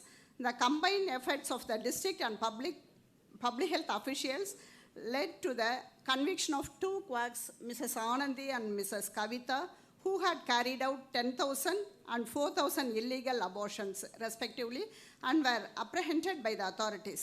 In suspected cases of female infanticide deaths, postmortem were performed to determine the precise cause of death, where the deaths were suspected of being caused by milk aspiration and other unidentified causes. Next. Reduction of spontaneous abortion. Stringent action taken by district administration and health team resulted in a significant reduction in spontaneous abortions that were mostly done by unauthorized persons. The number of spontaneous abortions declined from 1,467 in 2018 to 990 in 2021, with a significant reduction of 32.5%. Reduction in abortion numbers contributed to improved sex ratio. The ratio improved from 879 in 2017 to 912 in 2021. The top to bottom level approach of intensive efforts taken in Tiruvannamalai HOD from 2017 to 2021 by the public health team eventually resulted in a reduction of MMR from 111.9 in 2017 to 85.1 in 2021, a decline of 24%. Thank you, ma'am. Thank you very much, ma'am. இதில் ஒரே ஒரு இது வந்துட்டு நமக்கு வந்து first வந்து அந்த நம்மளுடைய ஹெல்த் ஸ்டாஃப்க்கு வந்து ஒரு கான்ஃபிடன்ஸ் கொடுத்தோம் மேடம். இதில் இன்ஃபார்ம் பண்ணால் அவங்களுக்கு வந்துட்டு எந்த ஒரு ப்ராப்ளமும் வராது அப்படின்ற கான்ஃபிடென்ஸை கொடுத்துட்டு ஒரு ரெண்டு விஷயங்கள் தான் அவங்க பார்க்கணும். ஒன்று வந்து அவங்க late registration of AN mothers, ரெண்டாவது 2 ஃபீமேல் சில்ட்ரன் இருக்கிறவங்க, இவங்களை மட்டும் நாங்கள் வந்துட்டு மானிட்டர் பண்ணோம். அந்த இன்ஃபர்மேஷன் மட்டும் எங்களுக்கு கொடுத்தா போதும். அந்த இன்ஃபர்மேஷன் வச்சு நான் 3 பேருக்கு தான் மெசேஜ் கொடுப்பேன். ஒன்று MDNHM, இன்னொன்று டிஸ்ட்ரிக்ட் கலெக்டர், தேர்ட் வந்துட்டு அந்த நம்மளுடைய ஸ்டேட் டீம். அது இருந்தது அப்படின்னாலே எங்களுக்கு வந்து எந்த ப்ரெஷருமே இல்லை. இதில் வந்து நிறையா குவாக்ஸை வந்து நம்ம ஐடென்டிஃபை பண்ணோம். ஒரு ஸ்டேஜில் திருவண்ணாமலை கேஸ் வந்தால் அபார்ட் பண்ணக்கூடாது அப்படின்னு குவாக்ஸ் பண்ணாமல் அதுக்கப்புறம் அவங்க சித்தூர் போக ஆரம்பித்தாங்க அந்த 4 இயர்ஸில். So that we can improve the MMR. Thank you ma'am. Next, I call upon Dr. M. Malayappan, Director, Institute of Mental Health, Professor of Psychiatry, Madras Medical College. Over to you, sir. Good afternoon. And pregnancy and suicidal thoughts will quickly go through. In adulthood, twice as many as women are depressed when compared to men. See, this increased prevalence of depressive disorder in women occurs between menarche to menopause. That is when the hormonal life is very active in the woman. The reproductive age of the woman, the depression is high when compared to men, twice as high as that of men, whereas below the age of 12 and above the age of 60, it is almost equal in men and women. So, the increased depression has a relationship with the reproductive or hormonal life of the woman. That's a point I want to say. And also, suicidal deaths in pregnancy and for 1 year after the 1 year after the delivery is now considered as direct obstetrical cause of death. It is not considered as non-obstetric death in the international classification of maternal deaths. So, if you take the last year's data, 40 mothers have committed suicide out of the 459 maternal deaths. So, this almost nearly 10% of deaths is due to suicide by hanging or poisoning or drowning or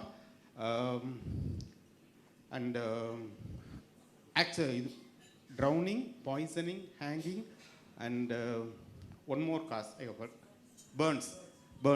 So identifying the suicidal thoughts in pregnancy and immediately 1 year after the delivery is very, very important, and in which the PHC doctors, the VHNs, the obstetricians, mid-level health providers play a significant role. That is what the step we have to do. We have to train the primary care physicians, village health nurses, everybody involved in the primary care in administering the Edinburgh postnatal depression scale, which is nothing but consisting of 10 questions which the primary care doctor or the VHN will be asking, how are you feeling? Or it is a self-rated question, but the primary care health workers and doctors should know what all they have to ask when they are suspecting a case of sadness or suicidal thoughts. How is your sleep? How is your mood? Are you happy? Are you crying? Are you worried? Like simple basic questions about a person's well-being. 10 questions, we will be able to, if the score is 12 or 13, it is positive for depression and suicidal thoughts. That such individuals, mothers has to be referred to the mental health services. You have to refer them to the district psychiatrist in DMHP. So by looking at the mother, any obstetrician or any doctor or any village health nurse or anybody in the primary health care should be able to suspect depression. The depression can be seen on the individual's eyes, face, voice, the way in which she looks at you, the way in which she talks. Everything will be, there will be a difference. An experienced person will know this individual is normal, whereas this individual is sad.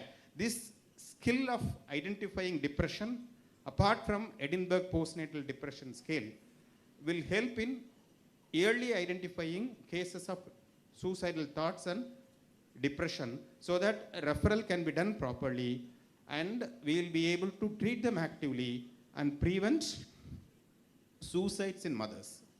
So that should be the strategy what the health department can do. But in addition to that, apart from early diagnosing depression and providing antidepressant treatment, we have to concentrate on the psychosocial issues like partner violence, alcohol abuse in the spouse, helplessness within the family. She may not be able to decide anything and she will be a passive victim of the entire family. So such psychosocial issues are also the VHNs can detect and refer to appropriate social care institutions like a self-help group or a skill development program or an employment generation program. Such a social work also has to be done in addition to giving antidepressant medications. Antidepressant medications alone cannot solve the issue. It is one arm of the detection and treatment of depression. The other arm should be psychosocial. We should be able to address the health department, social workers should be able to address the psychosocial needs of the mothers also, especially in the after delivery, up to 1 year after delivery. Next slide. Every health worker and doctor should be having the skills of counseling, how to listen to the individual, how to look at their face, how to, the person should feel that the doctor is listening to me, and at the end of 10 minutes conversation, the individual should feel that my sufferings, my pain have been understood by the doctor or the nurse. This feeling understood is the best indicator of the counseling skills of the health professional. So every health professional should be trained in the counseling skills so that they will be providing the primary care mental health services and appropriate referral also. Thank you very much. Thank you very much. A gentle reminder to fill in the feedback forms and hand it over before you leave. Next we call upon Dr. Rajkumar Chidambaram Palniyappan, diabetologist from Nalan Trust Hospital, Theni, to give a topic on sweet success, catching GDM early to save mom's lives.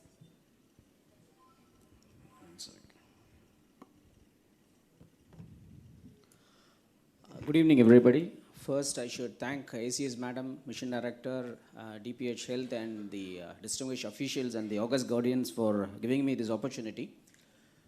Gestational diabetes has been traditionally taught as starts with pregnancy and ends with pregnancy. But as you all know, now the boundaries are getting blurred. To start with the risk factors, India has the dubious distinction of being the diabetes capital of the world. So almost every family has a diabetic patient in it. And adding fuel to the fire, we are becoming we are number 3 in the world in number of obesity patients. So we are facing an obesity epidemic. So diabetes, obesity, indirectly family history, age, PCOD, history of gestational diabetes, PIH, and surprisingly, thyroid diseases and heart diseases. All these have been taken up from the NFHS determinants for gestational diabetes. All these are the risk factors for gestational diabetes. Next slide, please. So regarding prevalence, a meta-analysis of all the leading researchers done, so epidemiological surveys done, states that we expect a 10% of GDM in rural and 12% in the urban. But this is not always true. We, Tamil Nadu, should be really proud that we had been the forerunner for screening of gestational diabetes, not now, since 2007. And we had been doing a really commendable job of screening for almost since 2007. It is a really wonderful job. So with the annual birth of about 9.25 lakhs in our state, we should expect GDM of close to 1 to 1.5 lakhs per year. And definitely this number is going to go up every year. So why diagnose GDM? So we all know that GDM affects the mother and the fetus. But there is something beyond it. A child born to a gestational diabetic mother, who was not really controlled, has a very high risk of becoming a diabetic, a hypertensive, a obese patient later in his or her life. And surprisingly, there is ADHD in addition. So we all know that as far as complications of GDM is concerned, all the dreaded complications of obstetrics comes into picture, and the baby takes its toll in shoulder dystocia, macrosomia. During birth, they have birth defects, and there is increased incidence of neonatal ICU admission for the complications which rise after birth. So we all know this. So treating GDM, we are not going to treat just the mother, we are going to treat the future generation as well. Next, please. So how do we diagnose? Traditionally, what Tamil Nadu has been doing is, we are doing the single step test in which we give a 75 gram of glucose at any time of the day, irrespective of their previous meal. And 2 hours after this challenge, the patient is bled, and if the blood sugar is more than 140 milligram per deciliter, it is diagnosed as GDM. But other countries, they follow the ADPSD. Even WHO has approved this standards, in which with the same 75 gram glucose challenge, sampling is done at 3 stages: fasting, 1 hour and 2 hours. Next, please. Again, being the pioneer in gestational diabetes screening in the country, all other states are doing twice a stage, 2-stage screening, but Tamil Nadu has introduced the first staging at 8 to 12 weeks, or the first visit, and then at 24 to 28 weeks and 30 to 34 weeks. And last year, we have screened almost 15, we have done a 15 lakh screenings, which is really a humongous job. Next, please. So, GDM, how do we manage it? The general thing would be, it is classified into 3 stages. Pre-conception preventive care, which DPH sir was telling in the morning. This is a concept which has to come in slowly. And second would be managing an established GDM case. And third would be the postpartum follow-up. So GDM management always has to be multidisciplinary. It cannot be managed by one single person or one single entity. So what is this preconception preventive care? The high risk which we had talked earlier, these women stand a very high chance of becoming a GDM mother in the due course. So once the girls get married, we can probably call them up for a survey. We can screen them for high risk factors. Second, we can teach them lifestyle modification and weight reduction if they have to have this problem. Nutrition deficiencies can be corrected. And these particular subset of GDM mothers, subset of high-risk women, can be subjected to fasting screening in addition to the traditional 2 hours screening. And they can also be subjected to HbA1c screening. And all these GDM mothers, if they happen to end up with insulin, only 30% are ultimately in need of insulin, but they have a very high fear of insulin, and the major reason why we are not able to really treat them is the fear of insulin. And now, if a patient is diagnosed, we start with lifestyle modifications, where this is the meta-analysis of all the recommendations given for the physical activity in GDM mother. It states 3 to 4 times a week of 1 to 150 minutes in total, with upper limit of 30 minutes per day.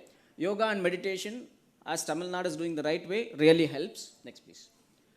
And medical nutrition therapy, there are 3 things. Don't allow hypoglycemia, it affects the child. Don't allow hyperglycemia, and don't allow ketonemia. Ketonemia normally happens because of starvation in the GDM mother. So they should take at least 35% of their carbohydrate in a balanced diet. 35% should be from carbohydrates. And calorie estimation has to be done by a dietitian. It has to be individualized based on their BMI and basal metabolic rate. Next, please. Next, please. No, there's some other slides. No slides. After this, few slides.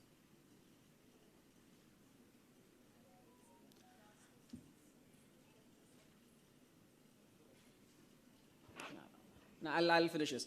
So, after this is, then comes the medical management. Medical management, insulin is the gold standard. As of now, we treat with pre-mixed insulin. We start at 4 units. But insulin regime can extend from once a day to 4 times a day. The intensive insulin regimes are required for few people. So, traditionally, though we use the pre-mixed insulins, there is a high incidence of hypoglycemia with this pre-mixed insulins. So, analog insulins can be tried in additions. And for the metformin, though many reports are suggestive of it, metformin has to be used with caution in 2 conditions. One, if the patient has pregnancy-induced hypertension and if the mother has a high propensity of having a intrauterine growth retardation for the baby. So these 2 conditions, metformin has to be really used with caution. And third, because there is a 25% association of pregnancy-induced hypertension and GDM, aspirin can be used for all the GDM mothers starting from 12 weeks of gestation till 36 weeks. Next, please. So these are the things. HbA1c, as we discussed earlier, can be used for a subset of the high-risk patients. An ideal HbA1c of less than 6.5 should be ideal because in the first 10 weeks of embryogenesis, this could really help the mother as well as the child.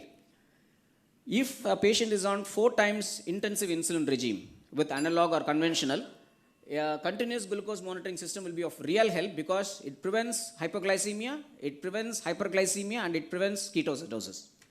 And regarding diabetic retinopathy screening, as we are taking up 8 to 12 weeks of the first screening at 8 to 12 weeks, we might tend to miss out a pre-diabetes or a early diabetes. So all the diabetic individuals who conceive, they stand a very high chance of getting retinopathy because both intensive insulin regime as well as the disease, pregnancy per se can worsen retinopathy. So as we have the Google aided AI in all the block machines, this gestation diabetes who are screened in the first week, if they tend to be positive, they can all be screened for diabetic retinopathy. It's not going to cause them. So we'll have a much more better data for that. Next, please. That's it. So postpartum, like we need to know whether they become diabetic or not. So that is done on the 3rd day of delivery, 42nd day, 6 months and 1 year. So suggestions would be the pre-conception preventive care, multidisciplinary approach, analog insulins for future, metformin's limitations, aspirin for prophylaxis, and diabetes screening in the first trimester. Thank you. Yes. The suggestions that you gave, is it not a part of the protocol that we already have, or is there anything extra that you are suggesting? Suggestions are extra, ma'am. It is just suggestions, ma'am. Probably it can be... At this point of time, these are the suggestions. All right. Thank you so much. Thank you.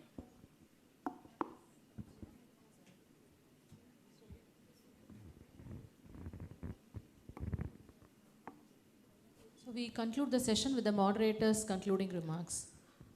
I thank all the speakers who spoke on various aspects, and I just wanted to conclude with 1 or 2 statements about each speaker.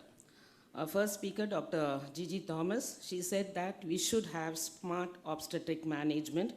So we have to make our obstetricians more smart by giving them adequate training as well as drills, and invest in nurses and midwifery. That is more important. We need midwives and nurses in our centers. And thanks to our government, which had started the midwifery training center at KGH, and maybe in future we might have more midwives. The next is invest in equipment. So equipments are adequately available in many centers, and those who do not have adequate equipments to treat patients like CTGs and syringe pumps, etc., have to procure them so that we have a decreased number of maternal mortality. And we have to audit our primary section rates, because these primary cesareans only are going to come as repeat cesareans, and a cesarean section rate are going to rise. So according to Robson's classification, the class 1, 2, 3 and 4 had to be monitored strictly, and we have to avoid as much of primary cesarean sections. And next, documentation and registry have to be reduced so that we can have more time to work. And thanks to our director, our Lakshya case sheets and registers have reduced from 130 to 70. Thank you, madam. And in future, maybe as CMC has paperless partogram and paperless parturition register, we also may come out with paperless parturition register. The next common entity which was dealt by Dr. Sumati, we know anemia contributes 20% directly to maternal deaths and indirectly to maternal deaths. Here, as in the movie, Bruce Lee knew the enemy, but here we don't know where the enemy lies. Whether we have to tackle our adolescents, whether we have to tackle pregnant patients, lactating mothers or others is always a question. Previously, we had what was called as National Anemia Control Program, which came long back. Then we had National Anemia Eradication Program. And they said that this is not the target we are going to treat, so we have to treat our adolescents. And then we came out with WIFs, weekly iron and folic acid and deworming for all the adolescent children in hospitals. And then we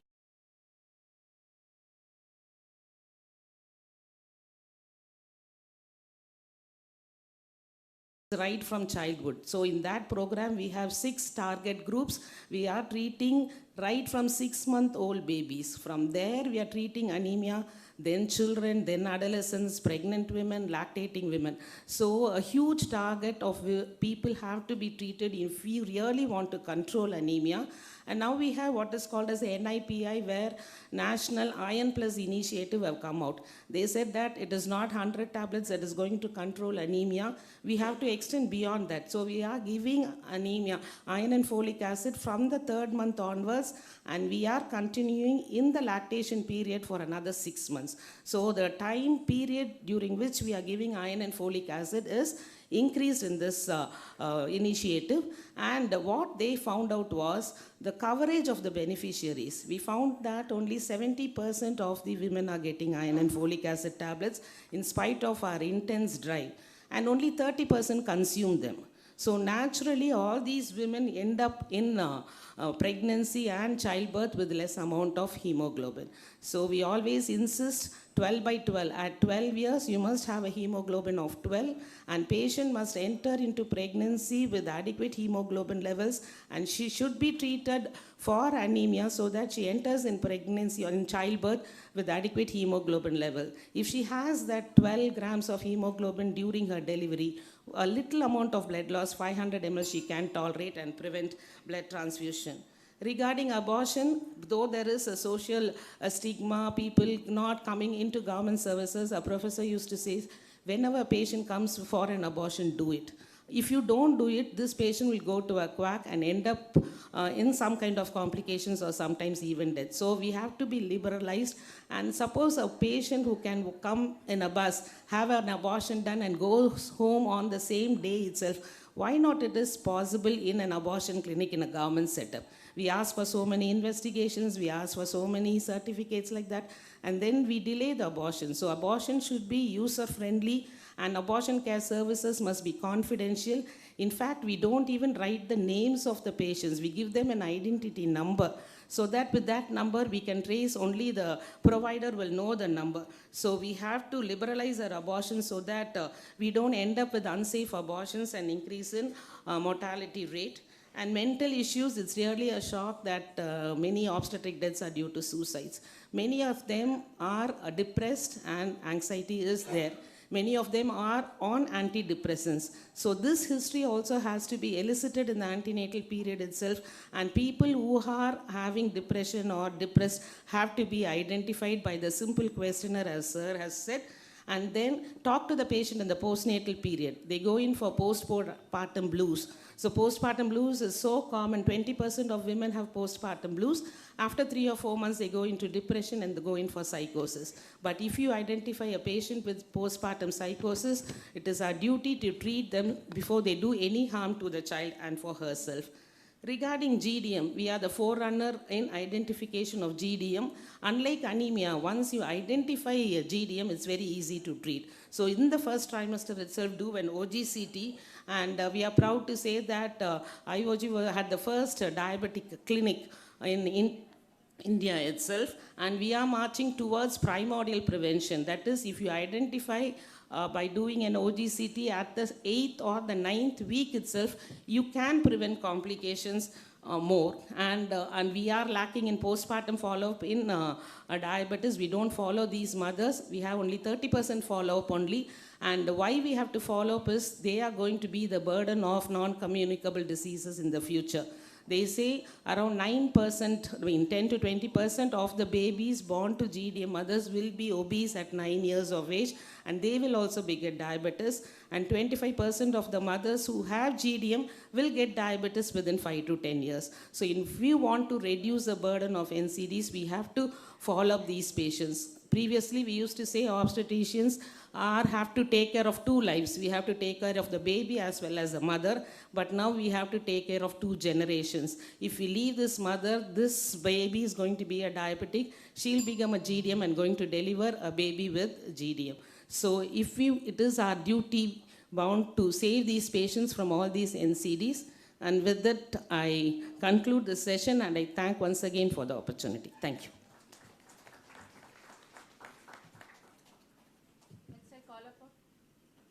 So that brings us to the end of today's wonderful sessions, one by one. Now I call upon our MD NHM Madam to please give the concluding address.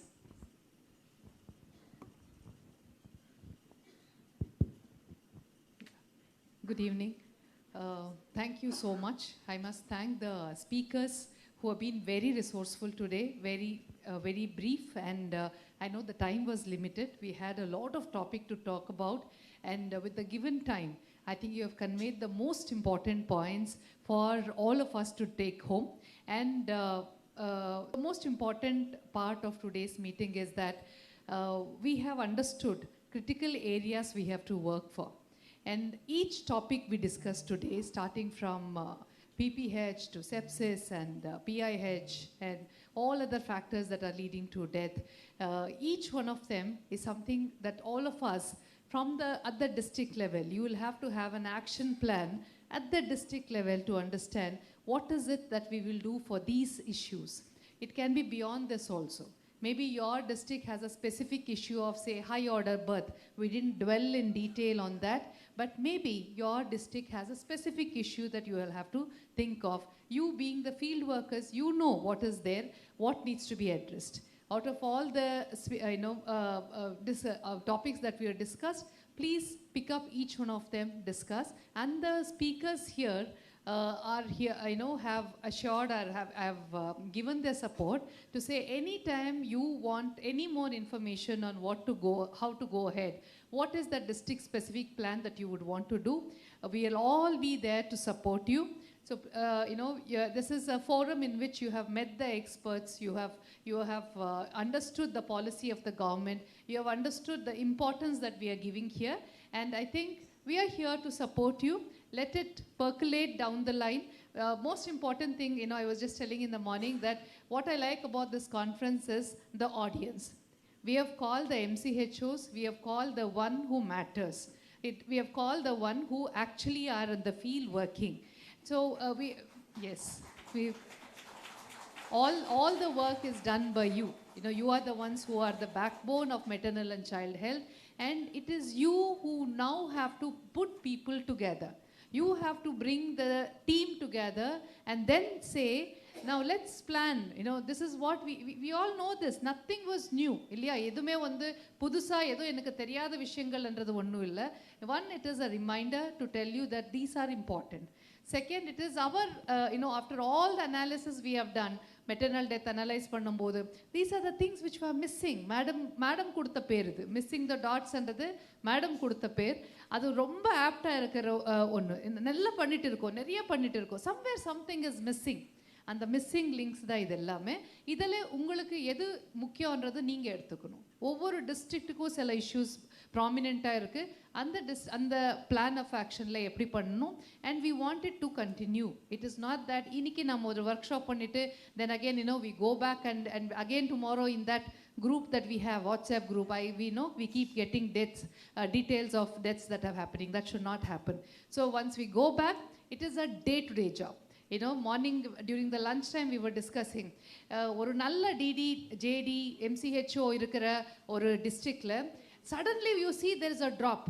Suddenly I always quote Palani as an example. HUD-ல doctor நம்ம அங்கே போய் ஒரு work shop பண்ணுறோம், then she puts everybody together. suddenly எங்கே இருந்த MMR வந்து அப்படியே குறைஞ்சது. அப்போது என்ன அர்த்தம்? இட் மீன்ஸ் நம்ம எல்லாரும் சேர்ந்து ஒர்க் பண்ணும்போது if you just put some your concentrated effort, suddenly there is a dip. நமக்கு அது ஒரு ரேட், அது ஒரு நம்பர் இல்லையா? இங்கேருந்து பார்க்கும்போது 8 இருந்தது 6 ஆயிடுச்சு. பட் அது அப்படி இல்லை. அத்தனை மதர்ஸை நம்ம சேவ் பண்ணியிருக்கோம். அத்தனை ஃபேமிலிஸில் the children have got their mothers and the family is intact. So every mother counts, every number, every life that we are saving counts. So நம்ம எஃபர்ட்னால if so many lives are going to be saved, it will be a continuous effort. Okay, அதே அந்த officer transfer ஆகி போகும்போது suddenly we see that change in the district. அப்போ என்ன ஆச்சு? Is it person specific ஆயிடுச்சா? Person இருக்கும்போது நல்லா பண்ணுறாங்க, அந்த பர்சன் ட்ரான்ஸ்ஃபர் ஆகி போயிட்டா அதுக்கப்புறம் சடன்லி கொலாப்ஸ் ஆகுது. அப்போது அந்த சிஸ்டம்குள்ளே அது பர்குலேட் ஆகலை. நம்ம எவ்வளோ எஃபிஷியண்ட்டாக ஒர்க் பண்ணுறோன்றதை விட நம்ம சிஸ்டமை நம்ம எவ்வளோ இம்ப்ரூவ் பண்ணோன்றது முக்கியம். நான் இங்கே இருந்தாலும் இல்லைனாலும் that system should continue. So that is how you should build the system at the field level. And உங்களை சப்போர்ட் பண்ணுறதுக்கு நம்ம எப்போவுமே இருக்கிறோம். Any time you should be in touch with NHM, with the entire maternal health team of NHM is here to support you. And concluding, I would just thank our ACS madam who on taking charge as ACS health secretary, the first thing madam said was என்ன பண்ணிட்டு இருக்கீங்க maternal health சம்பந்தமாக, and we told all that we are doing. The first thing she said is first let us meet and understand what is missing. And madam இப்போவே காலையிலிருந்து கொடுத்த நிறைய issues நான் note பண்ணியிருக்கேன். I'm sure once we start implementing all this, we will bring drastic changes, and the changes should last. It should not be that we bring sudden dip in the number and suddenly we are tired of continuing. அப்படி இருக்கக்கூடாது. It is a day-to-day effort. It is a continuous effort. And நம்ம பண்ணிட்டே இருப்போம். And we will see to it that today's workshop will have a very long-lasting impact in the system. Thank you for the wonderful program. Thank you. I now request Madam to give her concluding remarks and her guidance for us to take things forward. Okay, thank you, Shilpa. And I think we all must give a big hand to Shilpa and her team for organizing this very fruitful workshop at very short period of time. And I must say that it is thanks to the work that she and her team has been able to do. You are here today talking about the achievements of Tamil Nadu. So thank you to NHM team for and your leadership for achieving whatever we are talking about today. So wonderful work. Now taking it further, as I said, very few words.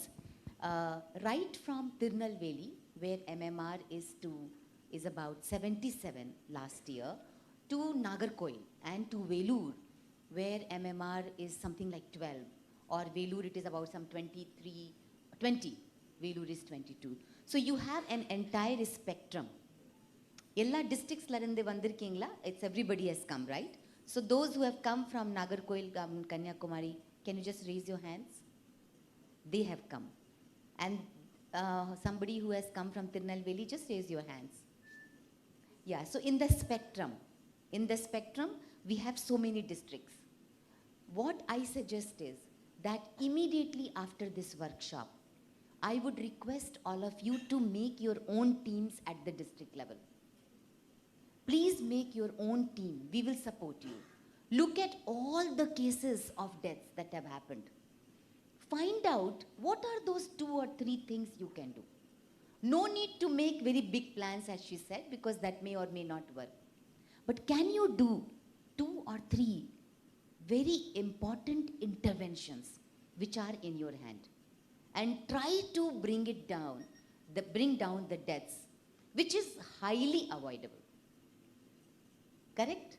The hemorrhage part of it, the lack of blood, the lack of monitoring, all those issues you can immediately handle. That we will do. Second thing, at the state level, we will certainly work on setting up a task force. We will set up a task force now where at the state level, at the secretary level, we will meet every month and we will look at the data, and it is not to do a fault finding exercise at all, but to see how I can support you. If you do, somebody say, you were mentioning equipment is not there, people are not there. How a state government can support you wherever joining the dots or the gaps are there. This is the second thing will be there. So I'm asking MD NHM to immediately send a proposal to government to set up a task force so that you have a state level committee which is looking at the data. District level committees also we will set up, and we will all meet once in 3 months.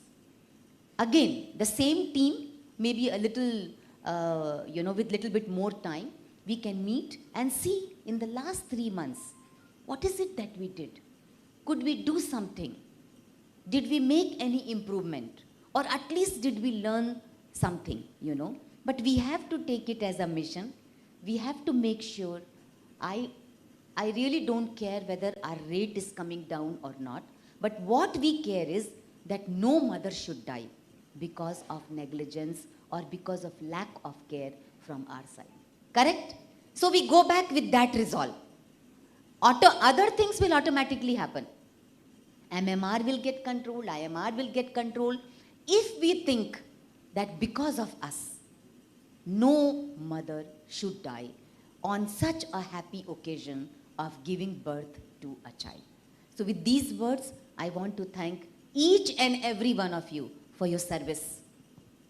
By saving every precious life, you are contributing to this earth, to the planet, to all the families. So thank you for your service, and will continue to do better and better. Nandri, Vanakkam.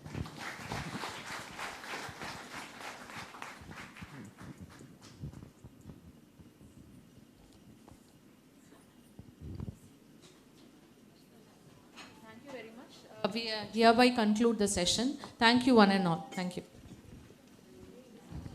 We have a high tea and snacks served after the national anthem.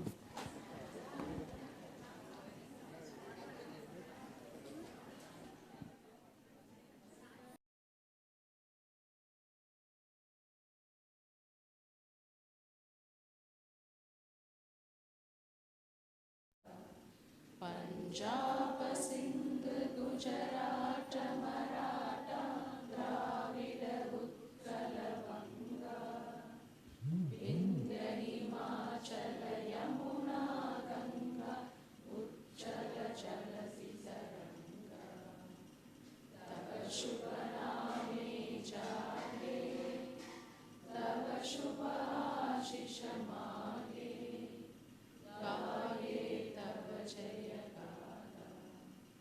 Janagana Mangala Nayaka Jaya He Bharata Bhagya Vidata Jaya He Jaya He Jaya He Jaya Jaya Jaya Jaya He.